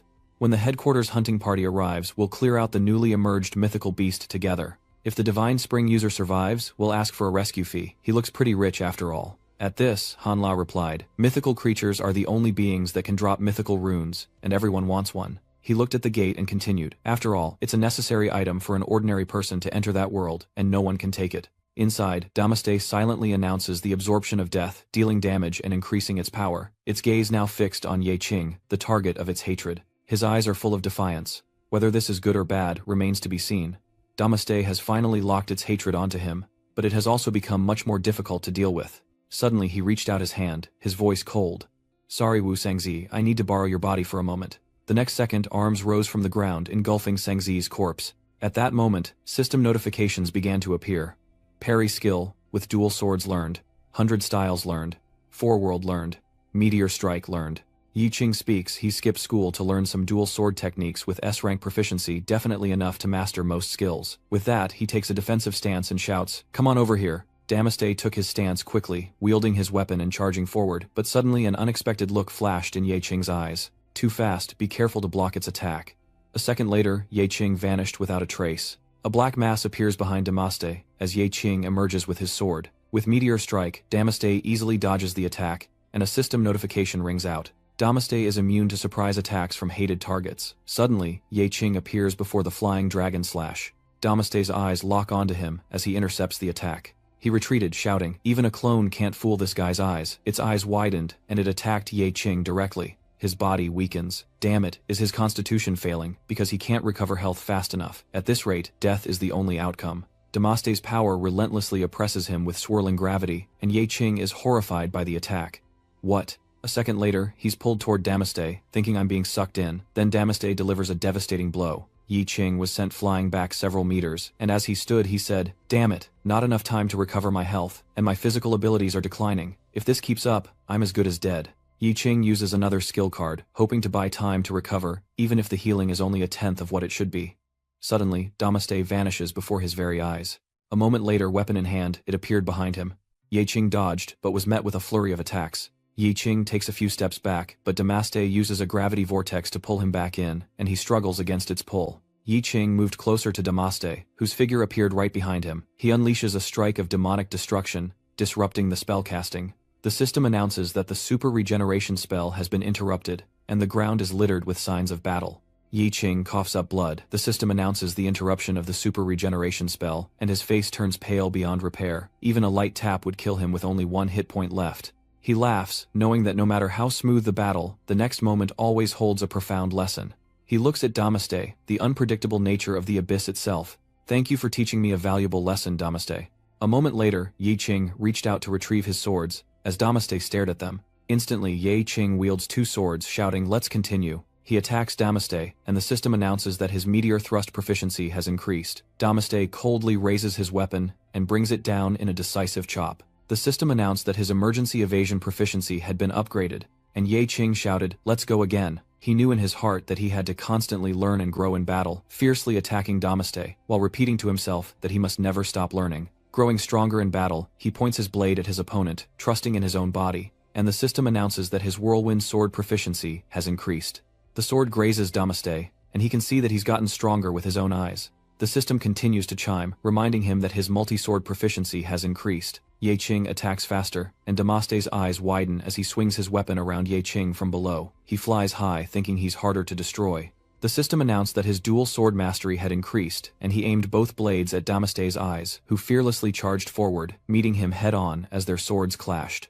At that moment, a cracking sound echoed between the two swords as Damaste knocked Ye Qing away, sending him leaping back. He looks at the broken sword in his hand and says that the durability of the two swords can't keep up with the consumption. But then he turns serious, saying it doesn't matter as long as the core can be recycled. A surge of power emanates from his body, because there are still countless opportunities to start over. "Reforge for me." In an instant, two new swords are formed, and Ye Qing wields them with a sharp gaze. With eyes full of resolve, he faces forward, his sword pointed at Damaste, whose eyes widen in shock as two swift strikes fell him in an instant. Ye Qing stood before him, the health bar appearing as he gave a challenging look. "Damaste, you're not so scary anymore." With that, his eyes changed. The system announces Damaste's rage is escalating. He slams his weapon down. On this side, the door turns green and figures emerge. A cloaked man says, "Thank goodness for you. That dispel zone was just in time. I never imagined you could do close combat and magic at the same time." Zhu Tong modestly points behind him. "We should really thank her. She did 99% of the damage." Yiling crosses her arms and says, "Just a bunch of useless people." She notices the ancient gate, her brother's abyss entrance. Why are so many people surrounding it? Over there, the superior officer spoke. "What's the situation?" Hanla replied. "The last life signal has been confirmed lost, so there are definitely no survivors in the abyss." He replied, "This is just a normal occurrence, not an accident." Then he turned and left, saying that as long as they cleared the abyss before nightfall and secured the legendary grade magic beast, there would be no problem. The subordinate immediately replied, "Understood, leave the cleanup to us." Suddenly, Zhu Tong shouted, "What did you say?" No one survived. The soldier quickly stopped him. "Fall back." Zhu Tong argued, "You should at least try to rescue them." The officer sneered, "Rescue those scraps." With that, he declared that if the Chosen One sent a rescue signal, they could be saved. Their equipment was quite valuable after all, so why bother saving the trash? Meanwhile, Zhu Tong retorted that his brother wasn't trash, and that he promised to return alive from the abyss. He's always kept his promises. The officer stands before the sea of fire, ordering the soldiers, holding Zhu Tong. Ignoring the madman, he says the two who followed him are dead inside, and to just consider them a loss if they're found. He gestures to move out, and they carefully prepare to depart. A white-haired man eagerly responded, "Yes, sir." Suddenly, a voice echoed from within the sea of flames beyond the door, startling everyone. Then to everyone's astonishment, a young man in sandals emerged. It was Ye Qing, unscathed, save for some singed clothing stepping out of the inferno. "I retrieved the item. Does that mean I passed the test?" Zhu Tong teared up, finally seeing him safe. big bro, I knew you could do it. And with those words, silence fell. Yi Qing continued to approach them in silence, until finally he held up the item and asked, I retrieved the token, so I've passed the test, right? The officer snapped back to reality, shocked, and asked how he was still alive. Was he really just a level 1 trash collector? Suddenly the chief realized something, his eyes widening. Wait, he just noticed the egg that Qing was holding. This is a runestone of gold. How did you get it? But he didn't care about the treasure, and simply handed it over. He hands it over, his mission complete, but the captain struggles to believe his feat, fixating on the golden runestone. Only legendary monsters drop this kind of token. You killed that legendary monster. Annoyed, Yi Qing retorted, ignoring Zhou Tong and waving off the soldiers. Let me go, you're being annoying. I'll wipe out the abyss, leaving no monster alive. Hearing this, the chief officer became even more incredulous, clutching the treasure while remaining doubtful. Impossible, absolutely impossible. This tone is clearly fake. Could this be the weakest legendary monster? But even if it's the weakest, the more he thinks about it, the more he convinces himself that even a mediocre job class couldn't kill it. The officer stubbornly insisted he was right. More likely he was a team killer who stole the victory from the divinely chosen heroes, and claimed to have killed the legendary monster. That must be it. He pointed at him, and accused you, the god-chosen, Wu Songzi, were probably killed by you in this abyss. Right, I have reason to suspect that you're a team killer. Zhu Tong, standing behind, was furious. A team killer. How dare he use such filthy words to slander my brother? He survived through his own strength, clearly. Yet the officer still suspects Yi Qing of cheating. How could a mere rookie possess such power? Perhaps you survived thanks to Wu Sangzi, only to repay kindness with hatred, the only explanation. Chu Tong seethed with anger, but Yi Qing raised a hand signaling him to stop. You can investigate. If there are no traces of being killed on the Chosen One's body, my brother wouldn't be falsely accused like this. Only now did he speak up. Their bodies can't be found.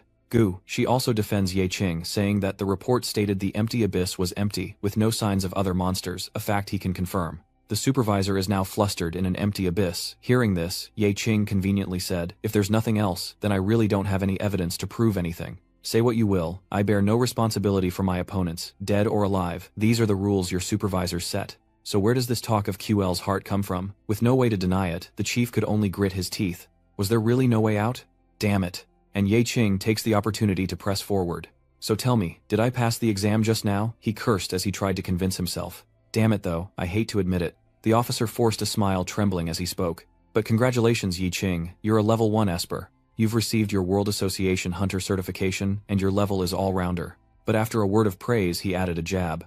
Now all the mainstream hunting groups can accept your application to join. You must be pleased. Suddenly, Xingran appears, speaking up for him. Satisfied, I doubt it's just that. Kosha and Hanra were both extremely surprised. The young miss of the Liu family, Liu Xingran, why is she here? Oh my god, I'm seeing Liu Xingran, what an honor. Their attitudes shifted the moment they saw her. Miss Liu, what brings you here? This is no place for you. But Xingran paid them no mind. She directly asks, if you obtain the golden runestone, you'll be qualified to register an independent hunting party. Right, the chief then meekly replies. That's right. Xing Lian continued. Yi Qing doesn't need to join a hunting party. He can form his own. Then pointing to herself, she asks, did you mention my name when you came here? Yi Qing politely replies, I didn't. But a moment later, he changed his answer. I forgot. Xingran was speechless. Are you stupid or something? She then turned to blame the chief officer, as the World Association's Hunter Team Registration Day was fast approaching. Those who possess the golden insignia are qualified to register and form a team, unless you're deliberately messing up. Faced with someone as influential as Tin Niem, he wouldn't dare act recklessly. I didn't mean it like that. This golden token was meant for someone powerful. It's such a waste for this nobody to take it, Zhu Tong ranted. A waste? What makes you think it's a waste for my brother to take it? Is it natural for you to seize them? The other participants voiced their discontent, questioning the supervisor's reliance on their own rules. This trial was unfair from the start.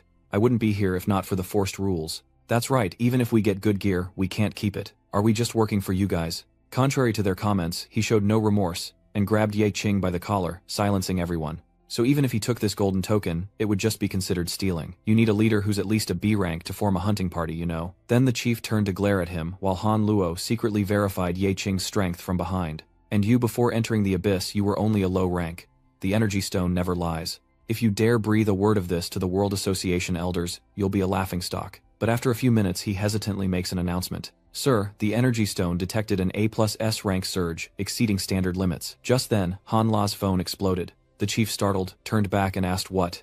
Then, he cautiously glanced at Yi Qing. He approached face full of murderous intent, and the chief cried out in fear, What are you doing? Don't come any closer. Han La tried to explain from behind, but the chief officer was in no state to listen.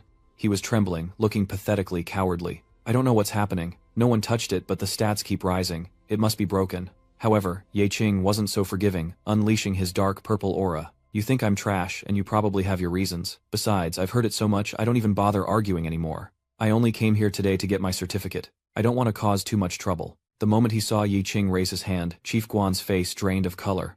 Was he mistaken? Even though we're clearly outside the abyss, why do I feel such immense pressure like we're in its deepest depths? What is he planning? To attack the supervisor? That's bold.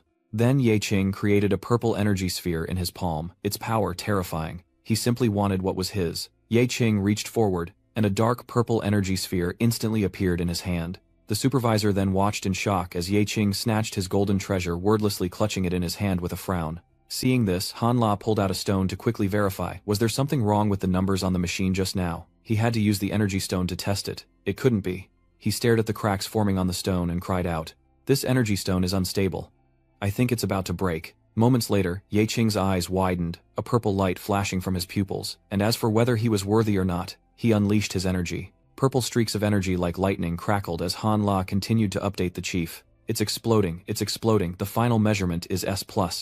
Yet, Ye Qing simply walks away, choosing not to attack them further. With a dark face, he gritted his teeth. I suggest you switch to a better quality device. It was then the chief realized. Could he be hiding his true power? No, that's impossible. Xingran, who had been watching the dispute, approached and patted his shoulder, saying, I knew you could pass the test easily. They're giving you trouble because you won't drop my name. He can't believe the connection between them. So he's actually close to the young miss of the Liu family. Is this kid really a garbage collector like they say? Xingran, thinking she's helping, suggests Ye Qing equip himself better, so the supervisor will treat him fairly, but he retorts, how could I dare mention your name? Instead of him believing in our connection, it's much simpler to convince them with my own strength. Xingran thought it made sense, and she was right. After only a few steps, Zhou Tong hurriedly pulled Ye Qing back to ask him something. Big brother, is this Liu Xingran? It's a great honor to meet you here. She greeted him cheerfully, and he introduced my friend Chu Tong, who was also there to get certified. Suddenly Xingran froze. Brother, I think I've met you somewhere before. He perked right up. We have met before. I attended your birthday party as an artist. Have you forgotten? However, Xingran's face fell at the mention of that party. Are you referring to that awful party? I recall it being ruined by a terrible armor performance. Oh, right. What kind of artist were you? Hearing this, Chu Thong was immediately petrified. She quickly changed the subject and suggested a party to Ye Qing. I suddenly remember.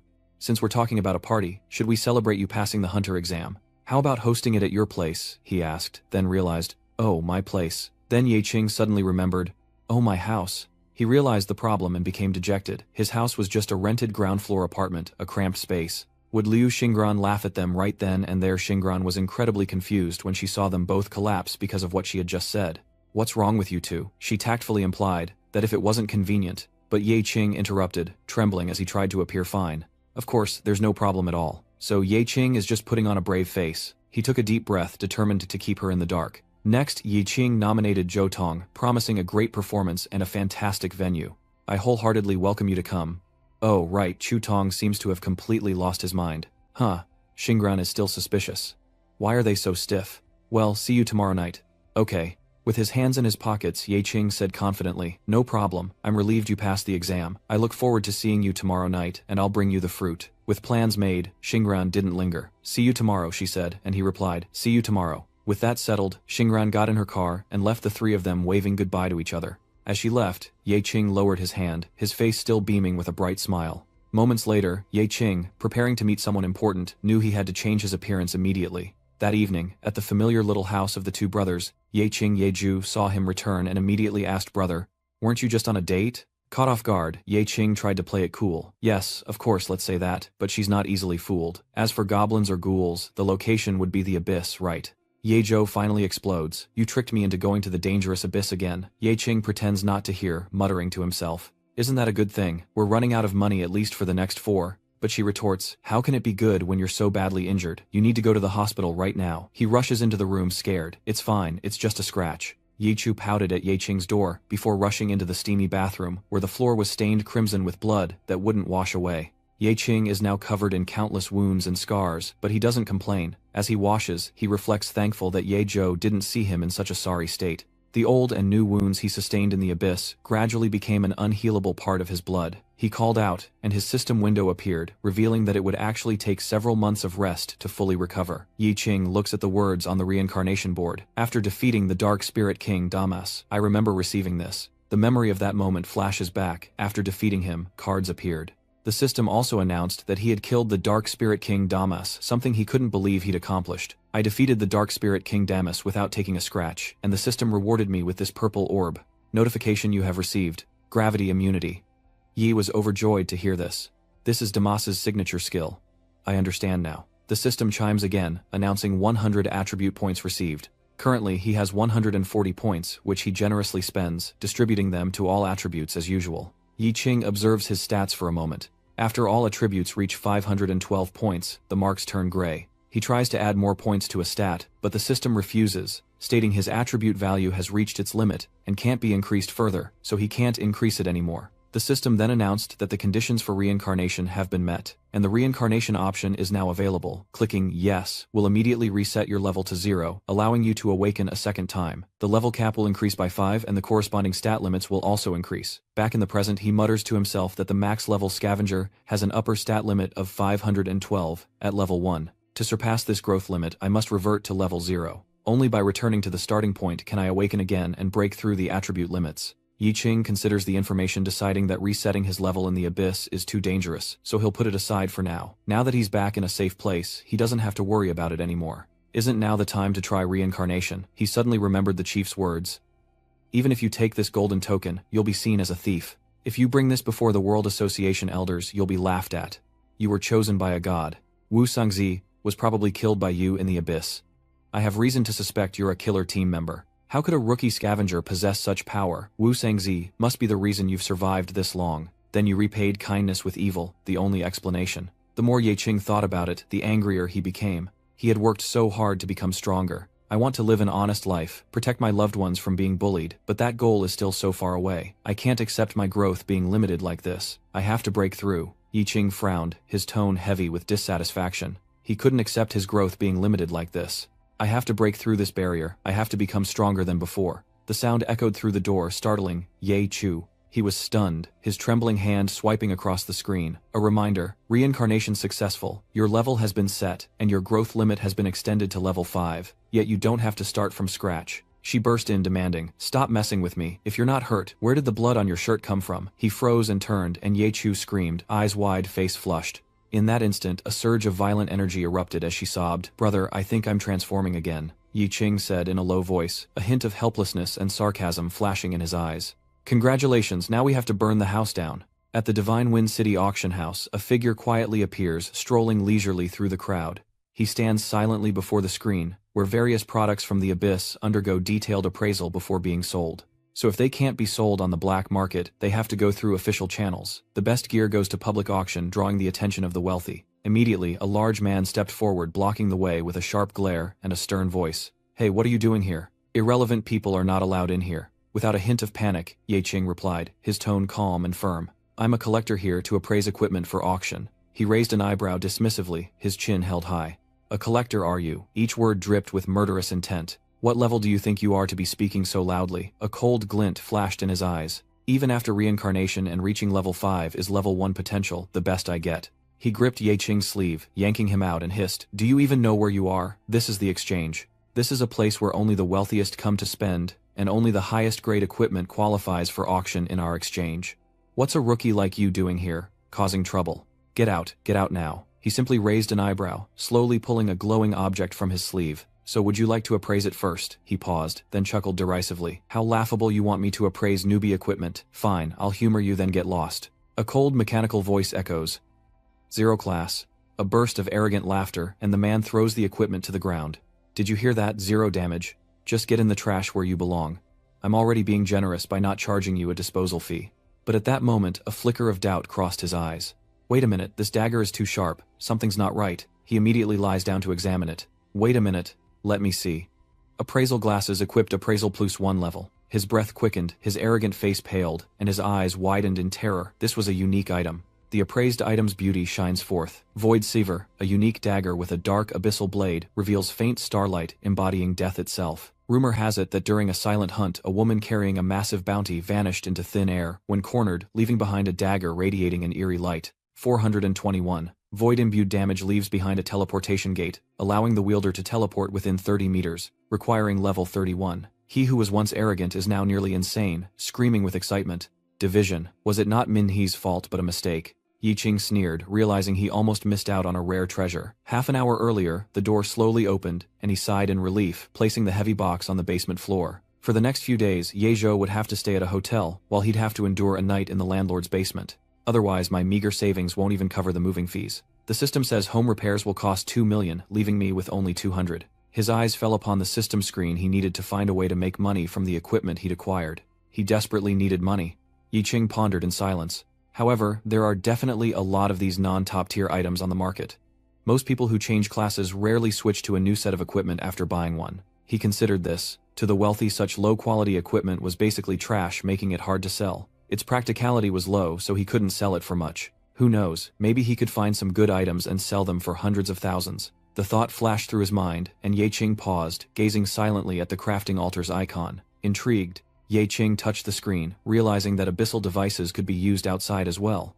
But as soon as the thought crossed his mind, a heavy sound echoed from the void and a massive object suddenly fell. He was stunned. It actually summoned. In such a small space, the crafting altar suddenly dropped, nearly hitting him in the face. The crafting altar was still unstable, but a notification appeared. The equipment ability had been unlocked, allowing low-quality weapons to be upgraded to high-quality ones. Yi Qing's eyes gleamed with interest and a hint of triumph as he slowly placed his hand on the longsword, realizing it could enhance equipment, upgrading rare items to precious and epic items to legendary. If the equipment's quality is raised by 1 level, its value could increase tenfold. The rare one-handed hunter's longsword. She used this sword to hunt and defeat many beasts that threatened the village, but they all ended up in the belly of a dragon. 48. Damage level requirement. 17. Fury Codex deals 3% additional damage to beasts or monsters. He throws it into the crafting altar. This sword isn't top tier. It's worth about 1,000,000 on the black market, but it's still just trash. Let's see what we've got. Adding 30 base points as a crafting fee should at least double its value. The system announced failure, yielding longsword shards hunter's trash. His eyes widened. Failed. Ye Qing clenched the epic grade gauntlet. Displeased, he wondered if the equipment grade was too low or if the stats weren't high enough. This equipment has a starting value of 1,000,000. It has to work. This cost 1,000,000. The Titans hand the executioner's gloves. It's made from a Titan's fingertip and contains the giant's immense power. When worn, you'll effortlessly wield the largest, heaviest weapons. Defense 172. Required level 34. Maintain settlement. When wielding a two-handed weapon while wearing this glove, attack power is increased by 15%. His face was bewildered as he watched the swirling black smoke rise, obscuring the light in the room. No, it can't be the notification. He obtained the fragments of the Titan's hand. Yi Qing's eyes widened, and the tears he had been holding back finally flowed. His 10,000 coins were now just a memory. He pondered if it wasn't a material issue, then perhaps the problem lay with the crafting altar itself, or some kind of strange, unidentified mechanism. Yi Qing gradually calmed down, took a deep breath, and his eyes sank into thought. This crafting altar has modifiers. His eyes changed as he observed, determined to appraise the crafting altar. A notification rang out: appraisal complete. The true form has been revealed. A stream of spirit energy forms a grotesque face, its properties clear. The higher the quality of the material, the lower the success rate of reforging it from scrap. Yi Qing smirks. So this is a crafting platform specifically for recycling trash. Am I cursed by the god of trash? All the rewards I've received are strange junk. The system's trait notification rings out. Reforging scrap: the higher the quality of the item, the lower the success rate. The more trash the material, the higher the success rate. The higher the quality, the greater the chance of failure. Yi Qing calmly observed. Wait, if it can only forge trash equipment, then this characteristic might just be its advantage. He smirked, realizing that this strange system only succeeded with junk, so why not just throw trash at it? The discarded longsword. Trash, a sword body scarred by time, lies silently on a desolate battlefield, surrounded by withered flowers and endless memories of carnage. 5 ranks required. Level 1. A long sword slowly takes shape, full of power. Without hesitation, Ye Qing raised his heavy hammer and struck down with all his might. A notification rang out. Crafting was a great success. Eclipse, a unique longsword, its blade like a hazy sky, said to be forged from lost stars. It emits a faint light in the dark, and casts a faint shadow in the light. Damage 422. Flame enhancement, shadow enhancement, armor melting, elemental resistance level requirement 32. He gasped, momentarily stunned. A unique weapon, a one-of-a-kind item in the world, and he used a trash sword as the base material. So, the real treasure was this trash crafting altar. I've really struck gold. Yi Qing's eyes shifted to the crafting altar, a greedy and excited glint in his pupils. Now that Ming has so much trash equipment, isn't this just like a money printing machine? Immediately after he raised his hammer high and struck down powerfully, the money printing begins. System notification, crafting successful. Knight's Whisper, a unique longbow shaped like a beautiful harp, has been created. With strings like silk, it can play a moving melody in the night. When the young goblin hunter draws the bow, the sound of music like the whisper of stars can instantly awaken the power of nature. Damage 397. Whisper of the Heartstring. This bow fires invisible magic arrows that deal sound-based damage. Requirement level 29. Sound Hammer. Success. A surge of light erupts and a unique staff appears, the unique staff of Proverbs. This staff is made from the roots of an ancient tree, topped with a hard crystal, and its wooden handle is carved with the wisdom of the goblin ancestors. The twin root demons believed they could commune with nature by waving this staff, though they usually ended up bashing someone's skull with it. Damage 400. Star Enchantment. Physical attacks add magic damage. The higher your intelligence, the higher the damage. Requires level 30. The hammer's pounding echoed like war drums throughout the altar. Notification. Crafting successful. The hammer manifests lightning. A unique one-handed hammer. Forged by the dwarves of the deep abyss, this hammer embodies the essence of thunder and lightning, summoning storms and lightning in battle. After battle, it transforms into lightning, escaping and vanishing like thunder.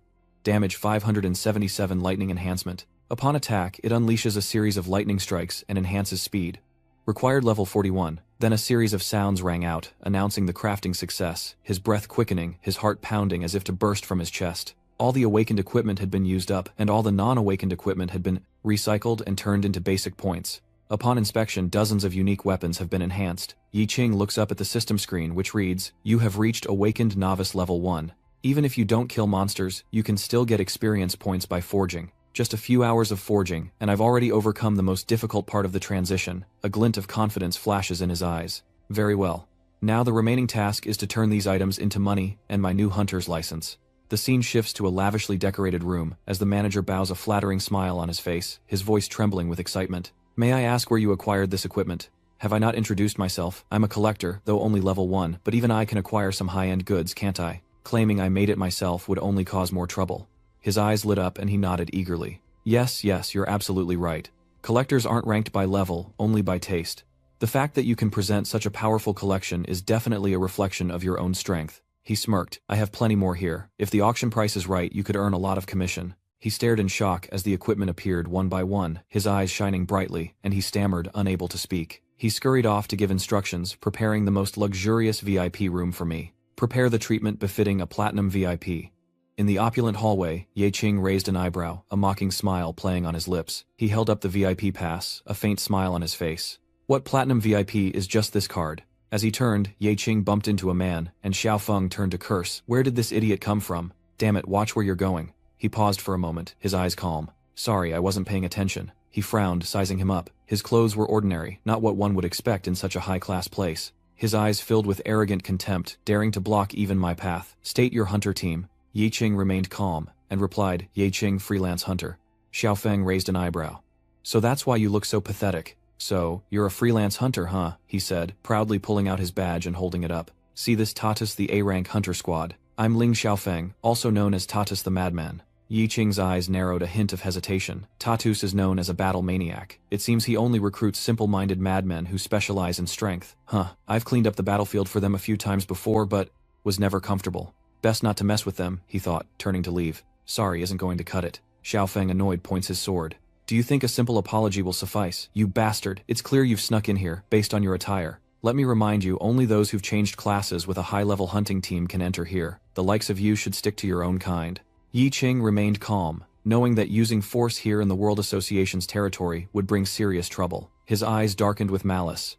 "How dare trash like you walk the same path as me?" Xiao Feng immediately raised his voice. "Guards, where are you? As a Tatus VIP member, I demand you kick him out and verify his identity as a pauper." Nearby, the employee laughed gleefully, thinking he'd struck gold, and hurried over. "Why are you using the regular members' entrance? Your access is through the Platinum Passage, not here." Everyone was shocked. "What? Are you sure he's in the Platinum section? Damn it, restrain him." Even while controlled, Xiao Feng defiantly shouts, "How could a backgroundless freelance hunter afford a platinum VIP card?" His eyes darken with malice. He immediately bows his head, apologizing profusely. Yi Qing remains calm, saying it's all right. He struggles, "Don't touch me. I'm a high-ranking member of Tatus. You can't treat me like this." A sharp voice cuts through the air. "This is the World Association auction house. If you insist on causing trouble, we'll inform the supervisor and revoke your membership. If you wish to go to the auction house, you can head this way, but this low-level place won't have equipment that meets your standards." He smirked. "That's not necessarily true. My eye is a bit different from most. What you consider trash I might find valuable." He laughed heartily. "You're right, just follow this path to the grand waiting area." He spoke slowly. "I heard that an auction house has released a series of unique items, and as soon as they're out, they're snatched up by the wealthy. Every item has a starting price of at least $1 million, and the best items sell for exorbitant prices, even a pair of shoes sold for tens of millions." He raised an eyebrow, replying casually, "Oh really? It used to take months to find a unique piece of equipment." "Where did the auction house get it?" he replied calmly. "I heard a mysterious collector sold off his entire stock." He sighed, his voice heavy. "Before true masters, little guys like us can only bid on scraps. After all, they have the hunter's massive treasury to back them up." The system immediately announced, "Your thunder equipment has been sold. Your 317500 Loxing shields have been sold for 28100. Ye Qing smirked, a glint of triumph in his eyes, as his items were indeed highly sought after in this auction. "If I'm ever short on cash, I can just sell a few things." In the center of the stage, the host Xin Huan announced, "First, let me introduce the rules of the blind auction. All Abyss equipment is unidentified, and could be high quality or complete junk. Therefore, we do not accept returns or exchanges after the auction, and you cannot refuse to pay the auction price for any reason." He excitedly announces, "Let the blind auction begin." Glistening equipment immediately appears, an unappraised ornate ring, with a starting bid of 500,000. Yi Qing's eyes flashed with interest. A rather intriguing ring. He quietly observed from the second floor, knowing the first item auctioned was usually just to warm up the crowd. The real treasures would come later. The chances of failure were high, so no one bid. Yi Qing smirked, lips moving, thinking he might join in and stir things up a bit. Casually resting his chin on his hand, a hint of arrogance flashed across his face as he announced, "I bid 1 million. Nearby, Xiao Feng gritted his teeth in displeasure, thinking that the bastard Ye was acting like he was rich. That broken ring was definitely no good. With a bid of 1 million, will anyone go higher? A calm voice echoed through the room. "A platinum VIP has made a move. Those who can sit there must be loaded." But he bid 1 million. Could it really be a treasure? He can afford the exorbitant platinum VIP fee, so he must have seen plenty of treasures. Suddenly, a hand raises. "I bid 1.1 million. The host excitedly announces, "We have a bid for 1.1 million. Bids soared from below 1.2 million, 1.4 million.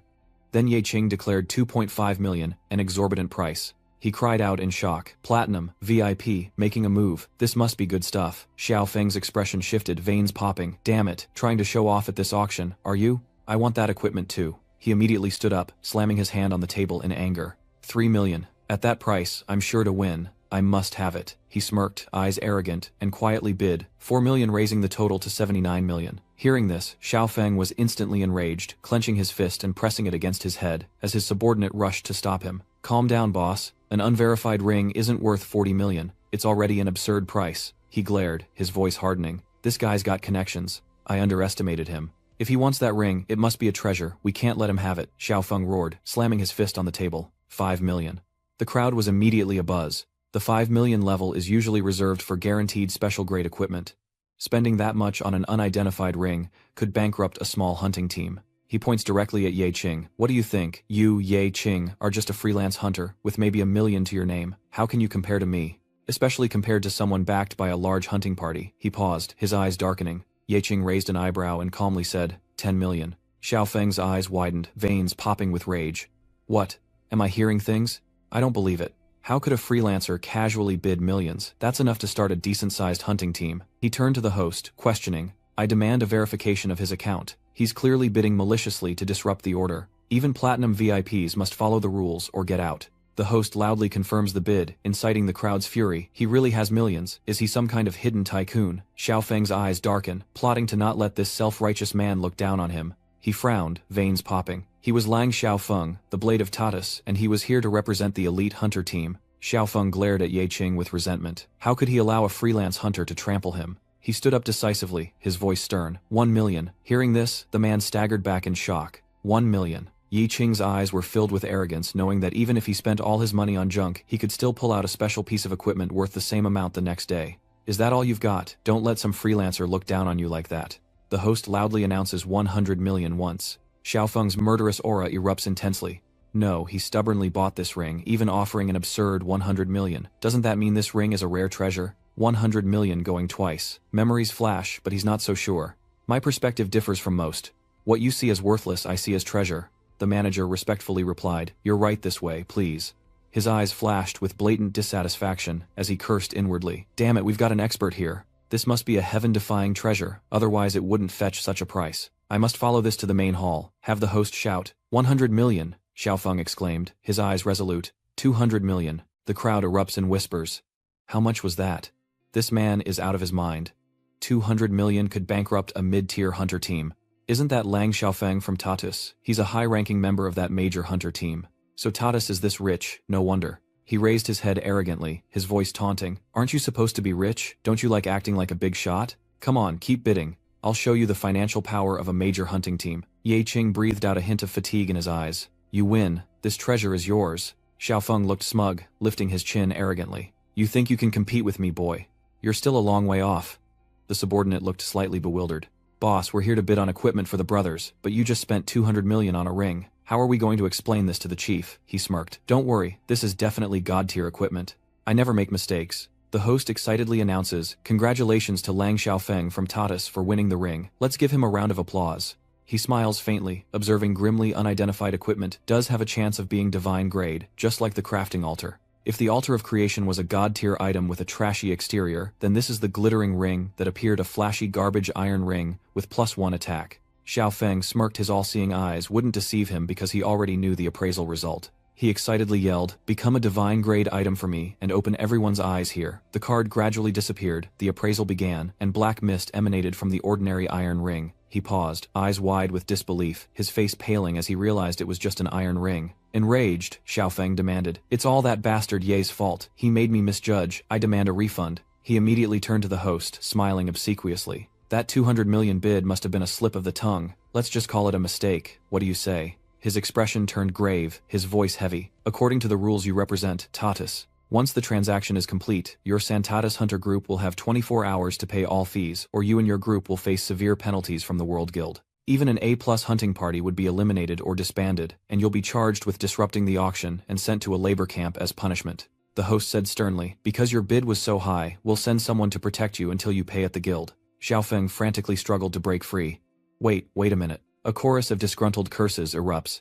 It's all your fault, you bastard. Yi, all your fault. Everyone who witnessed what happened was horrified, their faces pale. This guy wiped out an entire hunting party without losing a single soldier or drop of blood. Platinum white. Is it really that terrifying? He immediately reverts to his original state, cheerfully announcing, alright, let's continue the auction. A special necklace appears, the Wild Transformation Necklace. When worn and the transformation ability is active, the wearer becomes immune to all movement, impairing effects, and cannot be knocked back. When the transformation is active, the wearer gains self-healing abilities. A flicker of interest flashed in Yi Qing's eyes. This wild transformation necklace is practically tailor-made for Ye Zhou. How could he give it away as a small gift? He immediately spoke up, I bid 1 cent. The crowd immediately erupted in discussion. Platinum is about to make a move on us again. Maybe this is a reverse operation. What if he's tricking us? I heard Lang Tiafong, of the Santatus Hunters, spent 200 million on junk. Moreover, his freedom is restricted, and he's waiting for his hunting team leader to bail him out. Everyone is wary and on guard, absolutely refusing to follow. Who's dumb enough to bid you guys? I'm not stupid. This platinum guy is obviously a shill for the auction house. Did I say you could stop? The host trembled with rage, gritting his teeth. Is no one else bidding? In the crowd he mused that this was obviously a scam, and only fools would fall for it. Yi Qing smirked because he had just been mistaken for a fake bidder, so no one bid. Sometimes being misunderstood can be a unique advantage, can't it? He excitedly announced, success. Congratulations to the mysterious platinum buyer who purchased this strange HONF necklace for just 1 cent. The crowd was stunned, questioning with dissatisfaction. 1 cent for a special necklace. Damn it, I'm an idiot. Why didn't I bid? He glanced calmly at his phone. This is absurd. A notification popped up. You have earned enough money. Yi Qing's eyes flashed with interest. Next, he had to buy something really good. In the high-rise building, a voice echoed. He says this is the most beautiful building in our community. This is the best property in our Shenfeng city, a luxurious 1000 square meter apartment. Only the wealthy can live here on the top floor, overlooking the city's most prosperous business district, she said politely. You know, this apartment that the city's top earners are fighting over is listed at around 100 million. But compared to that unrealistic option, I'd like to show you a traditional apartment of about 80 square meters. If the loan term is 30 years, it'll be more affordable for the average person. Without hesitation, Ye Qing calmly says, "No need to look, I'll take this one." Her eyes flickered with hesitation as she stammered, "Sir, based on your current credit rating, you can't borrow 100 million. This is only for the wealthy." A hint of arrogance flashed across his face as he declared 100 million in cash paid immediately. Yi Qing's voice was deep, his eyes shifting slightly. "But I have one request. Have everything ready for me by this afternoon. I want to move in right away." Chu Tong excitedly entered the luxurious room. "Big brother, what's going on? I didn't see you this morning, and now you're living in a villa this afternoon.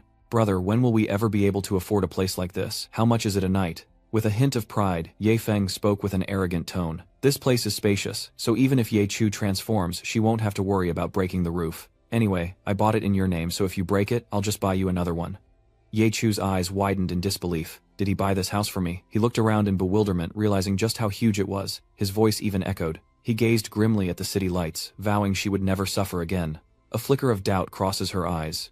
"Yi Qing seems different today." He turned slightly, replying calmly, "Just getting some air." Yi Qing raises an eyebrow, lowering his voice. "You see, even buying a place in the best location, the air still feels polluted. I can see the effort you've put into changing your circumstances. You should be happy." Xingran smiled gently. "Congratulations again on officially becoming a hunter. We said we'd celebrate today, so don't be so serious." He calmly replied, "Thank you." A sparkling gem appeared, a gift for him. Yi Qing paused, stunned. "This stone?" Tingran smiled brightly.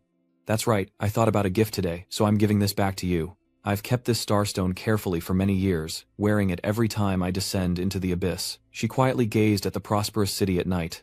"It constantly reminds me that I'm in this world, and that there are people who defy the status quo and never accept fate's arrangements. Even if it costs me my life, I must defy fate. So I believe wearing it will bring me luck, so I can overcome any challenge safely." He smirked. Surviving really does require luck. She turned to face Yi Qing, speaking sincerely. "But since he said it's easier to convince them with strength, rather than making them believe in our relationship. So I understand now that escaping unscathed isn't just luck, is it? It never has been." He enthusiastically agreed, believing direct action would be more effective than persuasion. "Only by standing before them alive can you silence them without a word."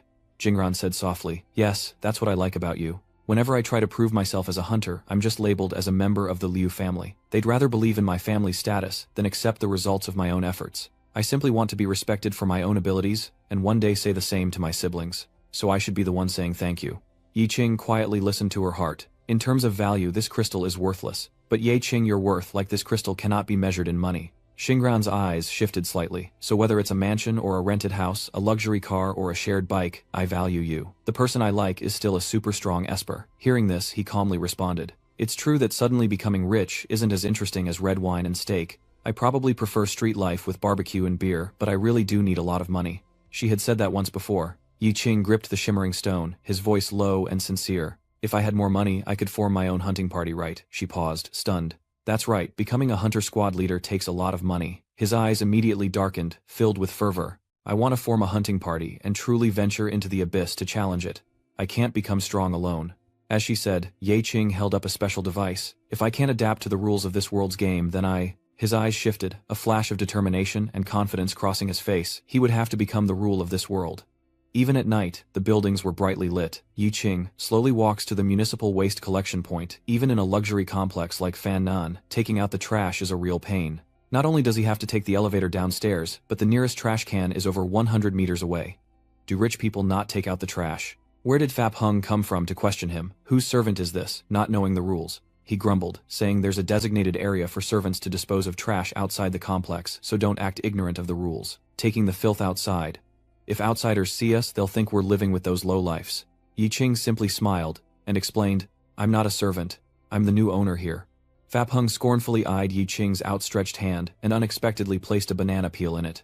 At this point, Fap Hung was still convinced that this was a wealthy area, so how could the owner take out the trash himself? He must be the help. He turned and ordered, "Clean up all the trash around here, and don't let me see you again." Yi Qing sighed softly, feeling helpless against the violence. He decided to give this guy a taste of his own medicine. As Fap Hung was restrained, he cried out, "What's going on?" With a murderous look, Ye Qing throws him. "You dragged him over here, so you pick him up." Yi Qing slams Fa Xiong's head into the ground, who grits his teeth and says, "How dare a low-level servant like you lay a hand on me?" Despite his tough talk, Fa Xiong trembled at Ye Qing's feet. A notification appeared, target suppressed by force, unable to use combat abilities. Yi Qing looks down and shouts, "I said so." He controls the sphere in his hand, forcing Fa Xiong to kneel on the ground. Yi Qing repeats, "Pick it up for me." Fa Xiong still wants to fight back. "How dare you talk to me like that?" The system announces that Titan's power briefly explodes, increasing enhancement tenfold and potentially removing body control skills, but Ye Qing quickly negates that fleeting glory. The Titan's control nullifying effect is ineffective against legendary level control skills. How could this nobody possess legendary control skills? Yi Qing helpfully explains, gravity distortion is a skill learned from a legendary monster, so naturally it's stronger than skills learned from job talents. It's no exaggeration to call it a legendary skill. 1,000 questions raced through Fa Xiong's mind. This kid didn't seem like a powerhouse. Could he be a support class? No wonder I was taken down by a sneak attack from some trash support kid when I was already fighting back. Yi Qing, unconcerned, simply reminded him to hurry up. Fap Hung, pinned to the ground, cried out in pain, finally admitting defeat. I finished off Fap Hung with a final blow, sending him flying into the trash can, saving Ye Qing the trouble. Disgusted, Ye Qing left, realizing that even in the wealthy district, trouble was never far away. The voice on the other end of the line said, "Hey bro, where'd you go? This house is too big, I can't find you." Yi Qing replied that he had just gone downstairs to take out the trash, and remembered something he wanted to get from his old house.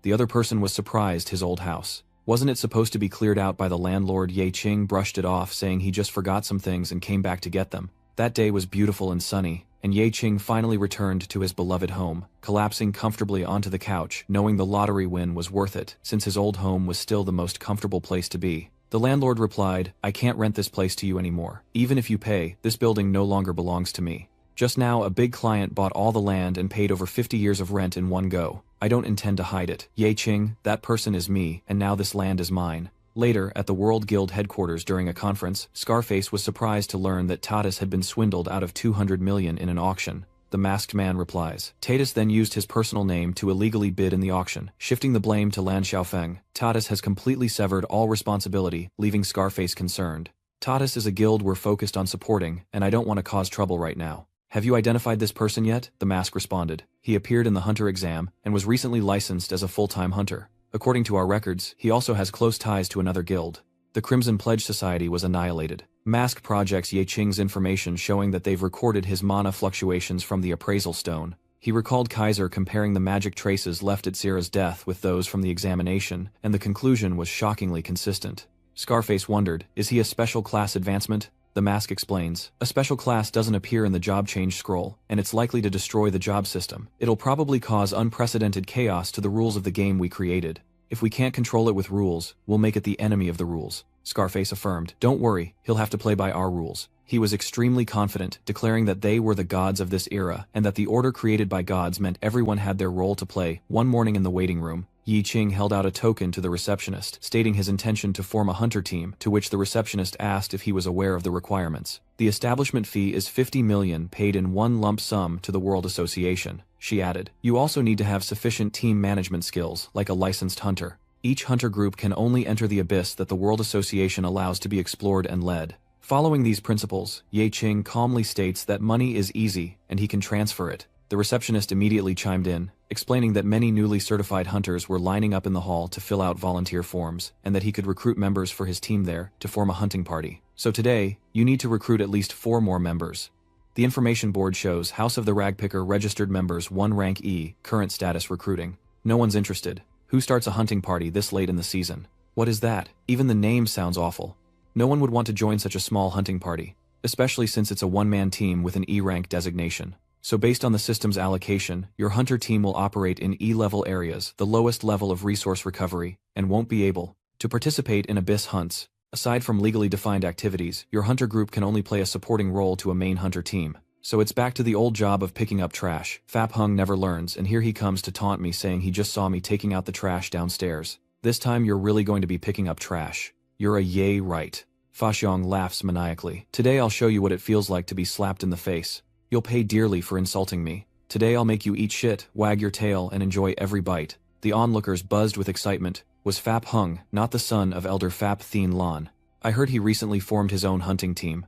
What was it called again? Ah, it's Heart Hunters. That's right, Heart Hunters. Fa Tianlan's father greenlit Heart Hunt's A-rank hunter license, and veteran hunting parties congratulated them on entering the most fertile abyss for hunting. Anyone who offended Fa Tianlan would face terrible consequences assigned to the worst jobs, and even struggle to recruit members. Barely forming Team E, they already faced disbandment. Ye Qing maintains a calm demeanor. I'm here to recruit my own members. That's none of your business, Fa Xiong, and we can settle personal matters elsewhere. Fa Xiong continues to escalate things. Settle your affairs. This young master doesn't care about that. Wouldn't this be easy to solve? If you kneel before me and Shuzhi Rijue and lick the heart I discard, I'll give you a chance to recruit enough people. Otherwise, I, Fa Xiong, will order your hunting party disbanded today. Frankly, you're not even worth recycling. Furious Fa Hong lunged forward. You dare act so arrogant in front of me. Two underlings desperately try to restrain him. Boss, there are too many people here. Don't get worked up. He's not worth your anger. Let's just wait for them to disband when they can't find enough members. Just then, Chu Tong stepped forward. Boss, I heard you're starting a hunting team, so I rushed over here.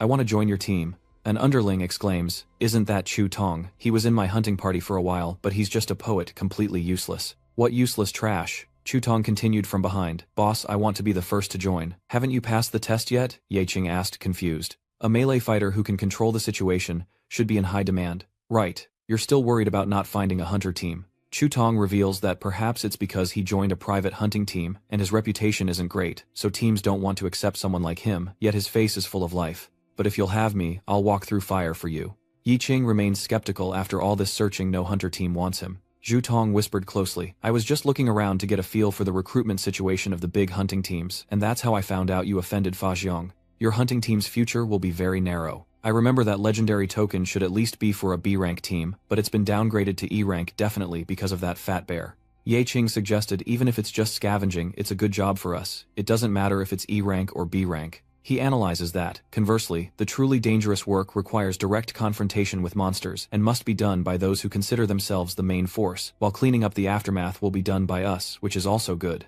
Zhu Tong wondered, but wouldn't the truly valuable items always go to the main force? How much can we really earn from scavenging? The boss suddenly got rich. He must have used some kind of trick. Ye Qing revealed, even with money, there are still problems that can't be solved. The only thing they recognize is their own strength, and Popeye's grand declaration cuts off their conversation. I won't elaborate further. A-rank hunters know this is a symbol of true strength. I am Fa Xiong, leader of the Heart Hunter Squad, and today I'm recruiting 10 new members. Remember, I only choose the best of the best. If you're not up to par, don't bother joining the fun. Hunters rushed in one after another.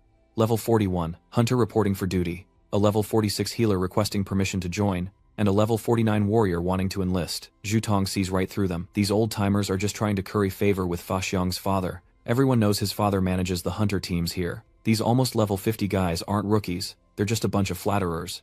Just then, Fa Xiong's underling noticed him. Hey brother Fa, look over there. It's the newest rookie Yi Ling. A lot of hunter teams want her. In the distance, Yi Ling complained. Only 2 teams to choose from today. Dissatisfied, she muttered. When did the House of the Ragtag become a hunting team? Chu Tong also notices her a beautiful mage participating in the hunter exam. Is she here to find a team too? Ye Qing recognizes her immediately, the one who can instantly unleash flame magic. Chu Tong proudly explains, I have some connections with her. She's practically monopolizing all the transportation out of our abyss. We've practically got this in the bag because she's really strong. How about I try to invite her to our team? Ye Qing suggests. Step aside. Chu Tong confidently strode forward, reassuring him. Unexpectedly, Fap Hung arrives, first blocking the beautiful woman's path, and starts pitching her like a salesman. Unfortunately, there are only 2 hunter groups to choose from today, and I am Fap Hung, leader of the hunter squad. Please allow me to sincerely invite you to join my team. Having a beautiful woman join will surely add color to my hunting party, while that old man's house is a trash option no one would choose. Zhu Tong is frustrated with himself, realizing he's been beaten to the punch by the other hunters. Yi Ling refuses him outright, saying she already has another goal in mind. Fa Xiong can't believe he's been rejected. Why would she want to join those garbage collectors? Isn't he just an E rank? Why would a talented mage like you join a scavenger team? There's no room for your talent in that garbage collecting squad. Yi Ling approached Ye Qing, the home of the quantifiers. I like that name. Chu Tong waved from the side. Remember me, it's Chu Tong. We met not long ago. Yi Ling cut straight to the chase. Let me join your hunter team. My name is Yi Ling, a fire elemental mage. Ye Qing introduced himself as well. Ye Qing.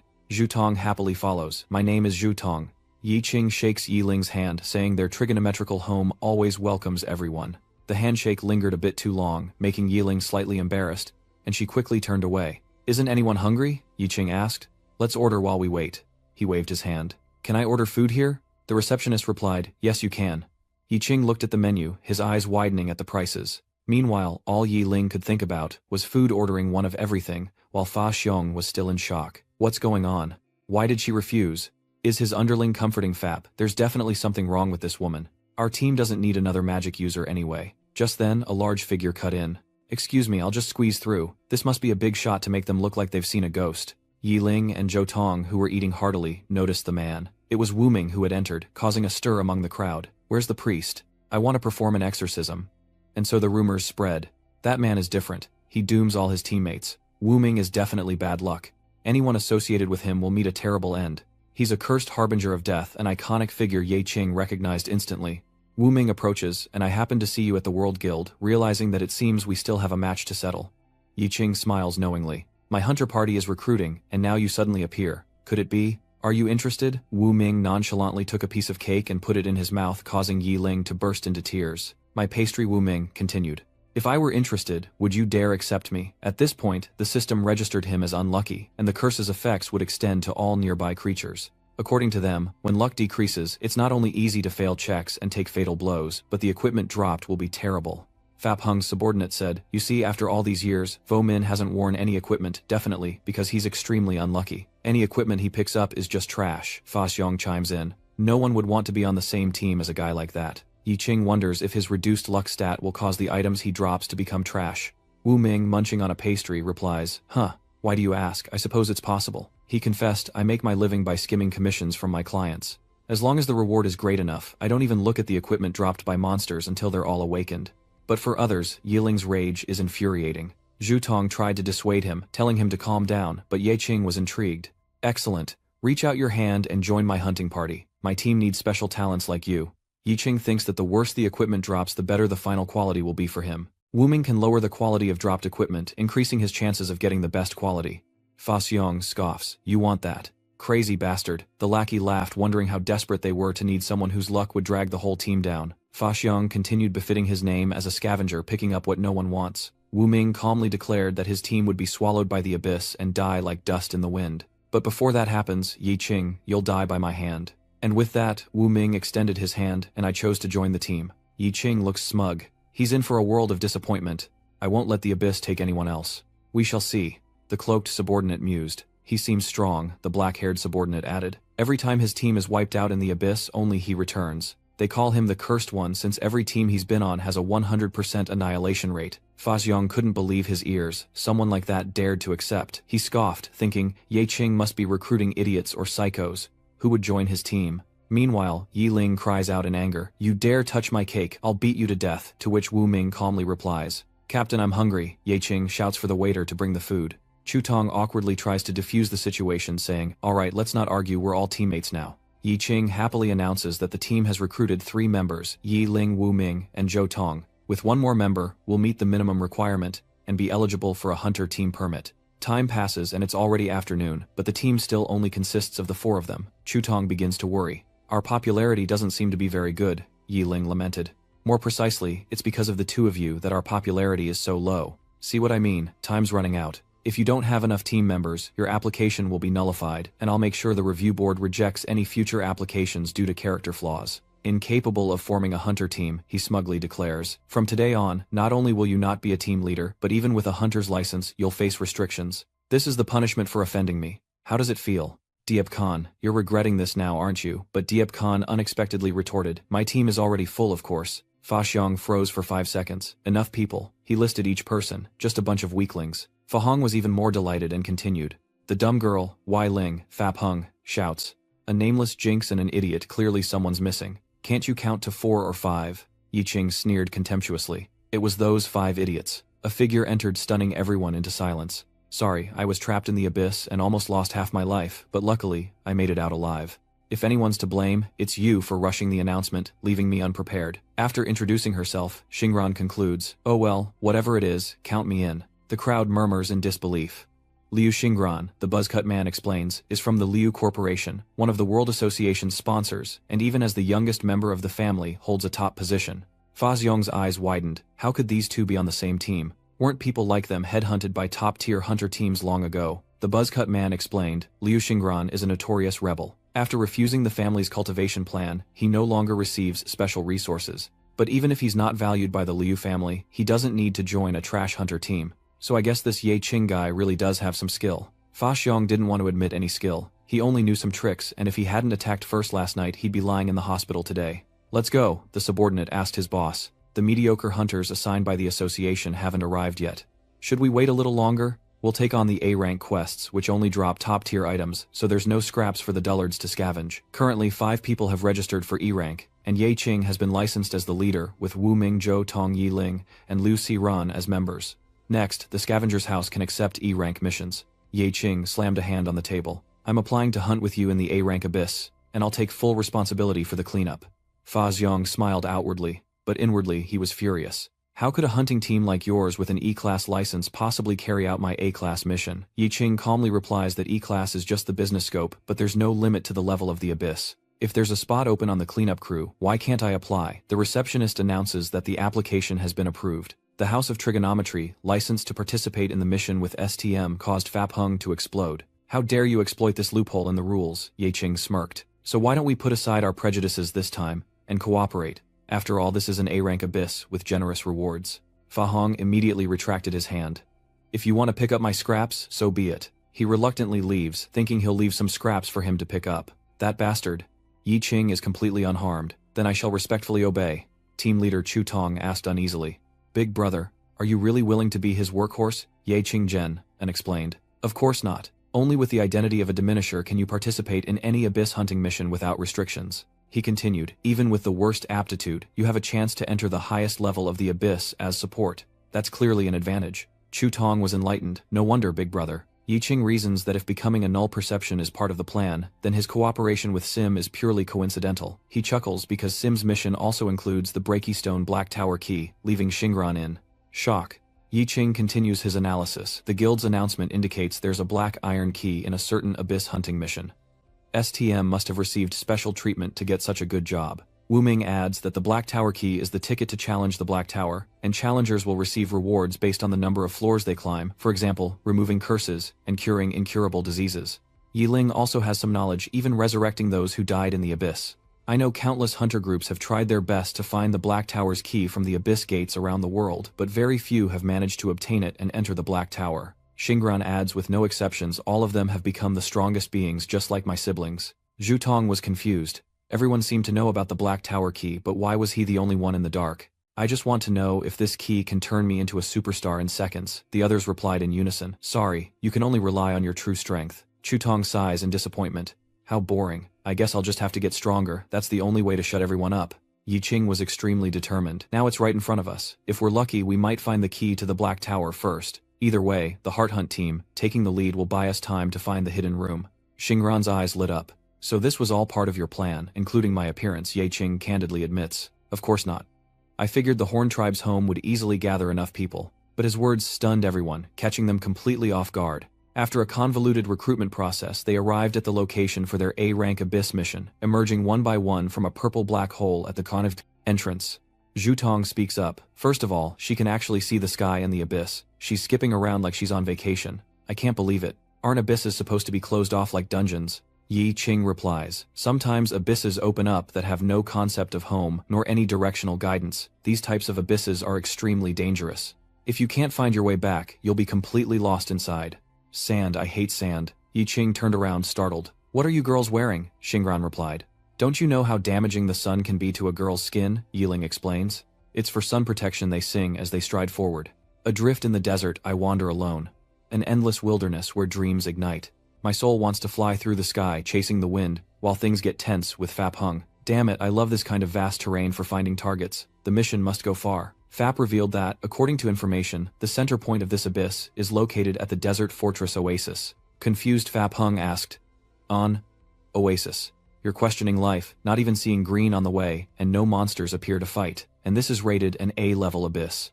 Soon after, the group got into a fight, as Fap Hung wished. In this vast landscape, aerial monsters have a natural advantage against us hiding behind you, a flunky exclaimed in alarm. Why don't you scavengers find a deserted place to hide? Do you have a death wish? Ye Qing replied calmly. What's there to fear? Birdmen can barely do any damage, other than grabbing people and dropping them from the sky. Xingran added insult to injury, saying anyone who got caught was just too slow. At this, the man in golden armor shouted, "How dare support members mock the main force of the Heart Hunters? The fact that our boss even acknowledges you weaklings is already a great honor. What are you bragging about?" A flock of vultures swoops down, eager to devour them. And so they charged forth, determined to exterminate the birdmen, one of them firing an arrow at a bird.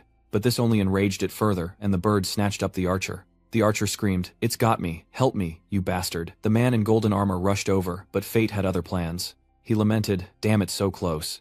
Yi Ling sensed this was her moment to strike. In an instant, the bird exploded like a time bomb, sending the archer plummeting to a miserable landing. From above, Yi Ling scoffs at the archer, thinking that not all heart hunters are elites, some are just there to fill the ranks. The archer, enraged at his own savior, blames them for his distraction, claiming he could have dodged it. Yi Qing coldly retorts that he's quick to blame others for his own poor movement. Is this the style of the Hunter Squad's main force? The bird people haven't given up and they're rushing towards the Hunter Squad, who are in a frenzy. Ignoring him, Ken knew it was his own fault this time. Let's see just how lightly he can move. Yi Qing remained fearless, silently gazing at the sky. The birdmen swooped down, drooling. They must be starving. They never learn until it's too late, so don't blame Yi Qing for drawing his sword so quickly. The golden-armored man wondered what just happened as the archer trembled, realizing he was done for with a single strike, or so he deluded himself. Luck, you just got lucky and hit some weak spot. I could do that easily too. The bird suddenly screeches, startling the archer. Damn it. He was making such a racket, help me. Yi Qing stepped forward and crushed it with his foot. He explained that the harpy was extremely sensitive to noise, and shouting would only attract more of them. If they didn't want trouble, they should shut up and keep moving. The remaining harpies were no match for Fap Hung and his men, who quickly decimated them. At that moment, a mage unleashed a surge of electricity, ending everything, and the bird folk seemed terrified of the energy. They flee, to escape the energy, and Fa Xiong's pride is wounded. Who recruited this knight and warrior? Quite the talented pair. Once the mission's over, kick Su Liexin out of the group immediately. We don't keep fools around. Fa Jiao answered. Understood. Boss, are we really safe? Zhou Tong asked, looking around worriedly. Is it really safe? Is it really safe? Are we really safe? Yi Qing reassures him, saying it must have been that unlucky knight, shouting too loudly, making him a prime target. Xingran added that, while these monsters aren't strong, they prioritize attacking loudmouth awakened ones like warriors who need to chant spells. Poet Zhou Tong paled in fear, realizing he was exactly that type. Xingran continues, explaining that they can easily break through the defenses of tank classes, making back row damage dealers especially vulnerable. Zhou Tong wishes he could sew his mouth shut and immediately clams up. The mage confidently declared that the harpy wouldn't dare approach again after being frightened, but was immediately proven wrong. The crowd is on edge. What's going on? Earthquake, Xing. Lian wondered. No, the harpy wasn't scared off. She must have encountered a stronger opponent. From afar, a cloud of dust billows as a horde of orgs stampedes forward. They bared their sharp teeth and roared, each org, armed with a weapon. Seeing this, Fa Xiong shouts that they're man-eating demons and tells the healing squad to fall back. Meet shields to the front. Vanguard teams spread out and find their magic users. Seeing the figures on the cliff, Fa Xiong muttered, I'm a professional commander, capable of leading over 20 people at once. Yi Qing Wu Ming stood there, face unchanged, while Xing Ran crossed her arms, grinding her teeth in anger, and Yi Ling continued to observe the orgs. There's so many. Zhu Tong trembled, collapsing to the ground, when suddenly someone shouted, let this trash see the true power of the Heart Hunters. Understood. Fap Hung takes the lead, lining up to face the org horde. He shot forward like an arrow, sword in hand, shouting Titan strength. Fap Hung, after beheading an org member, seemed pleased, arrogantly looking at the org crowd. How lovely. Meanwhile, Yiling suddenly spoke up. Aren't we going to join the fight? A frightened Zhu Tong stood beside her. There's too many. It's scary. I want to go home. No sooner were the words out of his mouth than Yiling smacked him on the head. Didn't you say you wanted to be stronger? Yi Qing turned away, ignoring the figure flying towards them. Fa Hung loves to show off, so let him, we'll just pick up the scraps. Suddenly, an org lies defeated before Ye Qing and the others. It bared its fangs and roared, face twisted in rage, but before it could attack, an explosion stole its life. Ye Qing watched this scene, anger rising within him. Is he doing this on purpose? Fa Xiong turns back with a beaming smile. Oh, he's still alive. Clean up this mess. You're here to pick up trash for me. Pieces of equipment appeared before Ye Qing, all of them trash quality. The four party members looked at Wu Ming, reminding him that his luck value was dropping. Zhu Tong picked up a shield, something that Hunter Heart would probably have discarded. I heard they only pick up purple-grade equipment or higher. Look at this, it's all gray, not even white. Yi Qing picked up the cards, his eyes gleaming as if he were looking at money. Our goal is to collect this gray equipment. It's very useful to me. Meanwhile, the battle-worn magic bear began to notice something strange. Not a single piece of blue-grade equipment had dropped. Stranger still, not only could they not land critical hits, but all the equipment was just gray trash. Fa Sum roared as he looked at the two cards that dropped from the ogre he just killed, worthless even in his dreams. Fap Jiao, while casting spells on the ogres, turned and said, "It's a bit strange. To be precise, not only can't we deal critical damage, but even the ogres can't crit." Trembling, Fap Hung picked up the two swords, his face darkening. Damn it, his luck stat is completely useless here. Yi Qing watches the oregs in the distance. The main force of monsters doesn't seem to be charging in with full force, which feels strange. Xingran adds that monsters are supposed to be mindless, and they should attack hunters who enter their territory without hesitation. Tilting his head, he muttered, "Ever since encountering the dark spirit in the hunter exam, I've sensed something strange. Some monsters can communicate using language." Yi Qing pointed into the distance. "Look, those two ogres are actually talking to each other in the dust." While Fap Hung directed the battle, ordering warriors to hold the line and healers to reinforce the tanks, he blocked an oreg's attack with his shield, as archers took aim from behind, gleefully felling one after another. Suddenly the ground behind them cracked open. By the time anyone noticed, they cried, "What? Behind you, watch out." The ogre crawled up from underground, muttering something. Two, who couldn't escape, were ensnared by the ogre's net. They cried out, "The enemy is attacking! Our rearguard, help us!" Seeing this, Fap Jiao was stunned. "Boss, our rearguard is in danger, should we counterattack?" Turning his back, Sword Saint was ready for battle. "Fools, we must continue to attack and advance." Swordmaster was worried, but what about the members behind them? Hearing this, Fa Xiong immediately shouted, "Just expose those damned extras to them, redirect the hatred there. We only care about attacking the front, don't stop." The figure in the brown cloak in the net took out a smoke bomb. Understood. The remaining fatty also took out a smoke bomb and shouted, "Roger that." They threw the bombs into the air simultaneously, creating a cloud of purple smoke. The smoke spread, resetting the ogre's aggression, leaving them momentarily stunned, their target lost. From behind, Ye Qing's group laughter and cheerful voices can be heard, and the ogrex upon hearing it turn back with eyes shining like stars. One of them excitedly points to the sky and babbles in their language, and the ogre turn and run towards Ye Qing's group. Wu Ming lowered his head, noticing something approaching from below. Chu Tong beside him also peered down. Are those the monsters left up ahead? Yiling couldn't wait, and a fireball already formed in her hand. No, it feels more like it was deliberately brought here. Xingran laughs amused, saying they haven't had a chance to fight since entering the abyss, so it's their turn to show their strength. Yi Qing approached and put his hands on their shoulders. "Everyone, don't stop moving. Conserve your magic and health, and only fight if absolutely necessary." Yiling wondered why they weren't using magic, as Ye Qing stepped forward to observe, realizing the ogres seemed to be luring them into a trap. "Let the main force heart hunters test them first." He slings his sword over his shoulder, another in his hand, and reminds everyone, "Defense behind me is enough." No sooner were the words out of his mouth than Ye Qing shot off like a rocket. He fell like an arrow, and an ORG, noticing him, pointed to the sky, as a net shot up trying to catch him. But in a flash, Ye Qing's figure became nothing more than an after-image before the ORGs. Suddenly, he reappeared behind them, his aura so intense that it made them tremble. They turned to see the source of the terrifying aura, and Ye Qing sent one of the ORGs flying with a single blow. His two comrades seeing this rushed to attack him, but Ye Qing simply leaped into the air, dodging their blows. His sword moved with deadly intent, and Ye Qing landed, having dispatched the two orgs before him. Yiling watches from above, full of admiration, while Xingran beside her is in disbelief. Has Ye Qing gotten even stronger in just a few days? Ye Qing moves like a dancer, gracefully weaving through the ORGs, one person comments. "He's so fast I can't even follow his movements." The swords in his hands are like divine weapons, and the oregs scream wherever Ye Qing goes. Limbs and heads were sent flying like toys as Ye Qing continued his rampage, the remaining oreg trembling at the sight of him as if he were death incarnate. Fear plastered on their faces, they cried, and turned to flee. Ye Qing looks at the oreg in confusion, wondering why they're running. Meanwhile, back with Fapshom, the ones who threw the smoke bombs were gloating, thinking those weaklings would have a hard time. Thanks to their sacrifice, we can fight safely. Suddenly, a flurry of footsteps echoed as the oreg turned and charged toward the Dharma bears, instantly wiping the smiles from their faces. No, this can't be happening. By the time they realized it, the ogre were upon them. Are those damned oregs turning back to kill us? The archer starts firing, but it's no use. From behind, the thick dust and smoke, piercing screams echoed out. "Help me!" But Ye Qing, hearing the cries, remained calm. Indeed, unlike other monsters, they seem to target the weak first and retreat when faced with an overwhelmingly strong opponent. These orcs actually have some intelligence. Over there, the shield bearer is stunned, his mouth agape. From the dust, a massive club advances. A hulking ogre wielding the club slams it down on the shield user, crushing him in one blow. A member of Biopwung's team shouts in disbelief.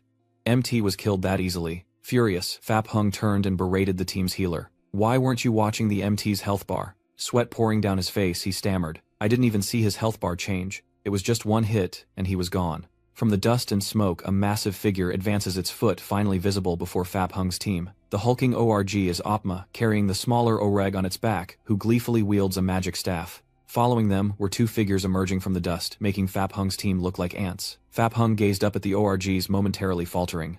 These elite orc warriors are too strong, and there are too many raiders. It's like two completely different difficulty levels. He quickly turned and shouted a reminder to reorganize the ranks and maintain formation. Seeing the scene unfold, Fa Xiong's pupils contracted violently, a sneak attack from behind his formation, surrounded by orgs and the raiding orcs, cutting off their rear. We're surrounded by demons. From afar, Ye Qing muttered, as he watched the chaos, realizing the orc raid was just bait. On the battlefield, a massive explosion shook the area, unleashing bolts of lightning upon the orgs. Fap Hung leaps into the air, wielding his two swords, and descends upon the oreg horde like a whirlwind of death. Fa Hung stopped before the ogre carrying Octella on its shoulders, laughing maniacally with a triumphant tone.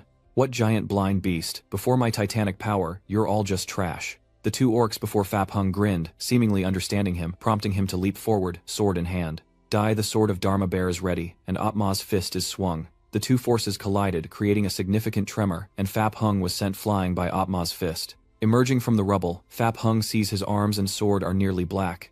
How could this thing possess such immense power? Fap Hung's pupils contracted as he witnessed the horror. Atma gave him no time to question, lunging forward as if to punt him. Fap Hung's face collided directly with Atma's massive foot, sending him flying. Amidst the rubble, Fap Hung lay defeated, covered in grime and bloodied. The sight sent shivers down Fap Jiao and the rest of the team. As their leader struggled to rise, the org captain approached and someone yelled, "Send reinforcements." The team braves the danger, rushing onto the battlefield to protect their captain. With the nearby ORGs dealt with, he could finally stand unsteadily as the archer screamed and shot down the ORG in front of him. "Die, you wretched beasts."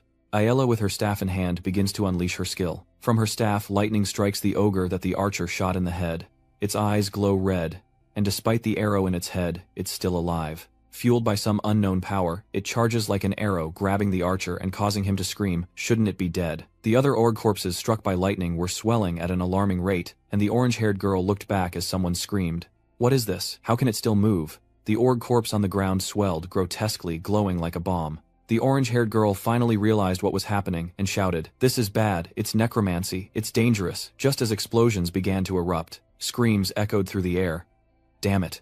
Someone yelled to Fap Hung, "The healing can't keep up." Hearing this, he ordered his team, "Throw the grudge, erasing smoke, retreat, retreat, retreat." Hearing the order, Fa Jiao and the others threw smoke bombs into the air, yelling, "Retreat now." Ye Qing watched the smoke bombs explode in the sky from afar, muttering, turning corpses into bombs. It seems to be necromancy. He turned to those on the cliff face and warned, "Everyone stay away from all the corpses." A half-dead orgy crawled to Ye Qing's feet, startling him slightly. Ye Qing looked at it with disgust and coldly commanded recall. Hands emerged from the ground, seizing the ORG, and the remaining corpses were dragged down and devoured. With the battlefield cleared, the Lajie corpse site looked as if nothing had ever happened.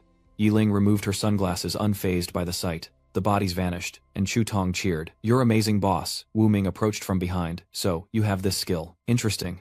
Yi Qing, with a bored look, stared at him. "No time to explain. First clear all the corpses to prevent the undead from resurrecting them." He watched the dust cloud rushing towards him and sighed inwardly. He thought he'd have time to leisurely master hexacore, but it seems he'll have to take it back to earn it. Fap Hung, overjoyed to see Diep Kin's group, took the lead, saying, "Hey you nobodies, I'm giving you a chance out of the kindness of my heart." "Well," Ye Qing asked calmly, "tell me about it.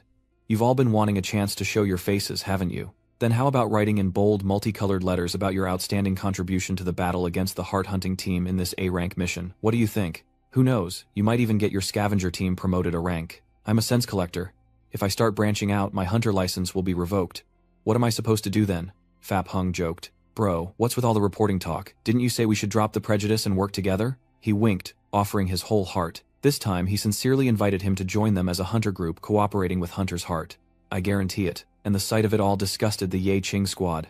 Everyone stared at Fa Xiong with dead eyes just moments before the explosion erupted, like a series of miniature atomic bombs detonating at once. Standing amidst the explosion was Atma, while Fap Hung sat there utterly frustrated. Standing amidst the thick smoke, Atma sensed danger and warned, "This one won't be easy." But instead of worry, Fap Jiao grinned wickedly. He told Fa Xiong, "We don't actually have to fight these high-level monsters head-on. This is an open abyss, and we don't need to defeat the leader to enter.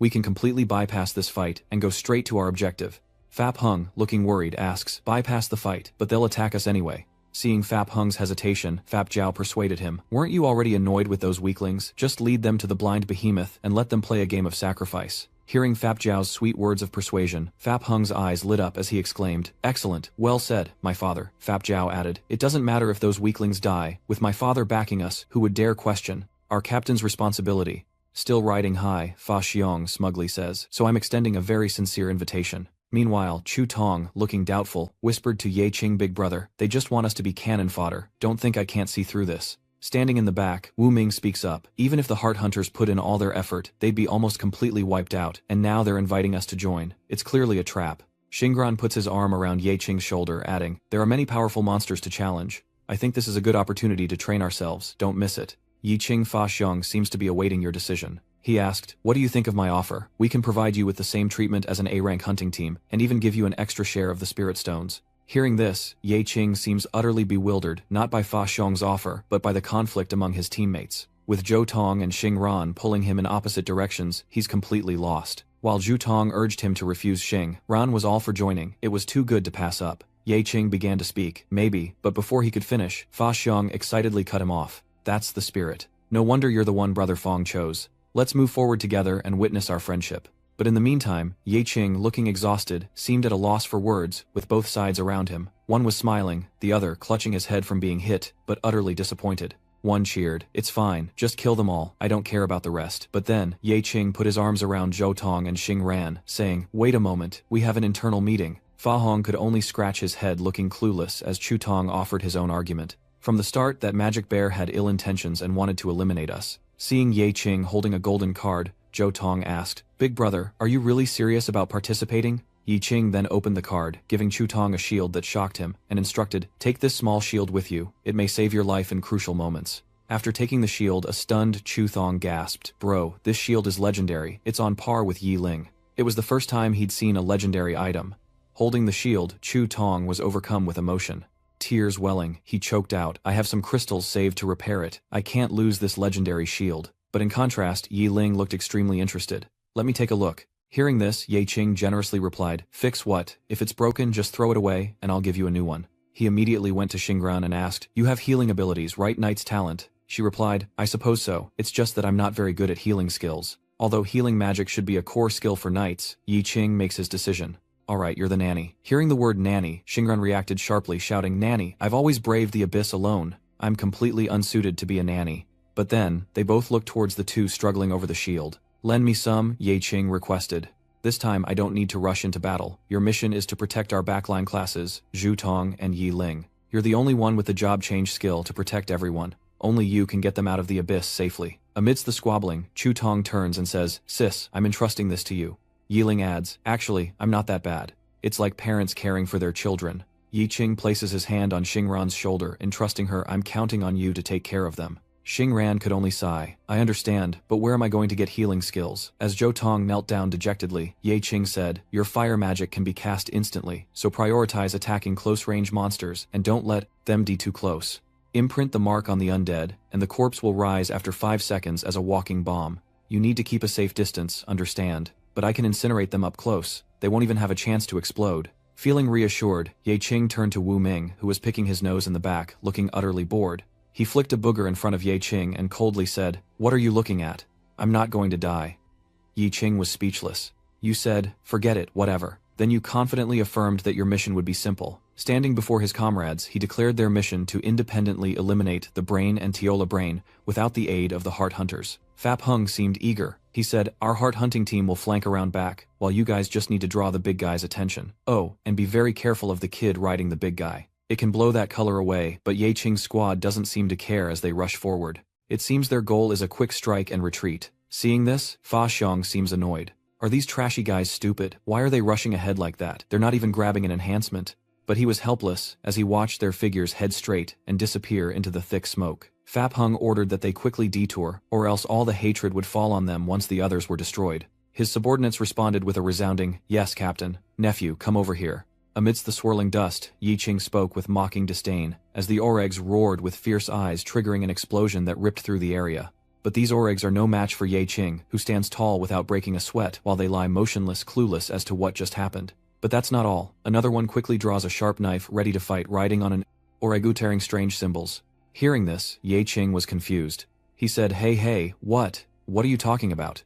Translating that sentence, the system appeared before him. Skill appraisal successful. He now understands the language of demons and what the creature is saying. Fools, we are a tribe tasked by the heavens to guard the valley where emperors rest. Any who trespass must die to atone their blood to cleanse the yellow springs. With that, he unleashed a bolt of lightning, manipulating the remaining ogre, causing them immense pain. That Soman must be the brains of the operation. If he dies, the ogre squad will no longer be a threat. Meanwhile, in the distance, 3 ogres are lifting a giant axe. Their footsteps shook the earth like an earthquake, and Chutong panicked, shouting, "Oh crap, that axe!" Even the lesser orgs were astonished as the giant hefted the axe onto his shoulder. Meanwhile, Octella frantically dances on its head, restoring its health slowly but surely. Chutong is terrified, whimpering, "Oh god, with that much health and armor and an axe that could chop a person in half? Seriously, if we're just gonna get one-shotted, we should call in the Heart Hunters." And he looked back into the distance where the white smoke still lingered. So they really are using us as shields. But we shouldn't actually think of ourselves as shields, should we? Meanwhile, Vo Min asks Ye Qing what to do now.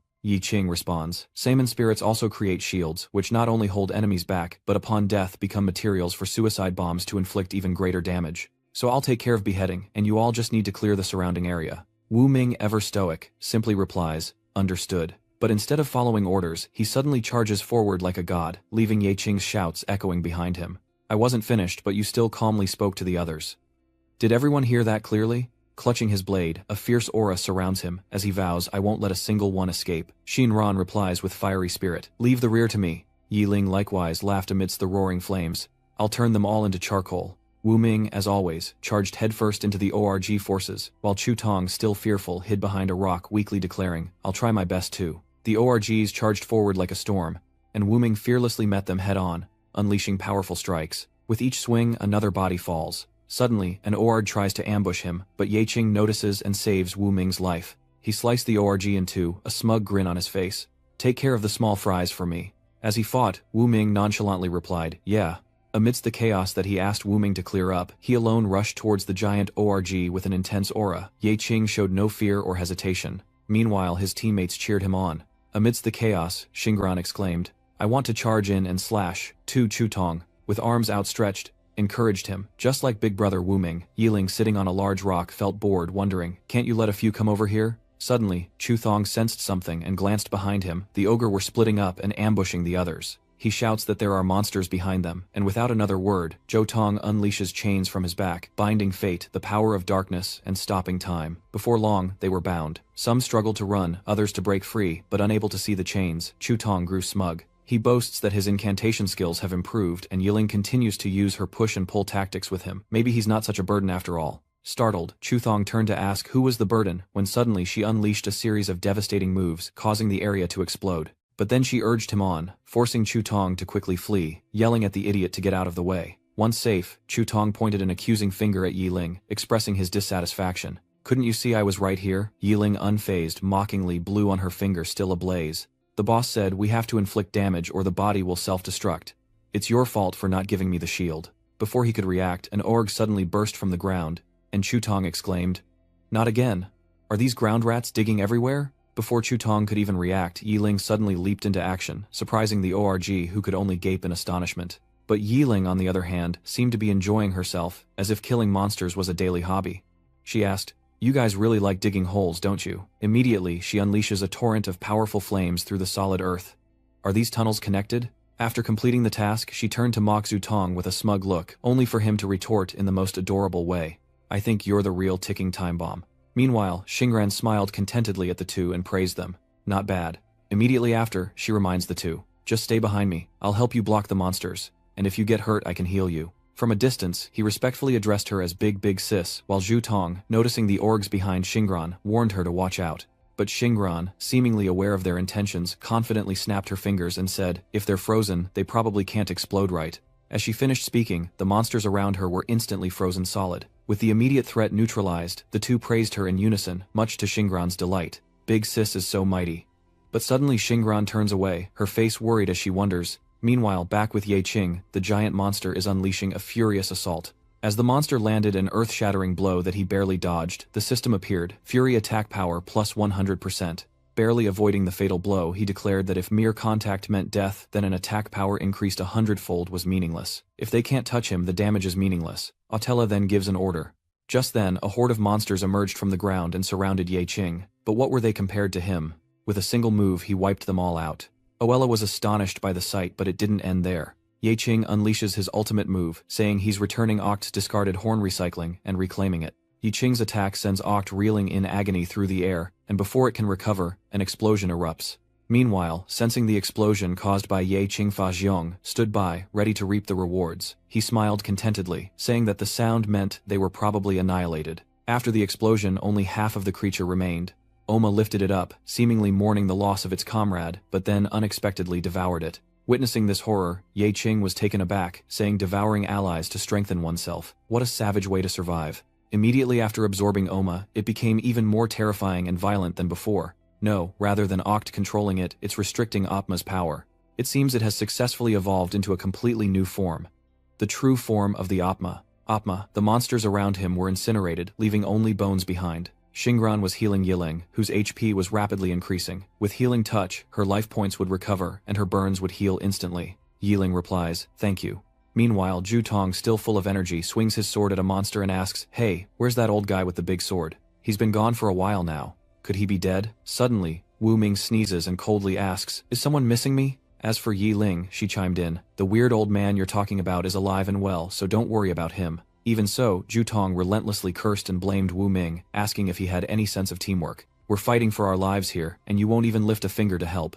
Yet Wu Ming remains indifferent to everything around him. But then, he reasoned that by not standing with them in the fight he was actually helping them. His curse would turn every wound they received into a fatal blow. With his luck diminished, the amount of healing the young miss can provide isn't enough for both of them, is it? Hearing this, Xingran feels a bit guilty. "I'm clearly not cut out to be a babysitter. I only joined the hunter party to add numbers, but I'm a mercenary class." As Wu Ming speaks, massive monsters rush toward him from behind at breakneck speed, as if he has eyes in the back of his head. Wu Hyung immediately swings his sword with precision, and after dealing with the monsters, he continues, "Each monster killed will be billed separately." While the others have time to talk, Ye Qing struggles against Mo, an evolved monster, his powerful blows raining down on Atma. But unexpectedly his foot was caught by a cut in the ground, and he wondered, what's going on? The cut is restricting his movement, but even facing a powerful monster like Atma, Ye Qing shows no fear. He conjures an energy sphere in his hand, for leverage, using gravity to enhance his mobility. A close call as he narrowly avoids being crushed by the Atma's blade. But then it seems he has a plan. This attack is easily dodged as long as he's not on the ground. Ye Qing uses the ground as a base to leap upwards with incredible agility. Maintaining distance is key to defeating this orc, but Ye Qing seems disappointed with his abilities, desiring even greater strength. "No, I need to become even more proficient." Berserk mode activate. Instantly, he closes in on the monster with incredible speed, dodging and striking in a flurry of attacks. After dodging its attack, he landed another blow, leaving the orc no time to react. It seems to have gone mad, gathering a powerful energy in its hand. It unleashed a powerful blow upon Ye Qing, but he easily evaded it. He immediately circled behind it and slashed again, causing it immense pain. After a series of strikes, Ye Qing noticed something strange about its wounds, a purple substance crumbling within. But while Ye Qing was distracted, it prepared to retaliate. Despite his quick reflexes, Ye Qing managed to block Atma's attack, but the force was too great. The system notified him of a perfect block, but 30% of the damage still went through, shattering the sword in his hand. In an instant, the sword shattered before his astonished eyes, and Atma sent him flying dozens of meters, kicking up a cloud of dust. After being thrown, the system announced the Forbidden Step effect, disabling emergency evasion and movement skills. After the hit, Ye Qing's hand turned a mysterious purple. He immediately commanded a recall, but at that moment, hands emerged from the ground, grasping at him. Ye Qing then gets up, and orders to leave this place immediately, thinking he needs to heal the blood lost from his rampage. As Ye Qing flees, the demon continues its pursuit. He recalls his weapon, then unexpectedly turns back, sneaking behind the monster to attack. Now he's much more cautious, targeting its weak point. System notification, tendon cut successful. Orima's movement and turning speed decreased, and while it was still reeling in pain, he leaped from behind, aiming for its head. After landing several blows to the back of its head, he notices its health has dropped to 75%. Not stopping there, he seizes the opportunity to strike again. The Oma roared in agony as Ye Qing grinned. "Its health has dropped significantly. Let's keep this up." The monster bared its sharp teeth and charged with ferocious power, triggering a blaring red alert as its strength sent nearby people flying. The ogre launched its distorted kick. With a surge of power, the creature sends a man flying as the ground cracks beneath it. Witnessing this, Ye Qing smiled calmly, realizing things weren't so simple after all. Seeing the person who had been thrown back approaching, Zhou Tong anxiously asked, "Big brother, are you all right? Are you okay?" The system notified him again. Aurea has activated super regeneration. Severed tendons are gone, and health is rapidly restoring to 83%, 93%, 100%. Meanwhile, the brain demon slowly advances its power, gradually returning. Seeing the situation worsen, Ye Qing speaks. Super regeneration will automatically activate if it doesn't take damage for 3 seconds. So if it's inactive for more than 3 seconds, it'll start healing, Vo Min added, as Fap Hung wisely chose to take a detour. We don't have to kill this side quest boss. Let's go. It's not too late to catch up to Heiho Taehoon. Standing nearby, Ye Qing sounded bored, saying, if we don't get the reward, I won't be able to sleep tonight from regret. I understand its attack patterns now. Wu Ming nodded solemnly. If it doesn't take damage for 3 seconds, its health will completely regenerate. How are we supposed to kill it? He smirked, a confident smile playing on his lips. With my current strength, I certainly can't do it alone. But with good teamwork, it's entirely possible. Looking up at the massive orc, Ye Qing continued, the orc's aggro mechanic is different from the traditional kind, so it will only react to the last person who attacked it. If melee fighters take turns attacking, constantly drawing its aggro, it can significantly reduce Orima's attack drive. Then maintain that uninterrupted process to prevent the ogre from activating its super regeneration ability. Those around him nodded in understanding. Hearing this, he continued, I Nameless and Xingran will take turns attacking to draw its aggro. Yiling's job is to add damage between attacks, preventing attack intervals from exceeding 3 seconds so it can't heal, then we can defeat it. Chu Tong didn't hear his assignment, and blankly asked, what about me? Ye Qing replied succinctly, your priority is staying alive. Hearing this, Chu Tong smiled awkwardly. Knowing you have a knack for intel, I dared to ask, what are our chances of beating this boss? Only 20%. Are we betting our lives on a 20% chance of winning? A girl exclaimed. We might as well join the deserters from Fap Hung. A 20% chance of winning is actually pretty good. There's only one chance. If Ograma bleeds again, we retreat immediately. I'll get as close as possible to suppress Ograma's hatred and ensure everyone's safety. If there's danger, it'll only be for me. Xingran gently casts a spell, a blue light emanating around him. I'll give you a little more chance to win. I believe in you, so I'll do my best and never back down. Zhu Tong clenched his fist, his eyes resolute. If that's what you say, I trust you implicitly, and I won't run. Yiling lowered her hat, a determined smile on her lips. There's still plenty of magic left, so count me in. Wu Ming then uttered a cold and harsh remark. You're all just fools with a death wish. Yi Qing felt refreshed and invigorated after the magic entered his body. Your healing magic can combine with my mana recovery to offset the double berserk's blood loss. Xingran smiles. If I can be of assistance, then that's wonderful. You look much more vibrant, rosy, and handsome now. No, you've really helped me a lot. Ting Niam, with this healing effect, I can use triple berserk without any worries. She suddenly notices something, exclaiming in surprise. Triple berserk, Wu Ming with eyes as cold as knives, whispers. The effects of self-devouring berserk are stacking. Although she can barely balance the loss and recovery of health, activating triple berserk might kill her at any moment. Yi Qing nods, realizing this gamble requires her to become stronger. As the dust settles, Ye Qing stands face to face with the demon. At that moment, a system notification appears. Blazing form activated, greatly increasing the damage of all fire spells while reducing health by a certain percentage. The Yiling members seem to float a sea of fire behind them, ranged fire attacks. Leave it to me. She quickly unleashed powerful fireballs that flew at great speed, calling out the name of her skill, multi-layered fireball. The demon ogre flinched at the sight, reacting quickly by slashing its hand, shattering the fireballs. Not stopping there, the demon's brain unleashed a terrifying power that shook the very space around them. Xingran immediately rushed forward, shattering it with her sword, declaring she would protect the rear. Waves of power then erupt violently before her, while Xing Tong uses his massive shield, emitting glowing lines of energy. Yi Qing didn't hesitate, running forward while shouting, "Reinforce the ground with your ice attribute, and I'll draw their anger and relieve the pressure on the rear." Hearing this, Xingran obeyed, and countless blue ice ribbons emerged from her sword like a surging sea. Understood, it will converge into a long ice path. Using his power, he moved at breakneck speed, his figure flashing as he approached the demon brain. Above, fireballs are launched in quick succession, meant to distract and hinder it. Panting, Yiling laughs, "I can still launch more." A moment later, the scorching fireball hurtled toward the demon's face. It swatted the fire away, attacking where Ye Qing stood below. He jumped up, but suddenly, a violent red light erupted, shattering the ground in a long line. Xingran was on high alert, while Zhu Tong could only gape in astonishment as the red light approached, but Xingran reacted quickly, using her power to block it. Gritting her teeth and gasping for breath, Xingran summons a massive wall of ice, towering high above to block the monster's attack. Fall back now. The more she struggles, the more certain her defeat becomes. Damn it, I can't hold on any longer. Suddenly, the system displays a crimson window, announcing that the hatred has changed. Just then, Wu Ming stepped forward, placed his hand on Xingran's shoulder, and said, "Get out of the way." Without hesitation, he used his mirror to shatter the ice she had created. Ahead, the demon's blinding light intensified, and Wu Ming stepped forward, glancing at her. I've got your back. With your speed, take the lead. Amidst the chaotic space, its terrifying weapons hurtled forward at breakneck speed, and as one approached, Wu Ming drew his sword, just as Xingran leaped forward, creating a layer of ice directly in its path. Out of nowhere, Ye Qing leaps in, unleashing a dark power and yells, "Fight me!" He slams a powerful blow right into the demon's face, before it can react. Its eyes turned bloodshot, and Longban gripped his sharp weapon tighter, but Tin Niem managed to freeze one of its arms just in time. The ice spreads, reaching the demon's face as the system warns of a 15% freeze accumulation. Someone warned her to fall back, and Xingran nodded, moving with agility. I understand. From behind, Ye Qing suddenly appears, radiating murderous intent. As you land another blow, it's immediately hit.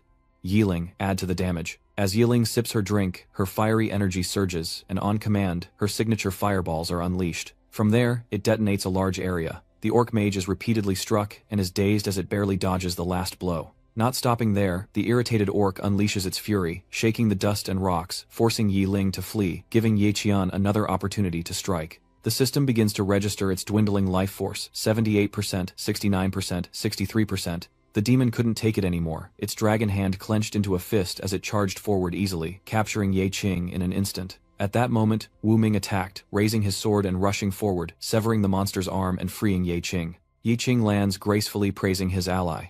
Well done. He smiled, eyes wide with admiration. Excellent. The damage window is controlled within 2 seconds, and Ogrima hasn't entered its super recovery state yet. Then it's only a matter of time before we defeat Ogrima. The next second, Ye Qing's expression changed completely, and he gave a loud order. Everyone keep attacking. A nearby Wu Ming quietly acknowledged, understood. Xingran clicked her tongue, saying, I'll limit its movements. Meanwhile, Yiling, overheated from casting fire spells, cooled down with a drink. The demon's eyes glowed like headlights, sending chills down their spines as Yi Ling hurled a fireball that exploded on impact. She sighed, clicking her tongue in amazement. That guy won't stop screaming. What a pain. The system updates announcing that the hatred has been transferred to Yi Ling, and the ogre's head erupts in flames as it screams in agony. Meanwhile, the axe was being driven forward with intense force, and all Yi Ling could do was watch, unable to react. Yi Qing realizes the danger and quickly warns them as Xingran blocks the axe. Xingran uses her skills to create a large block of ice to stop the axe, but it's not enough. Meanwhile, Chu Tong observes everything, his mind racing.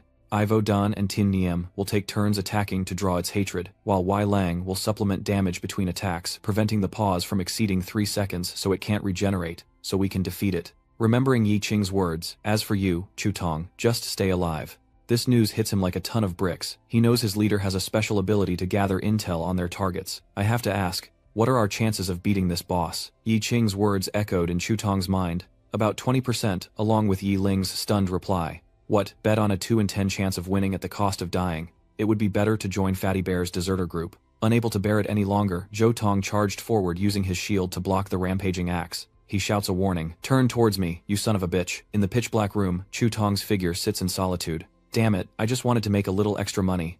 This unattainable dream of becoming a star. In the end, I'm just not good enough. His eyes were utterly vacant, because I'm worthless. Even when I try, I can only stammer, mispronounce, and rhyme poorly. Getting on stage and pointing the microphone at himself was already a challenge, but someone's hand stopped him, another Chu Thong, within his soul stopping himself. I don't think you're suited for this job at all. Hearing that his current self could only smile bitterly. Yes, you're absolutely right, the demon said, as it gradually faded away. You're no good as a musician, and you can't even support others. You simply don't belong here. You must know that standing on stage requires the spotlight, and the battlefield is no different. Do you know what the spotlight is? Zhu Tong held the microphone, lowering his voice. This is something I heard recently. They say those in the spotlight are true stars and heroes. But I always wondered, what exactly does the spotlight illuminate? Is it talent, dreams, courage, or just an amplified shadow? I used to think that just standing on stage with a microphone would put me in the spotlight, but these terrifying demons all say I'm not cut out for this. But what about reality? Chu Tong was stunned by the harsh words. You're just trash. He gritted his teeth, feeling his pride being trampled. I admit I've never had the ability to inspire an entire audience with just an introduction, but I still can't accept this. I refuse to stand in the wings watching others shine while I'm not even worthy to approach the stage lights. I want to stand near the center of the stage to touch the spotlight up close. Even if just for a moment. Formidable demons clung to him like leeches, spewing harsh criticisms. Why risk your life? Trash belongs with trash. You piece of garbage. Zhu Tong reaches out, if only for a moment, wanting to touch the stage lights where his dreams remain just out of reach. It doesn't matter. Even if I can never be a shining rap star on stage, at least I can go to the battlefield and be the real main character for once. Chutong, now excited, charged forward, uttering a curse. "For this damn thing, you son of a bitch." As the sharp axe swung, he quickly blocked it with his shield. "This is my moment to shine." Unable to withstand the pressure, Chutong coughed up blood and was sent flying. Seeing this, Yeqing cried out in alarm as dark light erupted from Chutong's hand, shaking the earth and creating a vortex of gravity. In an instant, that massive weapon was chosen by Yeqing's magic, and with a mighty swing, he sent it soaring. It hurtled towards the demon brain, whose eyes widened in shock, baring its gruesome teeth. Yeqing, now enraged, unleashed his full power in a triple burst of fury. The broken rocks below rise up, suspended in the crimson space, melting like liquid, and merging into the magic. The demon's brain remained silent, its eyes the only sign of life in the crimson space, as Yeqing ground his teeth and slowly spoke with rage. "I'll crush every bone in your body." Meanwhile, Xingran is using healing magic on Chutong, her eyes wide with shock at the scene. "It's not ice crystal, it's a type of crystal, made from sand, melted at high temperatures. He's too strong." Yeqing jumps up, and the tentacles created by the brain monster attack him, but he dodges them with ease. But it didn't end there. As he cautiously advanced, a tentacle suddenly lunged at him, striking Yeqing head-on. He quickly regained his composure, embraced the brain, and lifted it high, driving the sharp point straight into its body. Needless to say, it was in excruciating pain, its piercing screams echoing across the land. Seeing this, Tin Yim exclaimed happily, "Well done, Diep Hin," stabbed the ogre not just once but many times. And with each strike, the system reported its dwindling resilience. 40%, 30%, 20%. As the numbers dwindled, Yeqing delivered a final, devastating blow to the demon's core at 10%. His eyes widened, pouring everything into this last attack. The sharp fragment pierced straight through the Mind-Eater, as Yeqing conjured a purple orb, crushing it to dust. He hurled the magic orb into the creature's gaping wound, and the brain monster screamed in agony. Its head exploded, and its body was torn into grotesque pieces, a complete annihilation. With things now stable, Yeqing's soft voice broke the silence. "How is Chutong?" Xingran observed and replied. Fortunately, the shield's brief invincibility gave Chutong a chance to live. She's desperately trying to heal him, but my healing abilities are too weak to do more than barely keep him alive. Seeing this, Yeqing blames himself. "It's my fault. I should have understood the rules of survival in the abyss, and not rushed you into such danger." Just then, Chutong weakly opened his mouth. "Big brother, I'm glad I could help. I have finally arrived at the center of the stage," and Yeqing squints a clear sadness in her eyes. He turned and said, "Lu Xingran Wu Ming Yi Ling, your mission is cancelled. Immediately, take Chutong back to the gate. I'll go into the abyss alone." Xingran was stunned. "What are you saying? You alone are going to face that mess, that corpse of a demon brain compressed in a magic vortex. Every moment of battle is like dancing on a knife's edge, with a heartbeat like a drum. Without an iron will, I couldn't have faced this. I've grown stronger, but in the shadows, I've quietly lost something too, just as the system notifies me I've obtained Whitebone Mastery." I stared into the abyss, and it stared back, mocking my insignificance and helplessness. Hearing these words, Chutong could only cry in despair. "I'm sorry, even though I rushed to center stage, I still became a burden. In the end, I'm still the most useless one." With a pensive look, Yeqing couldn't bring himself to encourage Chutong. What was he truly hesitating about? Was he encouraging him to risk his life in the abyss, or genuinely considering his safety? Meanwhile, the system was collecting OG's corpse. "The cruelty of this world, the cruelty of the abyss, shows no mercy, so I couldn't bring myself to say those words." Yeqing entered the purplish orb, her hair billowing. Stepping out, he immediately stumbled upon something left behind by the swarm, a scene of decaying corpses. Yeqing observes the scene, noting that while the hunter squad avoided direct conflict with the Omas, they still encountered scattered monster groups along the detour. Examining the corpses, he notes the absence of hunting heart members, suggesting their passage was relatively smooth. Then, a system notification alerts him, smoke bombs have been deployed. Yeqing immediately picked up the item, thinking that the King's Crevice was like a checkpoint and there was no way to go deeper without being seen by the monsters. Avoiding combat, Team Huntsman was well prepared, initially planning to use stealth to obtain the reward in the final room of the abyss. Then, Yeqing's eyes turned blank as he activated his observation eye. Warriors and raiders were different. They were large, but their attack speed was quite slow. But their attack power among warriors of the same level is enough to instantly kill high-level OG berserkers, and with this old thing, Yeqing reluctantly decides he has no intention of avoiding them. Before him, countless massive figures materialized in broad daylight, a dark aura quickly spreading around him, obscuring Yeqing's expression. "Hey, these monsters are baring their fangs," Yeqing said warily, raising his sword. The scene shifts to a brown, rocky mountain, where a group pauses before an ancient site. One of them steps forward and slams his hand against the wall. Seething with anger, Fa Xiong grits his teeth and asks, "What's going on? Aren't we at the end of the abyss? The final treasure should be here, but all that's left is this damn stone door." Fap Jiao stepped forward, touching the solid wall. "Boss," the hint said, "we need the Guardian's amulet to open the door." Frowning deeply, Fap Hung grumbled, annoyed that they needed a guardian's charm when they hadn't even seen a single guardian. He pointed to the strange symbols etched into the stone wall. Boss, we've been avoiding fights this whole time, so of course we didn't pick up any charms. Fap Jiao, sweat dripping down his cheeks, continued uneasily. According to the description, the charms are probably on the patrolmen outside the ravine. Fap Hung was shocked. Op magic isn't that supposed to be for trash teams to attract hatred? Are we really going to have to go back and kill it just to come back here and open the door? A bald man raised his hands and said, I'm out, and the armored man nodded. Me too. Fap Hung gritted his teeth. Then we'll just have to fight our way back. Hearing that, Fa Jiao gave an awkward laugh. Long was getting a little annoyed. Our team is missing some key positions, so we definitely can't fight the boss, and the tank is already dead. The attack positions, the mage and the rogue, are gone. Of the two healers, only one remains, and she's out of mana. Hearing this, he flew into a rage, cursing them as useless trash. How unlucky can I get? Am I cursed by that jinxed guy? Just then, a familiar figure appeared holding a strange object. The talisman you wanted is in my hands. Fap Hung, who was holding Fap Jiao by the collar, paused upon hearing the voice. He still couldn't believe it was him. Damn, you're still alive, Yi Qing said, more composed than ever. Thanks to you, I'm not just alive but thriving, Fa Xiong chuckled. Only someone who abandons their brothers could survive, isn't that right? Your team suffered even greater losses than mine. A total wipeout. Yi Qing didn't care, brushing past him. Let's not mock each other on that point. Unlike you, I wouldn't let them die so easily. I had them retreat for their safety. He placed the cloth in the hole on the brick in the wall, and immediately a hidden door opened. The three slowly stepped through the hidden gate, and Fa Xiong asked, That amulet you have, you didn't steal it from the boss outside the canyon, did you? Fa Jiao also grew serious. The legendary scavenging skill of a rogue class allowed them to obtain materials from enemies without even killing them. He frowned, showing his displeasure.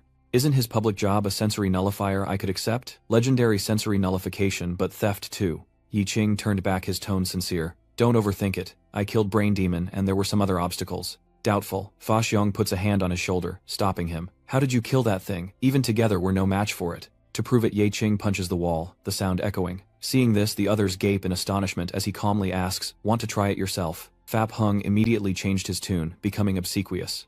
I know you're a master now, you're really powerful. So at the very least we're partners now, right? I can scrape together enough warm bodies to fill a few slots on a team. What if the final room has a puzzle that requires multiple people to solve? Yi Qing replied dismissively. Whatever, he continued. In the abyss, the strong like you decide, but when you leave, you'll still need my connections to improve your hunter rank. Isn't that right? As he descended the stairs, Fap Hung grumbled. We're practically cooperating fairly. Traditionally, the final treasure of the abyss is divided equally among the members. 5 for us in Leap Tam, 1 for the scavenger team, which means a 5-to-1 split. Just then, 3 beams of light shot out from nowhere, and he sensed the danger. Warning everyone to scatter, there was a trap. Someone didn't react in time and was struck, their body sliced into pieces, falling before the eyes of the others. Yi Qing could only sigh in dissatisfaction, realizing the odds were now 4-to-1. A moment later, after descending the stairs, Fa Xiong and his group sat down to rest, panting and complaining. Damn, we finally made it down safely. These traps are terrifying. Hopefully that's the end of them. Yi Qing was sulking when he suddenly noticed something, a system alert, warning him of a trap. This is getting on his nerves. Are these traps free or something? Detecting a trap, he punches the boulder next to him, creating a massive crack.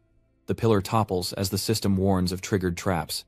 In an instant, bright stars appeared in the sky, leaving Fa Xiong and Fa Jiao utterly dumbfounded. With a calm, cold expression, Yi Qing unleashed a surge of power, forcing everyone to desperately dodge the rain of arrows. A surge of power enveloped each weapon, while another tendril slowed the descent of the arrows. With a snap of his fingers, Yi Qing says, The traps are all gone. You can go now. Walking down the dark corridor, lit only by a few rays of light, Fa Xiong still couldn't understand what kind of monster this guy was destroying, all the traps with one punch, yet maintaining such a calm demeanor. The mage beside him spoke up. Boss, we should watch what we say.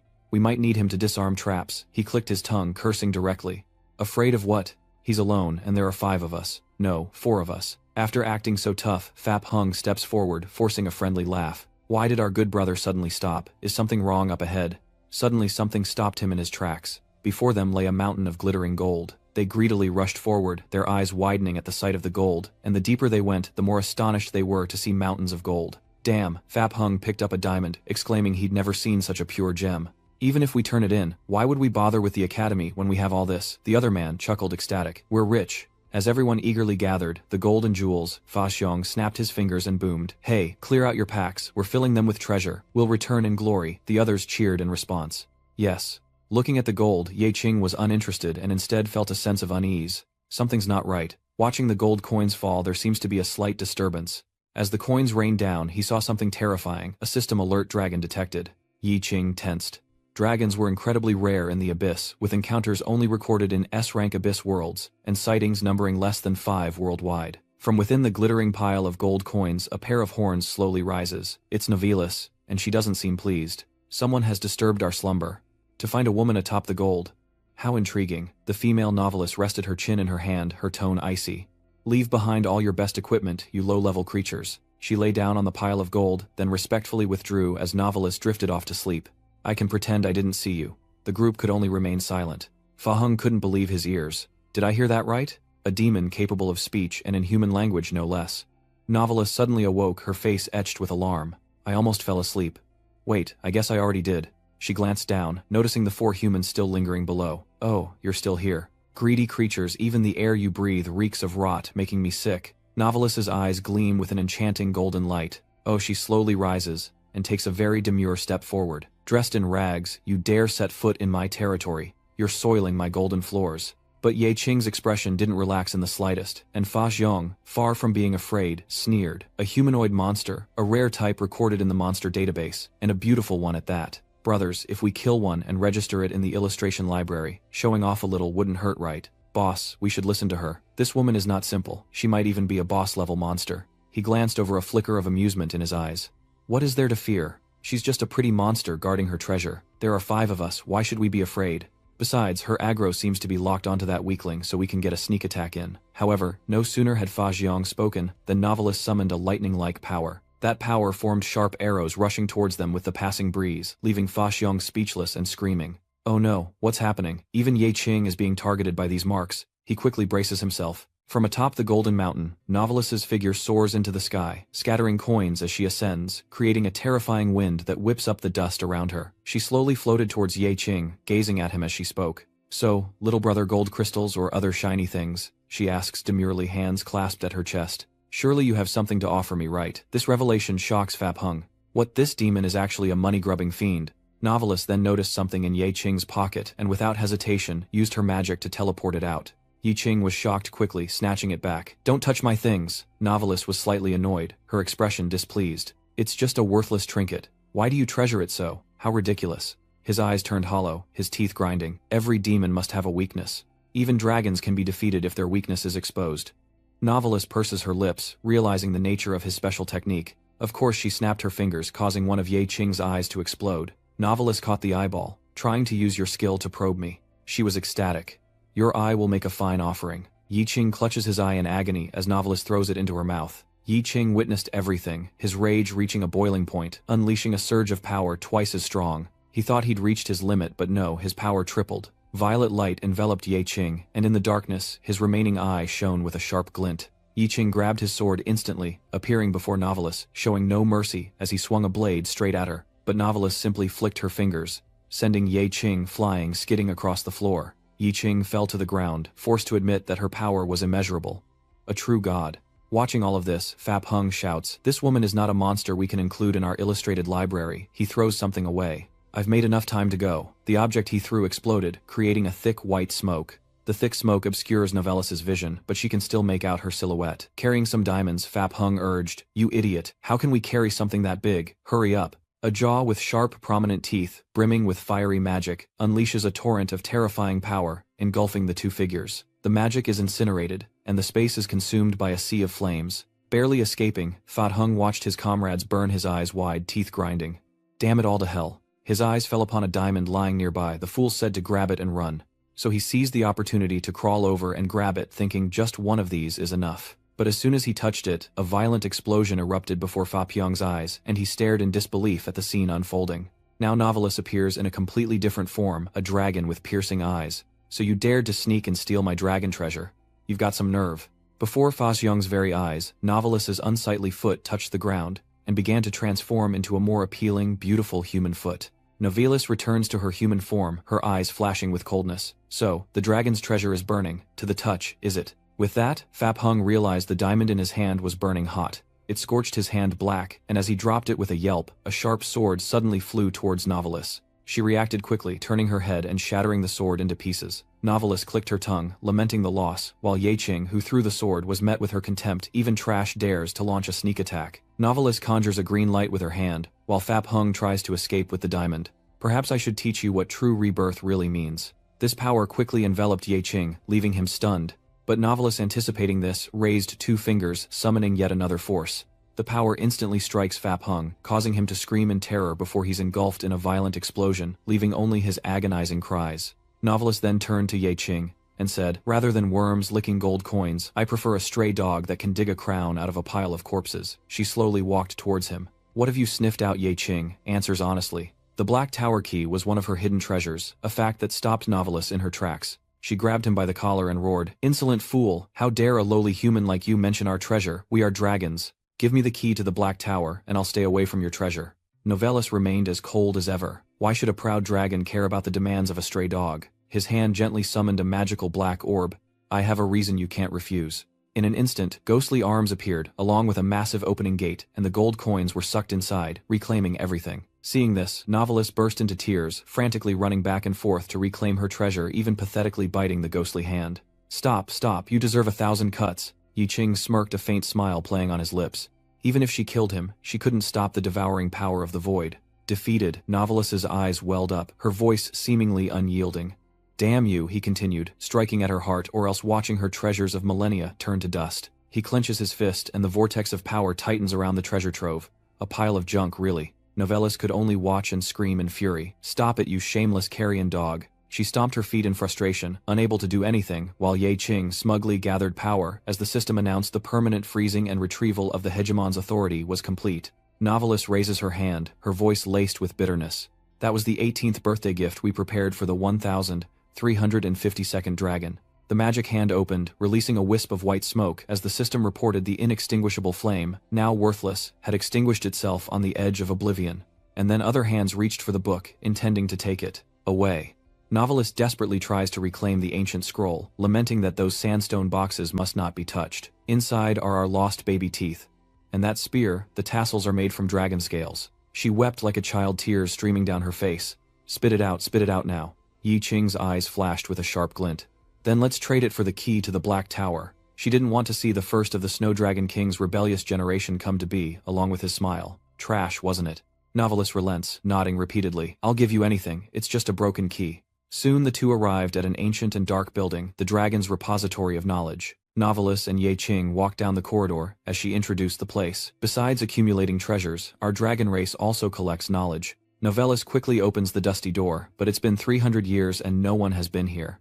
The room is dark and dusty, causing Yeching to cough a few times. He looked around, surveying the scene. "Shouldn't we have cleaned this place up about 200 years ago?" Before him was a massive library, illuminated by candlelight. Yeching walks through the mess of books, wondering if she's trying to set the ancient scrolls ablaze by lighting candles in the library. Novelist finds a spot to sit. "Have a seat." He waved his hand dismissively. "No, thank you." She immediately retrieves a mysterious box. "This is the key to the Black Tower you desire." The mysterious box suddenly emits a dark aura. Yeching attempts to grab it, but Novelist stops him, and he asks suspiciously, "What's this about?" She chuckled softly, "But don't think you can take it so easily." Novelist, still remembering her treasure trove, rested her chin and bargained. "Half of our treasure has been swallowed up, so you should at least return some of it, right?" In the vast and silent library, his voice echoed. "Didn't you call me a scavenging mutt? Where would I get treasure to give you?" Novelist chuckled. "I have a keen nose, and even though you're covered in trash, I can still smell the scent of legends hidden deep in your pockets. How about this? You give me 100 divine artifacts, and I'll give you the key to the Black Tower. If you cooperate, I might even throw in a few extra services. What do you say?" Hearing this condition, Yeching gave an awkward laugh. "You really are obsessed with money." Novelist, "What if I refuse?" She crossed her arms, still radiating confidence. "This stray dog. I know your abilities. 100 divine artifacts are nothing to you, but me. If I could freely travel through dimensions like you, I wouldn't want your trinkets, but alas, I can't." Hearing this, he could only sigh helplessly. So Yeching summoned the familiar orb, and Novelist's eyes lit up as he waved his hand, freeing her from the frozen treasure trove. Seeing this, she jumped for joy, and when she was done, Yeching asked a question. Satisfied, Novelist approaches and takes a beautiful treasure. Satisfied, Yeching turned to the table and picked up the box containing the black key, admiring the divine artifact he'd never seen before. However, the jewel on the box emitted a terrifying blood-red aura, and the system immediately displayed a status window. "You have been afflicted with the Shadow of Death curse. All stats have been reduced to 1, and skills cannot be used." After a 5-day countdown, instant death will be triggered, a shocking revelation. What, while Ye Qing is being ravaged over here, Novelist is reveling in the treasures that have fallen to the ground. Isn't that the treasure that old man kept in his magic vault? When did it fall into your hands? This little stray dog really does have some tricks up his sleeve. He lies in this hazy aura, gritting his teeth as he turns back. What I wanted was the key to the Black Tower, not for you to curse me. She turned back with a chilling gaze. I gave you what I promised. Whether the box is clean or not, is none of my concern. Hearing this, Ye Qing felt like her bottom line had been touched. Indeed, making deals with dragons never ends well. Novelist senses something ominous. Wild dogs that bite have never tasted honey, nor the special service I promised. She hugged the object to her chest with delight, something reserved only for the child who could bring us treasure. Yi Qingzhao violently grabbed one of her horns, causing her to scream and struggle. Let go, the dragon's horn is connected to the inverse scale nerve. You brute, this scene has been witnessed by someone. Does that trash really want to put the ancient dragon in a picture book? He was furious, his aura radiating with resentment. Don't give me useless things, or not only will you not get your 100 million items, but I can also turn your entire library into nothingness. Novelist sat down, seriously explaining in a trembling voice, find the gate to another world hidden within the ultimate sanctuary that can rewrite the rules of life and death. Only that can break the death curse. Growing impatient, he shouted, more clues. The gate is the beginning. This is all the information I can give you. The rest you must find yourself. The king gritted his teeth, panting with rage. Don't try to evade responsibility. I bear the most vicious curse you cast upon me. How am I supposed to fight monsters with these noodle arms? She chuckled nervously. You little mutt. This curse can't be broken by ordinary dragons. But I am Novelist, not just any dragon. 500 divine artifacts, and I can help you suppress the curse's effects. Yi Qing quickly let go, gaping, as if experiencing a second shock, then pursed her lips and said, if you get any greedier, I'll empty your house right now. Novelist lowered her voice. Installments are fine, you mutt. I can even offer a discount for someone I like. Her face fell into the pile of books, revealing a bizarre smile. First, give me the remaining 100 divine armaments in your vault, and I'll let you owe me 4. Ye Qing was livid, trembling uncontrollably. You really know how to seize an opportunity. And with a wave of his hand, a series of weapons flew out to her. Novelist gleefully accepts the weapons, and her joy only fuels his frustration. I can't believe I was tricked by this dragon again. Don't you dare pull another stunt. Not stopping there, Novelist presses her advantage. You owe me 400 divine armaments, how can I just let you go free? She then spat out an eyeball, Ye Qing's eyeball, and Novelist promptly threw it away. I will take responsibility for protecting this stray dog to the end, for I am Novelist. That eye was thrown straight into his empty eye socket. Yi Qing writhes in pain, while Novelist emphasizes every word. I am the dragon. Yi Qing noticed something was wrong. For a moment everything seemed blurred. What? You open your eyes to me again. But Ye Qing was stunned because before him was a hall full of offsides, the physical realm of the curse. After a long while, Ye Qing couldn't believe his eyesight had recovered, nor could he believe his hands had either. Just then, a dark aura caught his attention, something that seemed to be shaking the very space around them, and Ye Qing's gaze settled on a single point, his expression turning serious. Before him stood a figure identical to himself, and the system announced, Ye Qing, the evil demon. The doppelganger spoke with a dark, abyssal tone. Inferior humans can never defeat a powerful demon. Witnessing this, Ye Qing vaguely understands that the way to remove the curse is to defeat himself. A demon emerges from the darkness, the system displays transcendence, and all attributes increase by 30%. He gloats, I have all your attributes and skills, and in this cursed domain, my entity is even slightly stronger than yours. This leaves Ye Qing stunned, as the doppelganger also has transcendent status. Then with a sneer, the demon raised his sword. Facing me, you must know in your heart that I am the absolute being you cannot defeat. With that he lunged forward, forcing Ye Qing to acknowledge his speed quickly, dodging the blow and summoning 2 daggers to fight back. Essentially, Ye Qing was at a disadvantage, and in an instant, the demon pushed the cart away, standing before this superior foe. Ye Qing, sweating, thought to himself, every move is a step ahead of me. I can't gain any advantage at all. The demon roared, and a faint aura enveloped him, claiming his soul. What? He licked his lips, savoring the moment. The balance of power is shifting in my favor. My attacks can extract your attributes, and each sword strike tears at your soul. In battle, I can gradually become you, devouring your spirit bit by bit, until I've consumed you completely, then move on. And so Ye Qing had no choice but to press on, diving headfirst into a decisive battle. The 2 weapons clashed, creating a deafening sound, forcing Ye Qing to retreat, using his agility to aim straight for his chest. But he wasn't seriously injured. Instead, he was absorbing Ye Qing's weapons. Disarming him, Ye Qing was left with only the hilt. The attribute notification disappears. Notification attribute disappeared. He then pulls a shield from his inventory to block the direct blow, and uses his remaining dagger for a desperate frontal attack as the system continuously notifies him that it costs 20 points to repair the scrap swords. The demon then jumped on him, lecturing him. Your will to survive is strong enough to tip the scales of victory. A very interesting soul. With that, he kicked him in the face, sending him sprawling across the floor before he regained his footing. Next, he lunges again, but within my domain all efforts are ultimately futile, followed by a barrage of strikes. Notification 20 points spent, broken sword repaired. Notification 20 points spent, broken sword repaired, while Ye Qing could only retreat and block. Notification 20 points spent, broken sword repaired. Notification 20 points consumed, scrap sword repaired. Notification 20 points consumed, scrap sword repaired. Notification recycling failed, insufficient materials. After struggling with him, the remaining dagger in his hand gradually disappears. What then? Novelist laughed gleefully in his mind. Installments are fine.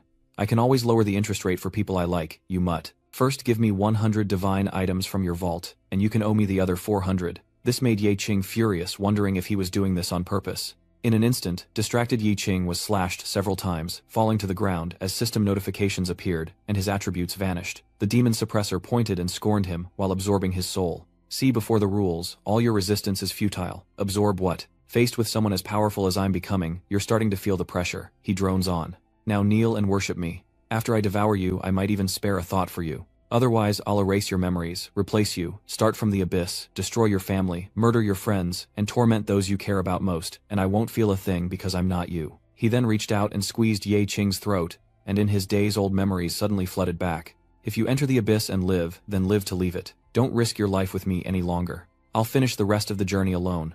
I want you to live a good life. Your parents are gone, but I'll protect you. I absolutely won't let you face any danger, I promise. Suddenly, a spark of red light containing Ye Qing's memories emanated from his neck, causing him to exclaim, "Interesting, I've changed my mind. I'll leave some of your thoughts behind, like leaving one of your eyes so your consciousness can still see everything that's about to happen. My initial intention was just to undo the curse, but now I've inadvertently accelerated its progress. I've really met a piece of trash. Before gods, before demons, before nameless creatures, he was simply weak. Good, become me, abandon everything." Then, raising his sword and abandoning all that you hold dear, he smirks. "Let me completely replace you." Then he stabs Ye Qing directly, who's suspended in the aura, lost in thought. He only wanted to remove the curse, but inadvertently accelerated its progress. I'm truly useless. Before gods, demons, and nameless beings, I'm simply weak. The demon chuckled. "Excellent, become me, and abandon everything, abandon what you cherish most." In that instant, Novelist's words echoed in his mind. "You owe me 400 divine artifacts, how can I let you be free? You pathetic cur, you have nothing left to lose. Now let me take everything from you." The demon, bearing Ye Qing's form, roared as he charged with his sword.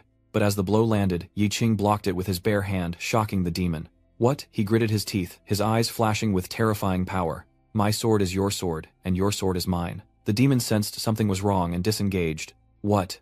What the hell are you talking about?" Ye Qing confidently declares. "Stop using your strength to block my sword.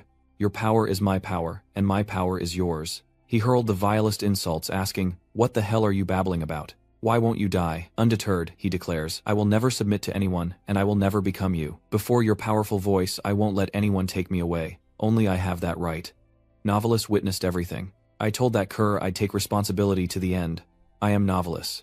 As she cast her gaze, Ye Qing's eyes seemed to lose all life. "I am the demon of utter despair." What is that? Power erupts from him, and the head of a great dragon appears behind him. "Dragon, the dragon blood berserker within." Ye Qing repeatedly cried out a single word, "dragon." Flames erupt around him, radiating intense heat. Torn flesh, broken bones, pulped organs mean nothing. He will devour them all. The demon maintains his arrogant demeanor. "Who exactly is the demon here, you or me?" Ye Qing snatched his sword, shocking him. "My sword." The demon suddenly felt a sharp pain all over his body. "In my domain, no one can stand against me. No one can." He summons his immense power, creating tendrils that lash out at him. "So what if you take my weapon? I'll still take all your power." Ye Qing reacted quickly, swinging his hand and striking the large rock in front of him, the powerful force of the sword emitting a long streak attacking him. What? In a flash, the demon was struck, reeling backward as a drop of blood graced his cheek, yet he wore a knowing smile. Ye Qing, catching his breath, surveyed the scene, unaware that the demon had reappeared behind him, unleashing another spell. The great blaze point blank. "Let's see you escape this." In the next instant, a violent explosion erupted, and Ye Qing seemed to be struggling to survive. The demon was certain, he's dead, he must be dead. But his arrogance is met with a cold splash of reality. Ye Qing is unharmed, standing calmly on a small rock, leaving the demon in disbelief. "Why? Why aren't you dead yet?" Enraged, he summons 2 more magic spheres. Under the demon's control, 2 nearby boulders hurtled violently toward Ye Qing. He turned the tables immediately, attacking with full force. The demon dodged the blow, instantly teleporting to a different location. Gritting his teeth, he noticed with a start that Ye Qing had vanished. Taking advantage of the demon's inattention, he appeared behind him and plunged his sword straight into his stomach. Ye Qing strained as he commanded, "Reclaim it all." The demon shrieked as Ye Qing withdrew his sword, distancing himself from the old man. Before his eyes, the demon collapsed, his body seemingly evaporating, unable to believe that Ye Qing had actually traded blows with him. The demon is persistent indeed. Now he's transforming into a completely different form. This form is even uglier, and it can even steal my domain attribute points. Unbelievable. Ye Qing stroked his sword. Weapons only slow my attacks. Then without hesitation he bit the blade in half, leaving the demon speechless. "You son of a..." My sword. And after destroying his sword, Ye Qing entered a completely different state, frightening him. In the blink of an eye, Diep Kin vanished and reappeared before him, delivering a crushing blow. Not stopping there, he used his powerful legs to leap toward the demon, landing another devastating kick to the gut. He was down for less than a minute, but Ye Qing gave him no chance to rest, pouncing again. The demon then used his chains to bind him, announcing that the Dragon Shackles formation could absorb the power of the sealed object and transfer it to strengthen the seal. He then paused to remind his opponent that the more he struggled, the harder it would be to escape because he was not like those greedy and foolish dragons. Listen closely. My name is Ye Qing. With that, he blasted the chains to pieces, leaving his opponent shaken as Ye Qing declared, "I am the king." He flew into him before he could react, taking Ye Qing's fiery slap to the face, causing Seizo to spill from his mouth. Immobile yet unforgiving, he unleashed a fiery barrage upon the demon, the force of which shattered the very floor around them, until at last his foe was spent, and Ye Qing tore out its heart, savoring the taste. "Your power is mine now," on Novelis's side. She despaired as Ye Qing's body burst into flames. The ritual failed, just as I suspected. If this little stray turns into a shadow demon, I'll have to kill him as soon as possible. With that, she hurled her spear at Ye Qing, but he awoke just in time, catching the spear aimed at him, startling Novelis. Possess a body. He sat up and frowned. The ritual is complete, and all his power has been restored. Novelis rushes over curious as Ye Qing emerges. "You're back. You wouldn't stop talking. So what did that demon say? What did you trade for it? Did he become you? Or has your body been taken over? You're not yourself anymore. Now bark like a dog for me." He finally frowned and replied, "I ate that thing." Hearing that, Novelis salivated, wondering if eating a demon would be delicious. "Can that thing even be eaten?" Ye Qing coldly turned away, adding, "And I see through your tricks now. I can't trust a word you say." Novelis's words cause her some confusion, but Ye Qing bluntly reveals that the ritual was never meant to break the curse. "What you want is for the Shadow Devil to break free from the Wind Dragon formation's control, to have my body possessed, and then to deal with me yourself." Novelis sighed, sounding somewhat dejected. "What you say isn't entirely true. The Shadow Devil's domain will transform into something with the same power as the original. Even I'm not confident I could defeat a transcendent version of myself." Here she honestly smirks. "But you're different. Your strength fluctuates, and this contradictory constitution gives you a chance to win. You're a stray dog I care about, so even if you lose, I can easily kill you." Novelis suddenly frowned, a little frustrated. "Now, what? The demon is dead, but my condition hasn't changed at all. Even his instant thunder death can't be undone now," and his face pales as Ye Qing slowly comes to terms with the truth. "The Zhongyan Holy Scripture, didn't you say it could undo the curse of death? You told me so yourself." She narrowed her eyes, stating the truth. "This little bit of time is all you have, and the central sanctuary scripture can only be traded with the shadow demon. The trade target is gone. How can I undo it?" While Novelis babbles on, "I'm actually the unluckiest one. The shadow devil is gone, and my plan to escape the abyss is ruined. Thinking about all this gives me a headache while he's secretly transforming right beside me." When she finally notices Ye Qing's change, her eyes widen in shock. "What are you?" He transforms his face into a demonic form. Ye Qing hesitantly asks, "What if the shadow demon is still alive?" The scene shifts outside the gate, where two people are in heated discussion. "We've been waiting for over 15 hours, and apart from a few awakened ones who have already left, there's still no news from anyone else. This is getting worse." Team leader Fa Zhang, of the Hunter's Heart, is the son of Elder Fa Tianlin, of the Mage Association. "If something happens to him, we won't be able to bear the consequences." One of them, dissatisfied, asks why only the weaklings are coming out. Not a single member of the Grim Hunters. Suddenly they shout, "Wait!" Something catches Xingran's attention. Two figures emerge from the gate. "I see them." Fahai hobbles out of the gate, supported by his staff, followed by Ye Qing. The two men immediately rush to greet them. "You're alive," he asked faintly. "He's in your hands now," and she immediately rushed over. Ye Qing and Xingran were overjoyed. "I knew you could turn bad luck into good," he replied. "Seriously, I'm sorry, but this time I really wanted to go alone." Ye Qing then pulled out a key and showed it off. "The good news is, I got this key without noticing your dark expression." Without a word, Xingran punches him in the gut, angrily yelling, "Idiot, you have a sister waiting for you at home. I don't need you to take such risks." After taking a beating, Ye Qing mumbled, "Sorry," before sensing something was wrong. From the gate, a cloud of smoke emerges, freezing time itself, and a tearful novelist appears. "Finally I can breathe again," she says as Ye Qing bristles with annoyance. "Not now, novelist." Ignoring her, novelist approaches Xingran, drawn to the scent of the horn necklace. Novelist smirked, pointing at her. "She's just the close comrade you mentioned." Ye Qing didn't respond angrily, demanding, "Quickly restore me to normal. I don't want to get involved with knowledge from beyond the abyss." But novelist refuses to cooperate. "No, I only exist in the reflection of your left eye now. My body is still rolling around in mountains of money in the King's Valley." Back to the present, Ye Qing's demonic form has piqued her interest. "If you can undo the Wind Dragon seal and get me out of this hellhole." But before long, he reverted to his original state. This form seems to consume even more magic than multi-layered frenzy. She raised an eyebrow, confused. "Wait, Mutt, what level are you now?" Ye Qing quietly raises an index finger, prompting novelist to speculate wildly. 1,000,000,1,000,000,000,000,000,000,000,000. He explained that he was level 1. His class, the Limited Awakener, has a level cap of 5, and he's only level 1 right now. That left novelist speechless.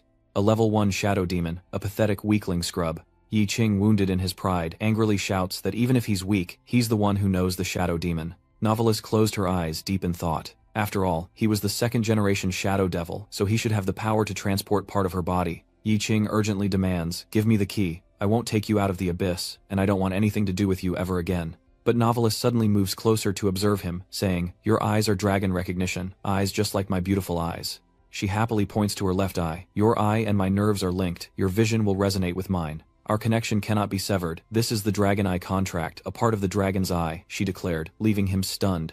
"What is this sorcery?" Novelist's eyes widened with resolve. "You once dared to probe me with your skills. Now use them to look upon me again." Immediately, a surge of power erupts from Novelist's eye. "You dared to probe me with your skills, so let's see you try using them again." Ye Qing was indeed affected by her eyes, his own now uncontrollable, forcing his soul form to manifest. Ye Qing was stunned in disbelief, while Novelist continued to joke beside him. "I must look quite alluring, don't you think?" she said, turning to him with a dangerous glint in her eyes. "From now on, your eyes have become Dragon Sense eyes after the upgrade, and if there are any differences from before, I can use my dragon knowledge to explain them to you. No one but you can detect our existence. This is a special introductory price. Later, each use will count as one divine artifact." The more Ye Qing heard, the paler his face became. Novelist excitedly confirmed, "You now owe 401 items." Hearing this, he jumped up. "Like hell, I do." Back in real time, while Ye Qing clutched his head in frustration, she laughed incessantly above him. He gritted his teeth and cursed angrily, "You shameless, greedy bastard." Realizing he'd been played by novelists, Ye Qing said, "You mutt, I'm out of here." "I'm so sorry," Xingran sobbed, clinging to him. "I don't deserve to be a knight. I couldn't even protect our rear." Ye Qing frantically tries to defuse the situation. No, I wasn't talking about you. It's no one's fault. It's my fault for putting everyone in danger. Before we can face stronger beings, we must first become stronger ourselves." Fap Hung paused at these words. A subordinate approached Han An, asking, "Captain, what happened inside? What happened to your team?" Fapsom hesitantly recalls me, as I seem to have opened the grand door to the vault. Then frowning, he struggled to recall a golden light, a revelation that left his subordinate speechless. Golden light, and so many treasures within. Fap Hung quickly affirmed that this abyss was not empty, but filled with sand, the color of sand, all of it was sand. The others were skeptical. Samsoon didn't respond. He approached Ye Qing and started talking. "That's right, I remember you now. You're strong. I can't recall what you did or said in that vault." Fap Hung struggled to piece together his memories. "You said the treasure should be divided equally among everyone. One share for the Heart Hunters, one for the Early Awakeners." "That's right, a 5-year 50-50 split." Saying this, he chuckled to himself, lost in thought. 5 years, 50 years. He narrowed his eyes, speechless, reminding him, "Thank you, Team Deja Vu. At least he can get half of that garbage the Dharma Bear." Novelist, who had retreated, suddenly reappears, warning that, to protect the Dragon's Canyon treasure, his existence must remain a secret. "Why didn't you kill him when you were hungry?" he retorted. "Keeping Pyonghyo alive serves my purposes. More precisely, he's useful to our hunting party. The Shadow Demon can read memories and I can erase them. Besides, you need a witness to provide false intelligence." She was finally convinced by Ye Qing's serious attitude. "All right, without me sending out the treasure signal, everyone would be lost in this endless red desert. Besides, my star passage is protected by sandstorms." The scene shifts and Wu Ming sighs as he's forced to sit outside. Because of his low luck stat, he's barred from entering the hospital. Inside the IQU hospital, Chu Tong lies in bed. Ye Qing stands outside, anxious. "It's Chu Tong." Yiling quickly explained that his bones were fractured in multiple places and his internal organs were damaged. Xingran's healing slowed the wounds from worsening, allowing them to wait for an ambulance from outside the abyss. She frowned, troubled, explaining that his wounds were tainted by the abyss, and some critical injuries seemed to heal better within it. Yi Qing casually suggested, then, they should take him back to the abyss for treatment later. That naivete made Yiling sigh. Their team wasn't authorized for that kind of special treatment. But Ye Qing pulls out a card saying money is no object, and Xingran chimes in, I can pay too. She could only helplessly remind them, no, these are special regulations from the World Association's higher-ups. Captain, we're not allowed to enter the abyss alone, we need to wait for approval. After the abyss hunt, almost the entire Heart Hunt squad was wiped out while all the members of our Faint Awakening team survived. Just based on that alone, we're lucky we haven't become special investigation targets, Yiling continued hesitantly. If you cause any more trouble, I'll silently leave you to the incurable wounds of the abyss. Wounds that are difficult if not impossible to heal from within. How bitter. Yi Qing suddenly pulls out a vial of medicine. If that's the case, she can only use a special move, something that dazzled her. This is a super recovery potion. I've only seen it at the highest level auctions. But that's an abyss item. It won't have any restorative effect outside the abyss. He still decided to hope for it. It didn't heal, but her condition could improve. Hearing this, Yiling's eyes lit up. Improved condition. Ye Qing confidently presents the vial, a traditional potion, enhanced by Long Yan, capable of greatly strengthening one's physique. For a moment, he secretly considered giving her the gift he'd intended for Diepchu, thinking he could always get another one later. And as expected, she showed interest in the medicine. Oh my, Captain, where did you get this? Ye Qing, caught off guard, lied, without batting an eye. I found it in the trash. He recalled Ye Qing's plea in the study. Oh, before I go, there's something I need your help with.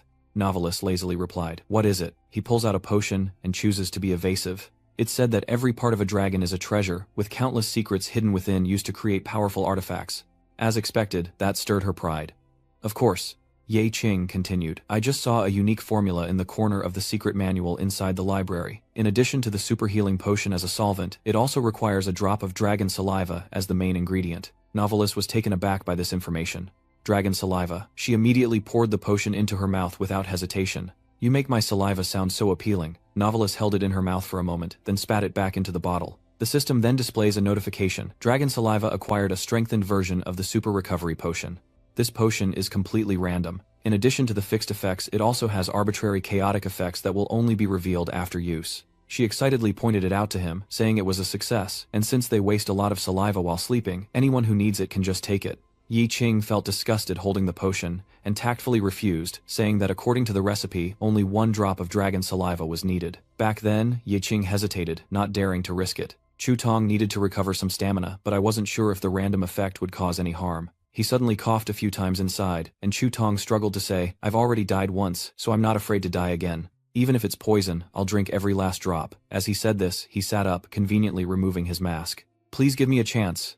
Big brother. Chu Tong earnestly pleads, I want to become stronger, I want to be independent. Yi Qing and Zhou Tong are now in the underground training ground for those about to be initiated. Hands in his pockets, he calmly asks, how do you feel? He stared at his hands in astonishment as if his body had been transformed. As the medicine took effect, all his old wounds began to heal. Yi Qing's eyes widened as he warned, in the Abyss World, constitution is a critical attribute that determines the body's physical resistance. If your constitution is too weak, your body will suffer permanent damage from wounds. Zhu Tong stretches, understanding dawning. Even with constant healing, blood loss persists, and permanent injuries accumulate, reducing maximum health, and potentially lowering it permanently. So in other words, my body has gotten stronger, right? He responded vaguely. Yes, but not entirely. He wondered, eyes wide.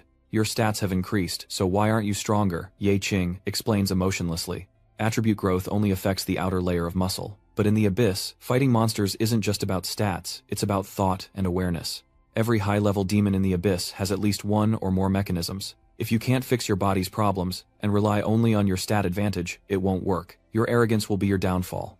With that, he drew 2 swords. Without a word, Ye Qing rushed forward, and Chu Tong hastily drew his sword, looking panicked.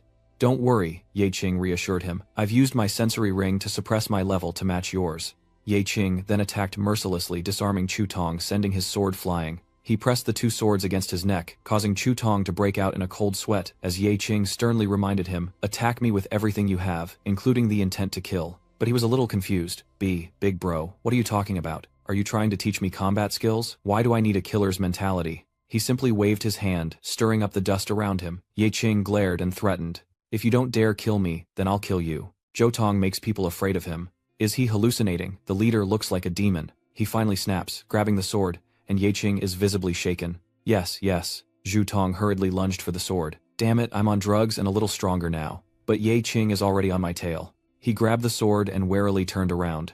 Yeching was already right behind him, and even with his agility stats up to par, that moment of hesitation cost him the perfect opportunity to act. Jotong was stunned, beginning to panic. Even with his boss's strength reduced to 1/20th, he was no match. Even after becoming stronger, he couldn't catch up, no matter how hard he tried. He gritted his teeth. Is Ming still not strong enough? Yeching retaliated with all his might. Damn it. He followed up with a blow that sent him reeling backward, disarming him, the sword flying several feet away. Jotong quickly raised his hand in surrender. Big brother, I lost.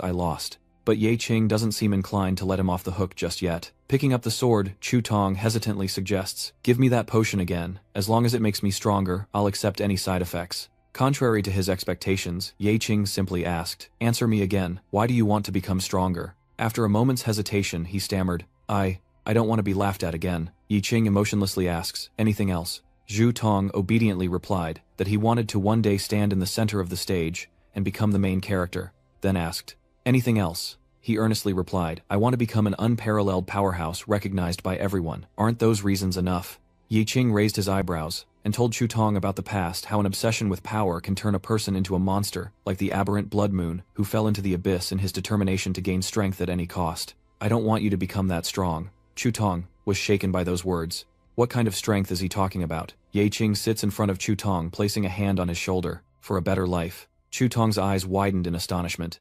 A better life. Why is the reason so simple? He lectured earnestly, saying that even if you can't stand at the top, you don't need to put yourself in danger just to be recognized. I hope you strive for strength, simply to live a better life. Not to conquer the abyss, but to never lose yourself within it. With that, Yeching relented and offered the vial, and Jotong's eyes lit up at the sight of it. Just a small sip could enhance his stats. He reached for the vial, but Jotong overcame the temptation, resolving to stand on his own. He was strong enough. He would finish the journey on his own 2 feet. He picked up his sword and solemnly affirmed, let's do this again. Even if it's a weaker version of you, I'll fight carefully, step into the abyss, and then walk out alive. Yeching was finally satisfied with his performance, saying he spoke well, while Novelist, who had been watching the situation, couldn't help but feel like he was hearing his last words.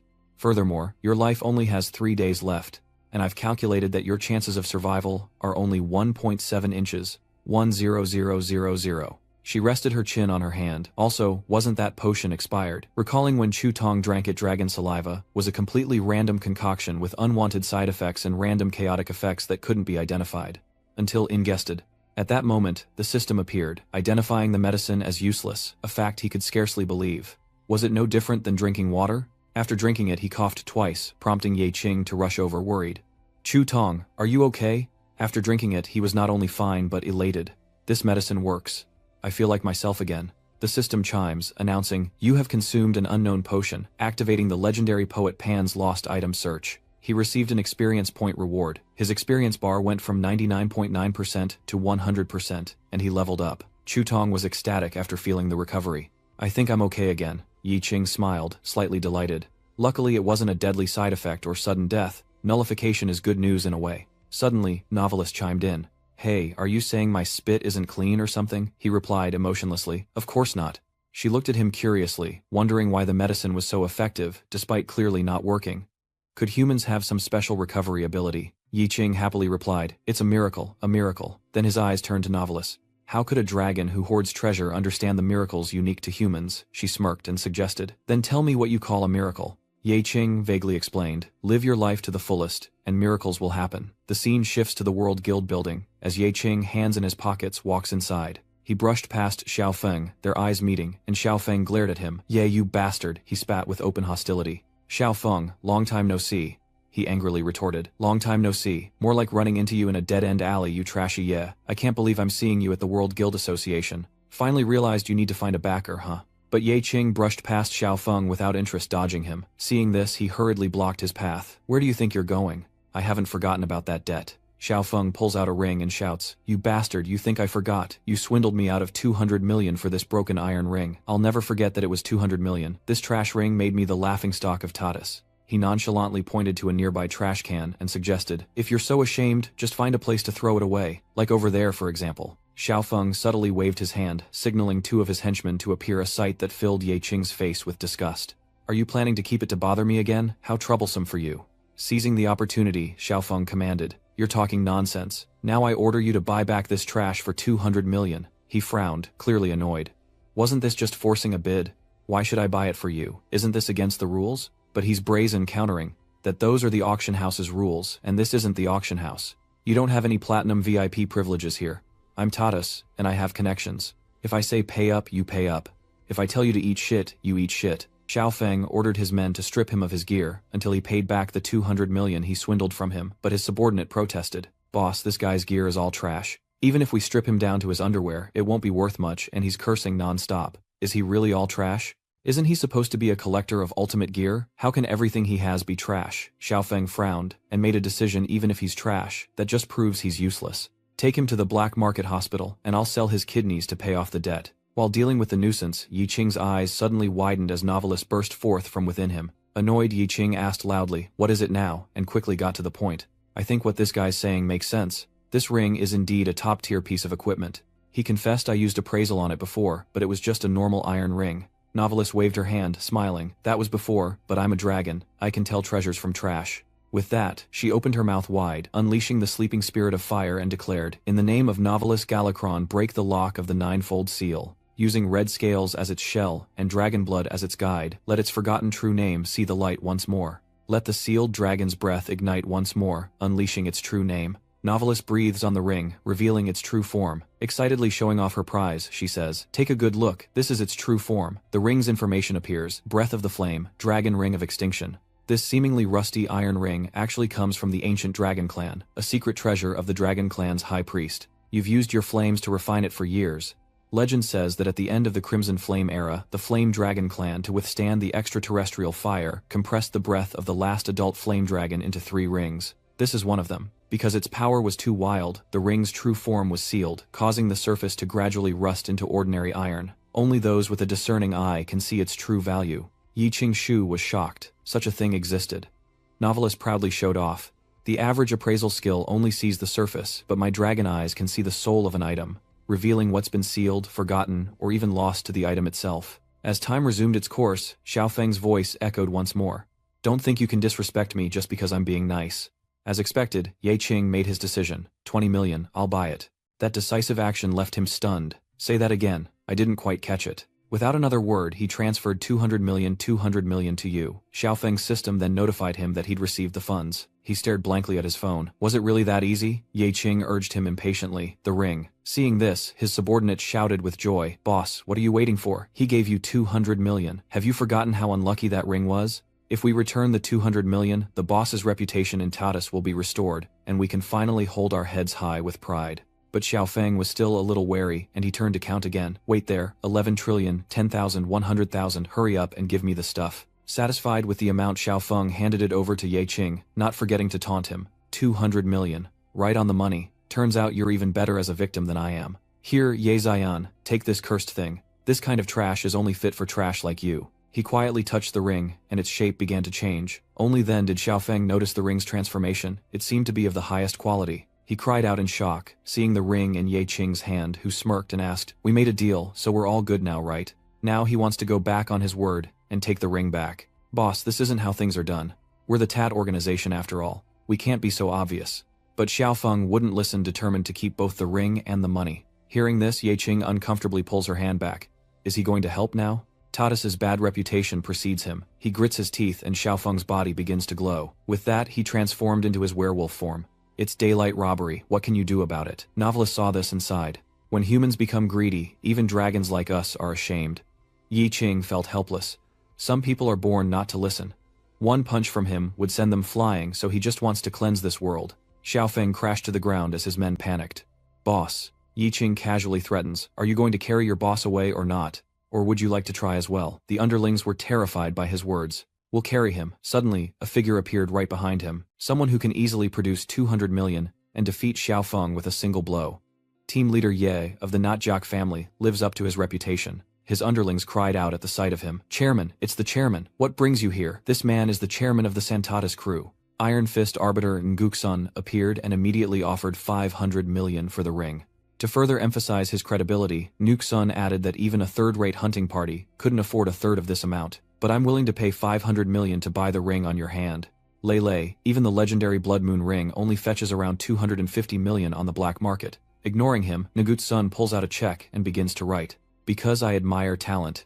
Ye Qing, would you consider joining Tatus? Add another 100 million, and buy out your entire hunter group. Xiao Feng was so stunned he jumped to his feet. You're recruiting him, boss. This kid is always disrespectful to Tatus. Have you forgotten how he deceived me? Wouldn't Zhang Mu discourage the others? Yi Qing predictably declines his offer, stating he's the leader of the Dusk Watch, not a free hunter waiting to be bought. Hearing this, Naguk's son casually suggests that if he's worried about joining Tatus because of his position as captain, he should just disband his group of trash hunters. That way you can get rid of the dead weight holding you back. Those words didn't sit well with Ye Qing. He retorted that they weren't disposable trash, and when the hunters were at their lowest, they chose to stand by the side of the awakened. It was a bond like family, but his opinion remained unchanged. The Tatus family are the most elite team, with the most complete intelligence network, and power over dozens of A and C+ class abysses. What can those idiotic Tatus family members offer you? I'm simply giving them a place to stay, because I value you. Listen carefully, I only want you to join. As Prison Mountain finished speaking, Ye Qing stomped his foot on the floor. Frowning, you show him no respect. I simply feel that you're not worthy. Tatus is not worthy of any of us. That's when Guksan was stunned. What did you just say? You're rejecting me outright. No one has ever dared to treat me like this before.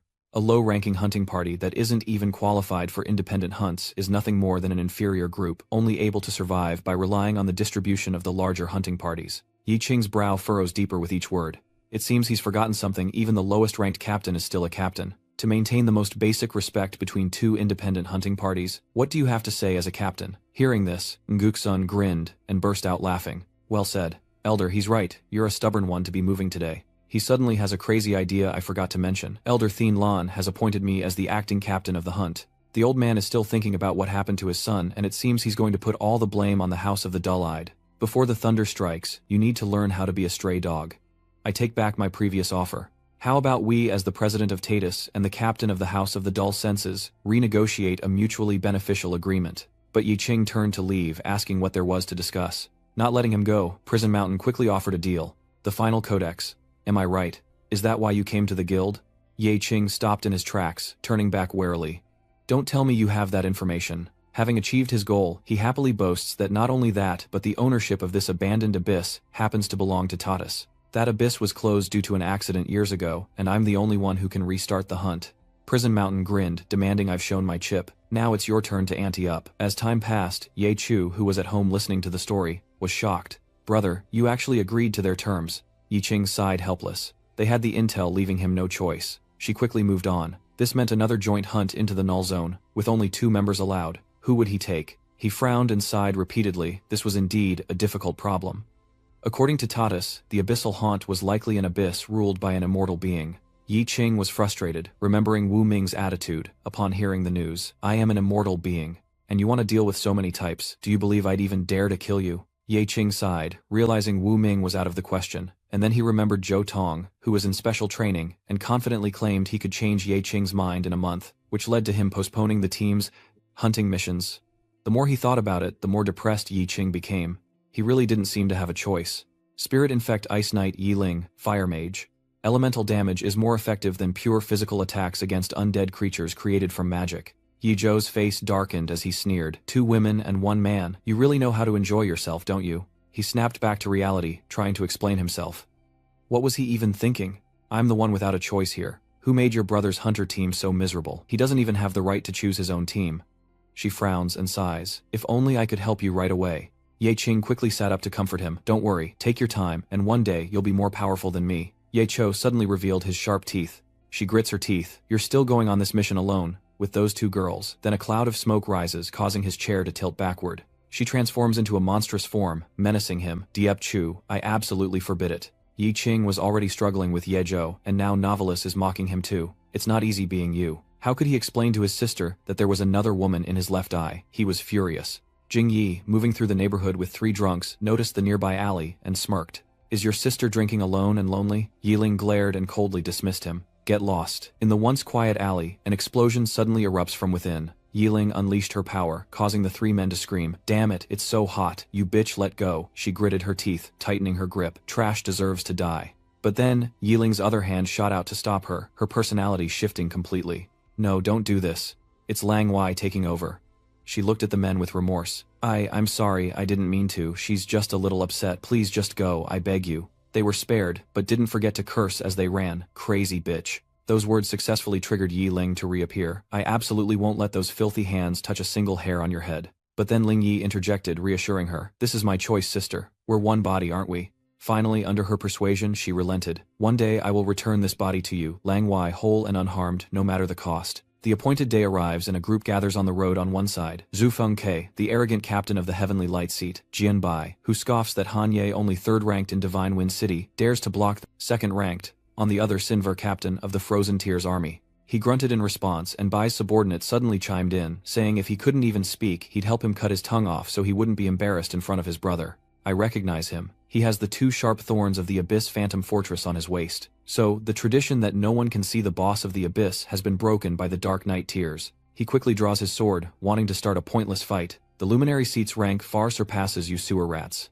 Now, the Radiant Emissary is only second in command. Sinver's subordinate recognized the sword as the sacred oath the moment he saw it. This legendary divine armor set, imbued with holy damage, was once auctioned for a staggering 400 million. Yue Jianbai's full set of gear is probably worth over 10 billion. Damn, if you don't have connections, you don't even have the right to compete. As the tension rises, a white smoke appears beside them. A figure slowly emerges, noting that second-rate hunter teams can only accomplish so much. Nuk Sun smirked, standing before them.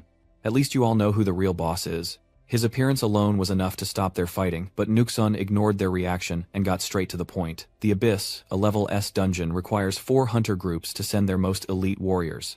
Each group is limited to 3 people, and if the World Association hadn't requested it, your second-rate hunter group wouldn't even be involved. Silver immediately understood the implication.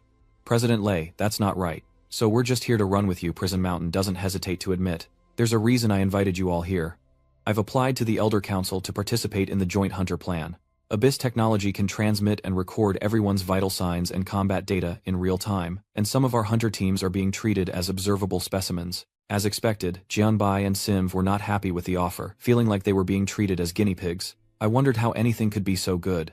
Let's go. But as soon as they left, he offered a deal. Your hunting teams have been stuck at A rank for too long, haven't they? After this hunt, you'll qualify for S rank, with special approval from the Divine Wind City branch of the World Guild. Hearing this, he trembled, for Dark Knight's Tears had been stuck at A rank for 3 years, unable to reach the truly high-level quests and rare resources. He was moved to tears, remembering how he'd been humiliated by the Cloud Peak S-rank hunters just last week, and the S-rank mission board in the hall that he could never reach. In the end, they both turned back without a word, and if he could achieve S-class status, Dark Knight Tears could accept this deal. The Heavenly Light faction needs this S-rank assessment, but if Tatus messes with the data, I won't stand for it. Prison Mountain then happily introduced more. Don't worry, Tatus is a man of his word, and besides you all, there's another honored guest. Ye Qing appears amidst the surrounding chatter. That plague bringer. Look at his raggedy gear. It's worse than our Heavenly Light cleaners. Rumor has it in their last mission, he was the only A-rank hunter to return, and he was the leader of the Heart Hunter team. They say he even lost his mind. They quickly made their displeasure known. Could it be that all his teammates are quiet and soft-spoken? Xiao Feng mocked as soon as he saw him. Isn't this the famous weakling's home? I thought you were too scared to come. Silver sighed unhappily, thinking, why would we need another talentless nobody? Even Jianbai looked down on Ye Qing. Are the higher-ups in the guild crazy asking trash collectors to join the S-rank? He shouted. How could this be? How could the Celestial Lights possibly team up with this trash? Xingran quickly stepped forward, her voice laced with annoyance. What is it? Got a problem with that. The moment Jianbai saw her, his eyes lit up, and he rushed over to talk to Xingran. Isn't that someone from the Lu family? Lu Xingran. It's been a while, and instead of a greeting she mocks Jianbai. Long time no see, Jianbai, but it seems your stutter hasn't improved at all. Xingran's words made him flush with anger. Damn it, don't call me a stutterer. Do you want to die? Jianbai sneered at Xingran in anger. I have no desire to argue with the Li family's cast-off dog. Your brother now holds the reins of the Liu family, but what about you? To think you're reduced to scavenging for scraps again? How pathetic. She scowls, snapping, shut up. This is the path I've chosen, and it's none of your business what I do. Xingran continued to curse stuttering fool. Jianbai gritted his teeth in anger. I told you don't call me a stuttering fool. He stammered, trying to argue. Didn't the Liu family always want to marry into the Yue family? Too bad, so sad. You lost your most valuable bargaining chip. Your father must be so disappointed in you, right? If you hadn't broken off our engagement, you'd be the most admired and celebrated woman. But to me, you're just barking like a dog in the street. Regret. What kind of trash are you? Behind Silver's team, the taunting continued. The stuttering suits you well. Jianbai finally snaps, drawing his sword to take a life. How dare this ignorant fool insult him in front of his brothers? Today he'll make him bleed. Unfortunately for Jianbai, Ye Qing sent his sword flying with a single hand in mere seconds, then coldly stated, "The sword is good, but the person has been verified as 100% alive." He froze, trembling uncontrollably. Realizing the sword was broken, he screamed, "My sacred sword, what have you done to my most cherished oath?" Ye Qing remained unfazed, calmly replying, "It broke. Just an accidental slip." Jianbai angrily grabbed Ye Qing's collar and roared, "Accidental, my ass. Do you know what you just touched? How dare you dismantle my precious weapon? Do you even know the Moon family's status and power?" Noksun quickly smoothed things over, saying it was an accident, and that they were teammates who would be fighting together. Drawing swords upon meeting wasn't a good look, but his words only fueled the fire, as he was now disarmed and unable to fight. "So how do you plan to compensate him?" Prison Mountain, playing both good cop and bad cop, casually asks, Ye Qing. "If you damaged his weapon, then you should compensate him, wouldn't you agree?" Team leader Ye casually replied that he would compensate them if they had attacked first. Hearing this, Xingran interjected, "That's not right. He clearly attacked first." Ye Qing calmly continued, "But no matter." He stretched out his hand and a treasure trove of weapons instantly appeared. "Captain Yue, take your pick. Any of these are better than your sword." Jianbai was stunned by the armory. "Holy crap, where did you get all this?"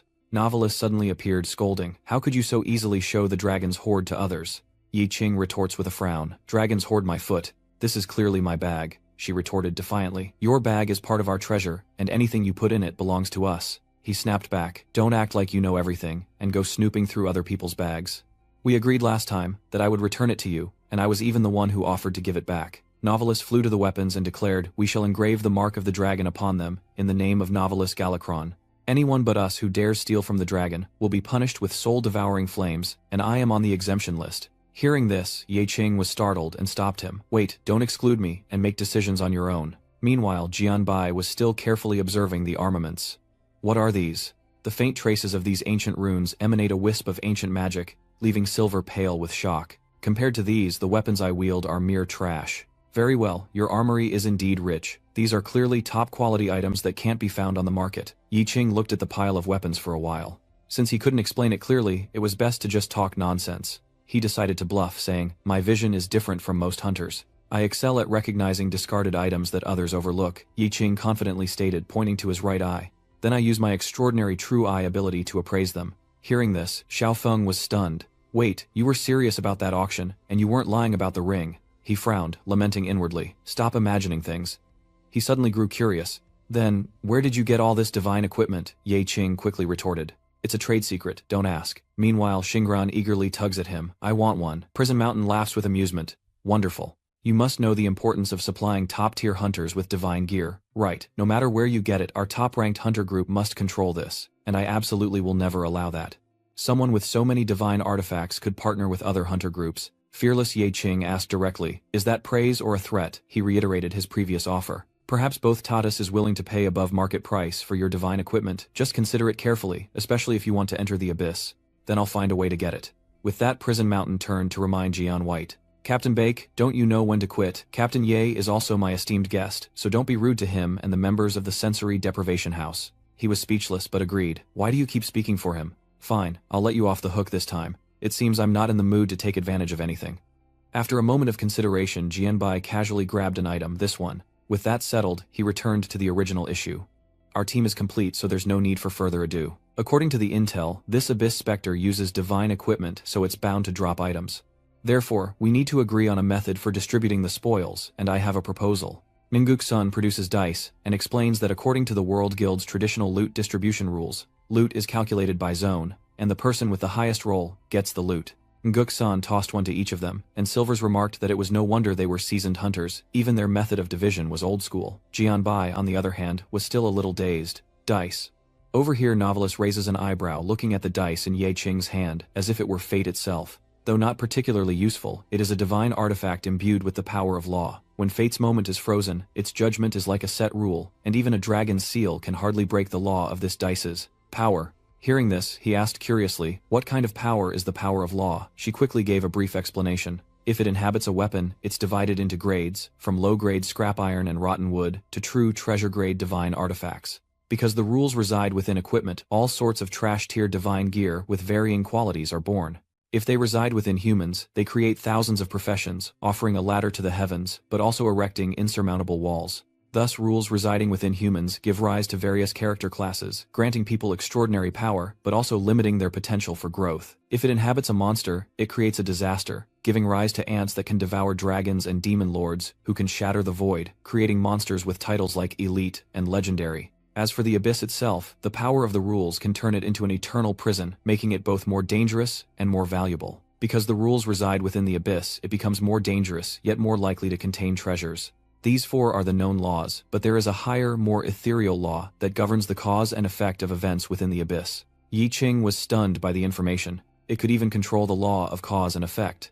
Novelist smirked. But do you remember what happened when we activated our treasure vault's mechanism? If you're perceptive enough, you can see the key mechanisms in the dark and evade them skillfully. And if you're lucky, even triggered mechanisms will be randomly interrupted. If one is extremely agile, they can stroll leisurely, even as arrows rain down upon them. Every moment, fate renders its judgment.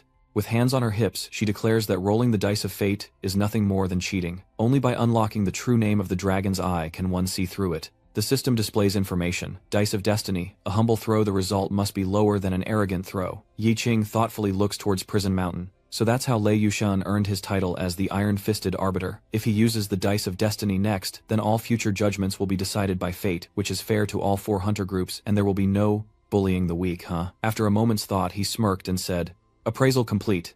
This is indeed the real deal." He turned back curious. "Captain Ye, what do you think? You're a knowledgeable appraiser. I want your opinion." Yi Qing tossed the dice in his hand and spoke slowly. He firmly replied while holding the dice, "I think it's very fair. According to Warden, this place was once the town of Zhaokun on the outskirts of Shenfeng City over 10 years ago, a town with a population of over 1,000,000. Until the Abyss event occurred, the Abyss Gate opened and tore reality, creating a massive rift with a 5 kilometers radius. Overnight, the entire town and its 100,000 residents vanished. 10 years ago, the Santatus team was much smaller than it is now, and they were the first rescue team to discover the cause of this small town's destruction. Their leader sent in an elite team of 12 to explore the Forbidden Zone.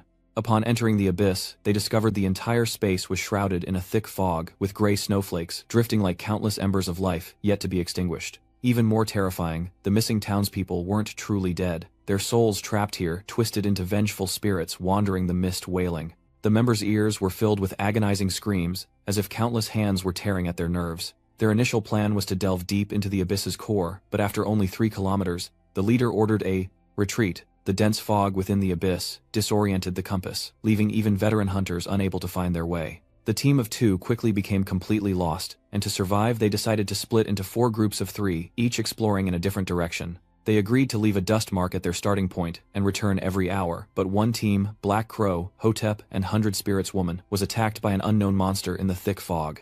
As Crow recalled hearing bells within the fog as if from a faraway place, the shadow of a ruined Gothic church emerged from the mist nearby. Its steeple pierced the thick fog, black and red vines coiled around the outer walls, twisting like blood vessels, and some irresistible force drew them in. Upon the altar rested a massive, ominous spellbook, and hanging above it a gate key crafted from 7 human fingerbones. As he trembled and reached for the key, the shadow behind the altar twisted, forming an indescribable, horrific shape that slowly emerged. It had no fixed outline, as if formed from countless wandering, agonizing faces stacked upon each other, each face silently screaming, the Crow recounted. At that moment he heard the whispers of the moon outside the window. Then the bell rang again and a flock of birds rushed in. His 2 companions knelt on the spot, blood flowing from their orifices, terrifying him. He hurriedly grabbed the key and staggered out of the church. Black Crow didn't dare look back, didn't even dare confirm if his teammates had kept up. He just ran like a madman.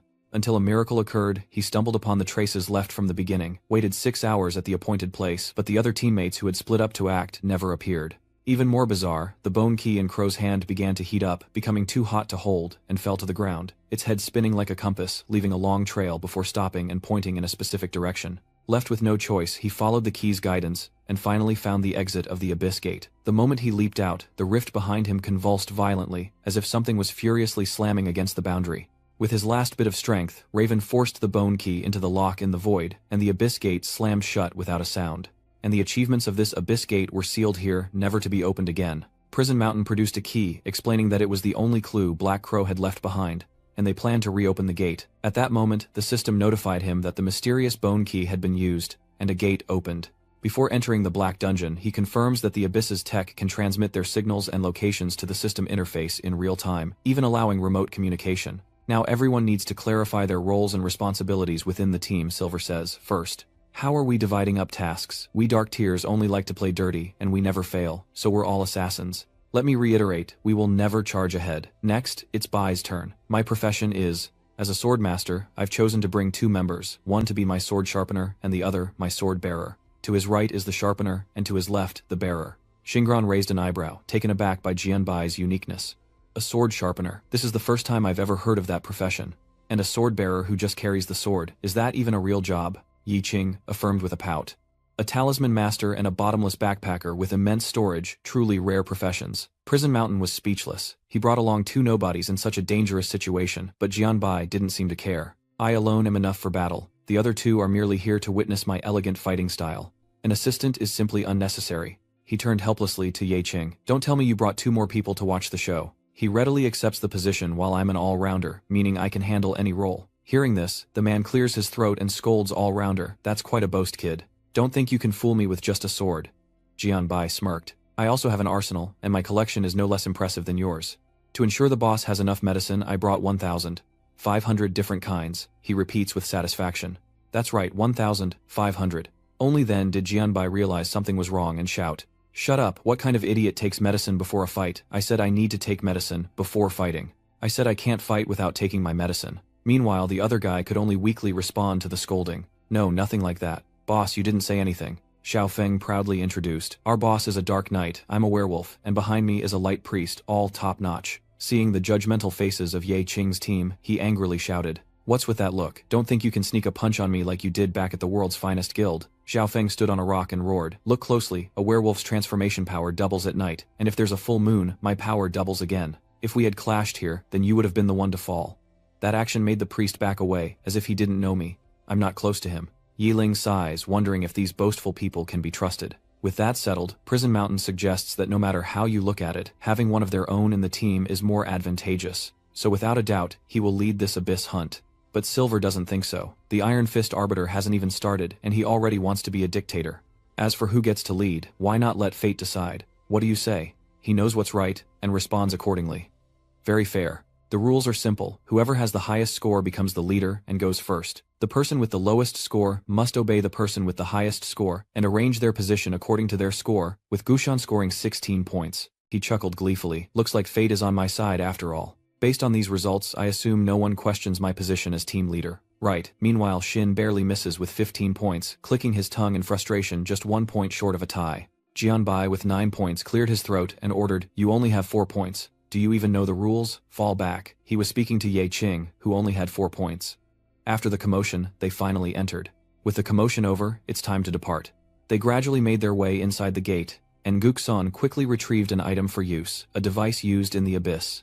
Before they left, Nuksun reminded them, Stay close. This fog is getting thicker. Mark your teammates' locations on the map. If anyone gets lost, I won't waste time on a rescue. The group had barely entered when someone shouted, Look, enemies. A horde of ghouls was approaching. Xiao Feng turned sharply and signaled priest. She raised her staff in response. Understood. The cleric casts her spell, chanting an incantation, her holy domain, dispelling the undead within its range and continuously healing her allies. The ghouls are immediately affected and begin to dissolve. Jianbai gritted his teeth, confused as to why no corpses were getting close. His subordinate immediately answered, The priest's holy domain specializes in countering undead creatures. It's very effective, right? Jianbai lets out a noise of understanding, then orders, What are we waiting for? Give me your sword so I can wipe them out. The subordinate immediately pulled out his sword. Yes, sir. Before the man could prepare, he snatched the sword and swung it. Jianbai smirked, pleased with the enchanted blade. He continued to unleash his dark magic, sweeping away the zombie horde, while Silver could no longer stand idly by. With a grimace, Silver commanded his subordinates, unfurling his cloak of darkness. Assess the situation, then strike. Then Silver entered the fray, manipulating countless shadows to attack. Satisfied, Sinvers gave the order, Let the rotting corpses be crushed beneath the boots of the living. Sinvers and his 2 subordinates retreated to enjoy the spoils, leaving the rest as living targets for the rotting corpses. But suddenly he froze. Down below, Yi Qing is forcing the zombies to retreat in fear. No magic, no incantations. Is he exorcising them with his very breath? This guy must have some kind of exorcism artifact or perhaps a rare but used piece of equipment. He glances over, guessing why I've dealt with so much trash like this before. to the point that even low-level undead are terrified by the scent. Xingran sighs, suggesting they let the low-level weak creatures go, but Ye Qing objects wary of what deadly state they might create upon death. If the enemy doesn't move, we don't need Wang Dong to act rashly. He guesses that the ghouls' clothes resemble those of the Abyss natives, likely devoured residents from outside the Abyss. Now a distinct tapping sound echoes, and Yiling senses something amiss. Magic. The flow of magic is disturbed, and Prison Mountain can sense the sound as well. Something is coming, and the tapping sound grows ever closer. To Jian's shock, one of the ghouls mimicked the tapping sound. It just spoke. One of them suddenly mimics him speaking human words. Jianbai was frozen in fear, and he immediately struck the zombie down. One of Jianbai's underlings suddenly cried out, "Has been." The ghouls then began to repeat their words. It just spoke in a human voice. "A has been. A has been." Behind the horde of ghouls was the Fader. Ye Qing frowned as he realized that behind the fog was the one controlling the ghouls, its mouth agape as if to speak. The ghouls immediately charged forward, and Ye Qing smirked confidently, knowing he wouldn't even need frenzy for creatures of this level. With that he lunged forward, charging into the horde of ghouls ready to strike. Ye Qing carefully observed everything. Death couldn't possibly exist in something so filthy. Novelist peeked out at the same time, confirming that immortal creatures are terrifying beings relying on magic to sustain their lives. They will instinctively hunt the magic in the bodies of job holders and convert it into life force. The more mana a job holder has, the more delicious they are to these creatures. He glanced around, noticing Yiling, the only pure magic user. It was then that Ye Qing turned around in alarm. "Yiling, don't use any magic." But she couldn't control herself at that moment, but I had to restrain her. Yiling's body erupted with intense magical power. It flowed straight towards Furs, who was not far away, as it opened its mouth wide to receive the abundant magical power. But quickly, her actions were stopped as Tin Niem created a wall of ice to protect Weilang. She cheerfully reassured her that it wasn't lethal magic but rather helped her cool down, which confused Yiling as she would also become a target. Ting Nian slowly curved her lips in response. "It's okay." The knight's duty was to protect the rear and become the enemy's target. So she decided to go all in.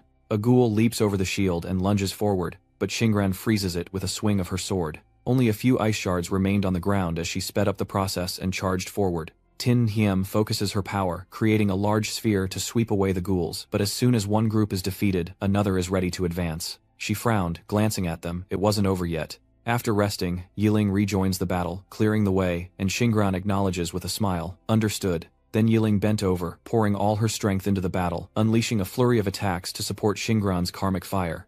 A zombie broke through the flames and charged toward them, prompting her to grimace and shout, "Come at me." But it was immediately blown away by a powerful force, leaving Xingran wide-eyed and speechless.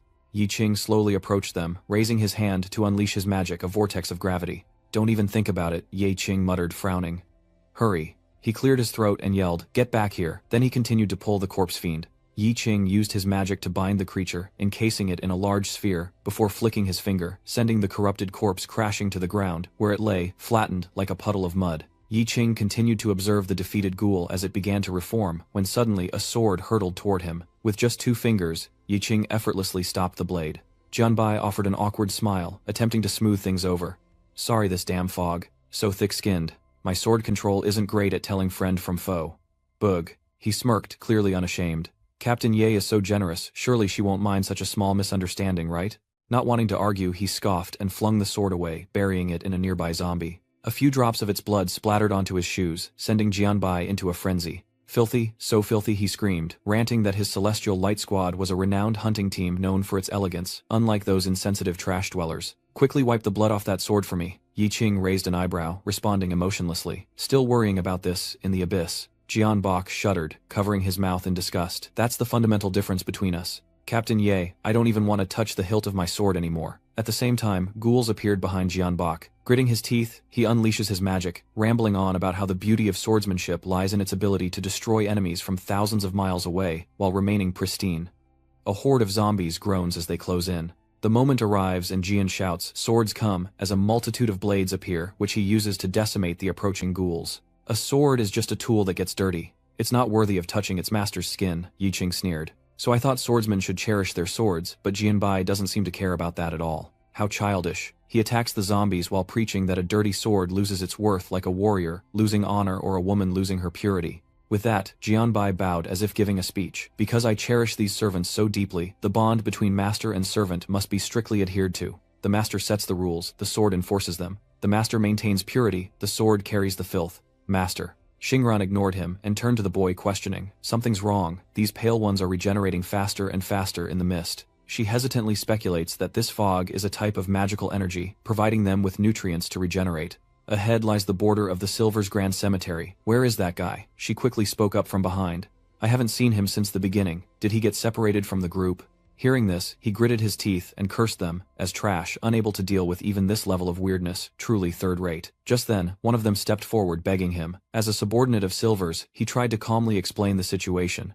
Don't abandon our leader. He's in trouble in there and needs reinforcements. But Prison Mountain waved him off saying it wasn't necessary, prompting Yi Qing to step in and stop him. Yes, we do. Xiao Feng cleared his throat and snapped.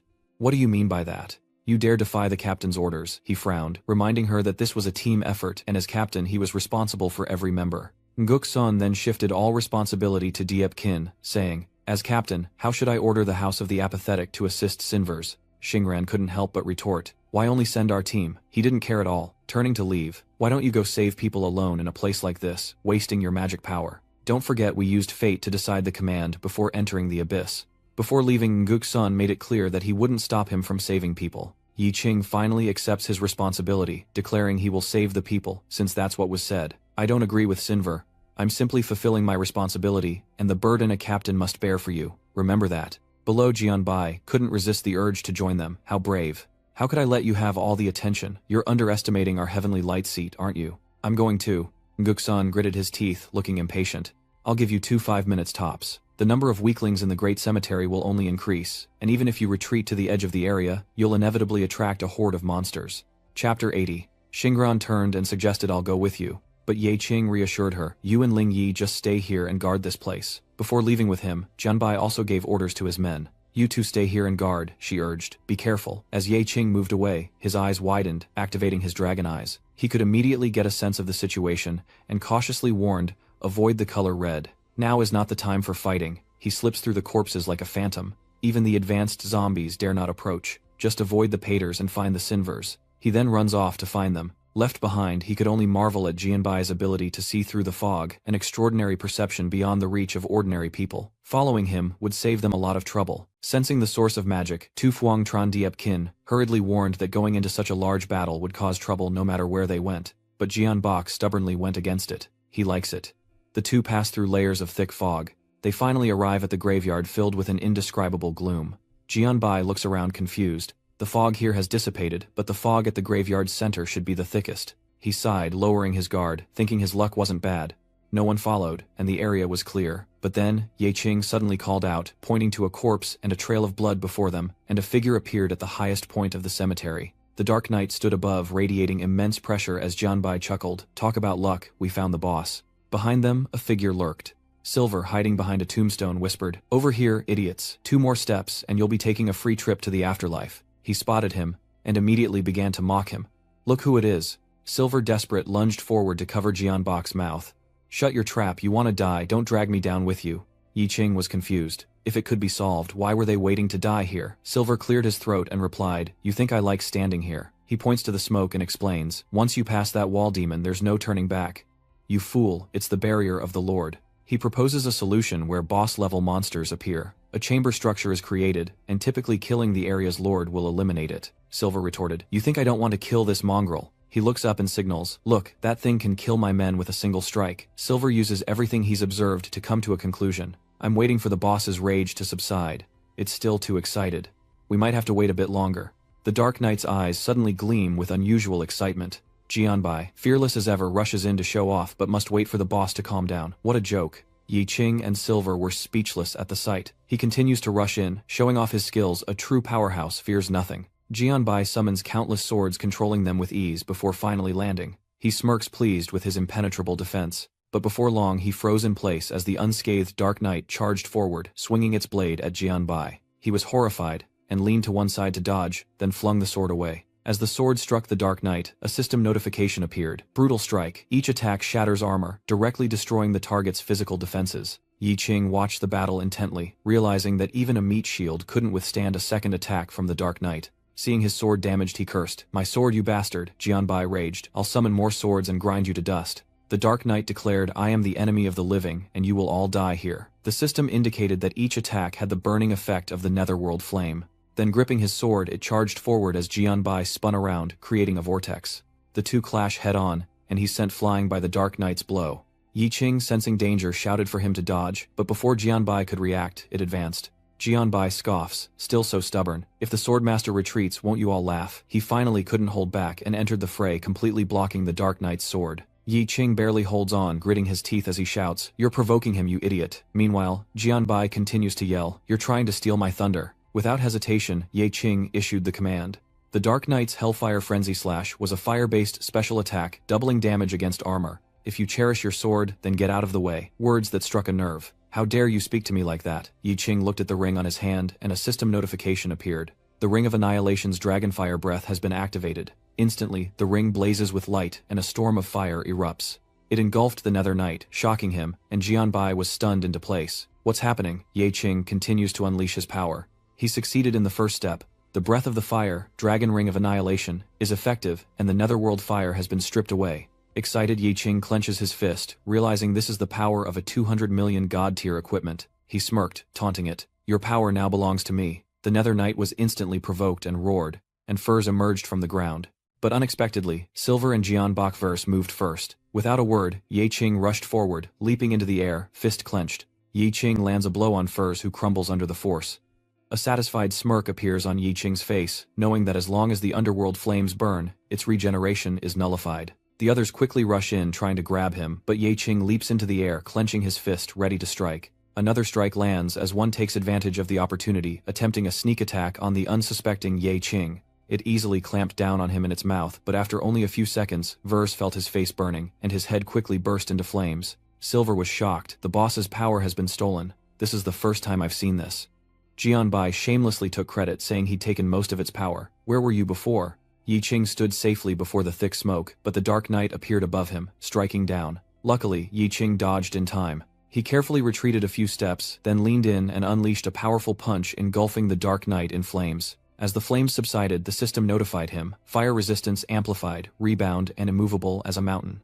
Yi Qing's eyes widened in disbelief. He quickly dodged its attack, and without hesitation, Yi Qing decided to use his shadow ability. He controlled 3 rocks, sending them hurtling towards the Phantom Knight, who immediately slashed them away. Yi Qing fought, strategizing as he went. The Dark Knight had high elemental resistance, but was weak against physical attacks. When it fully converts its elemental shell, it'll be stunned for a short time, your best and only chance to strike. Channeling his magic, he commands countless boulders, as Yi Qing sneaks behind the knight unnoticed. He throws a punch at the Shadow Knight, and its entire body begins to dissipate.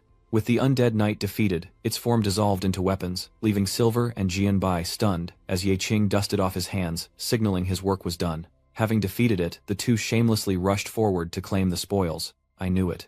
What doesn't kill you makes you stronger. Get out of my way. I found this monster first. According to the rules, I should receive at least half of the spoils. And there's nobody who hid the whole time, didn't even fight, yet still dares to ask for spoils. If I hadn't stood against the boss's ultimate attack, you wouldn't even be here right now." Jianbai brazenly commanded. "The price for your survival is 3 broken swords. The cost of this appearance isn't cheap. The finest swords on this land will compensate my losses, the rest I'll give to you as charity." Yi Qing coldly glanced over. "In my eyes, everything here is trash. Take it all if you want." Chapter 82. With his pride easily wounded, Jianbai predictably explodes in anger. "What did you say? Yeque's a nobody. You're saying we're the dull ones, but Sinvers isn't like him. He only cares about what he gets. I don't care. The less you need, the more I get." Yi Qing didn't care at all, and turned away, infuriating Jianbach. He slowly cast his magic, retracting it, and countless hands appeared touching the skull. As he retrieved it, the system displayed Netherworld Fire, which can be fused with the forge to increase forging success rate by 30%, reduce material consumption by 20%, add Netherworld attributes, and has a chance to trigger a soul-burning effect upon attack. Yi Qing was a little surprised. What was this? Novelist, who had been silent, suddenly praises your luck, saying even the rare strange fire within the monster's body can be dropped with a probability of only 1 in a million. She recalls the past, asking if you remember the suffix you obtained from the Nether Knight using the Ring of Destruction. When dealing with destroyers, even a touch of nether fire will make them groan for half an eternity, and even their ability to revive will be completely deprived. The Nether modifier can be combined with elements. For example, Nether Republic will create nether fire that immortal creatures will fear. Hearing this, Yi Qing curled his lips in satisfaction, thinking it sounded pretty good, and decided to take it. Silver, who was picking up items nearby, spoke up, unwilling to be left out. Am I seeing things? Did that guy secretly get something good without telling me? Taking advantage of the situation, Jianbai resorts to bullying. Hey Ye, K, did you just pocket some rare equipment? The two thick-skinned guys ran over to demand their share. Don't play dumb. I saw a green fireball erupt from your hands. So you're trying to hog the only divine artifact that the Nether Knight dropped. How noble. Sinvers thinks he can take all the spoils just because he landed the final blow, as per the agreement. The decision rests with the House of the Dull Senses behind the Radiant Throne and the Tears of Dark Night. Yi Qing coldly glared at them. I risked my life in the mist to save you, only to be accused of hoarding the spoils. As he says this, a smirk creeps across his face once more. No, Yi Qing's entire body erupts in a fierce flame as if to devour everything. Only now did fear dawn on them as he transformed into a demon to intimidate them. I did indeed obtain it something very powerful, and I can show you. Silver and Jianbok retreated in fear. Damn, it's hot. Is this flame alive? Not wanting to kill anyone, Yi Qing returns to his original form. This is useless to you, so it belongs to me, understand? After that display, they finally behaved.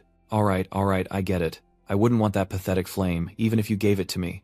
With that, he turned to leave. Yi Qing ordered them to seize the moment and prepare to meet up with everyone, while Jianbai smirked, watching him with a slight frown. Damn good thing I didn't make a move. That Yi Qing is hiding something, but the higher you climb, the harder you fall, just you wait. Back at the battlefield, Xiao Feng suddenly spoke up. Boss, they've been gone a long time. Ingushan confidently affirms that as long as he's there won't be any problems. Just as he finishes speaking, Yi Qing's group returns, and he's overjoyed to see them. Excellent. Captain Yi, thank you for your hard work. I know you could have saved him even if I hadn't intervened, Nusun carefully instructed. Shinver, don't disappoint me again. He gritted his teeth and lamented.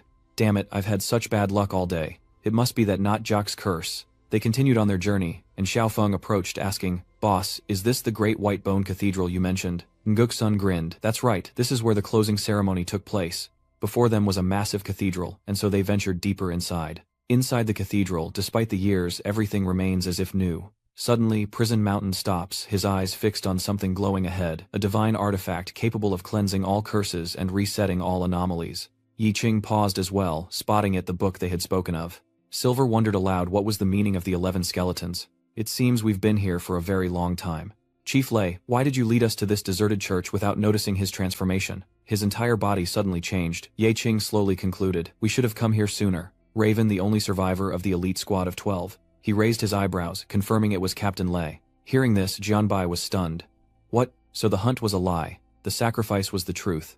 Prison Mountain finally reveals his true colors. He gleefully admits everything, and Guksun generously explains his reasons. Originally, the Abyss Domain invasion was my soul-gathering ritual, and to fully activate it, I just needed 9 new souls. Jianbaishi looked on in terror as he continued his explanation of the new souls. By sacrificing 9 more souls for the final ritual, I can fully power it and use this artifact to ascend to the spirit realm. The Silver Witch King breaks out in a cold sweat, trying to reason with him. It seems you've miscalculated. Our Dark Knight Weepers only have 8 members across 3 teams. Have you forgotten that the Dark Tears are 1 man short? Though afraid, he tries to calmly persuade him. Either way, your plan is impossible. Why don't we pretend this never happened, and you can find another group to take the fall? Rest assured, we Tears of the Dark Knight would never betray you. Hearing this, Nguksun complained. These Dark Tears are trash. One of them died as soon as they walked in the door. That was unexpected, but something else surprised me even more. He squinted, pleased and satisfied. Though there are 8 of you, there are 9 souls. The scales of fate are always balanced at the most opportune moment. Meanwhile, Prison Mountain stares intently at her, softly calling out, Isn't that right, Miss Yiling? Hearing this, Xingran also looks back in surprise at Yiling. What? She calmly admits, That's right, this body is a shared vessel for my sister and me. My name is Ling Yi. Xingran's eyes widened in shock.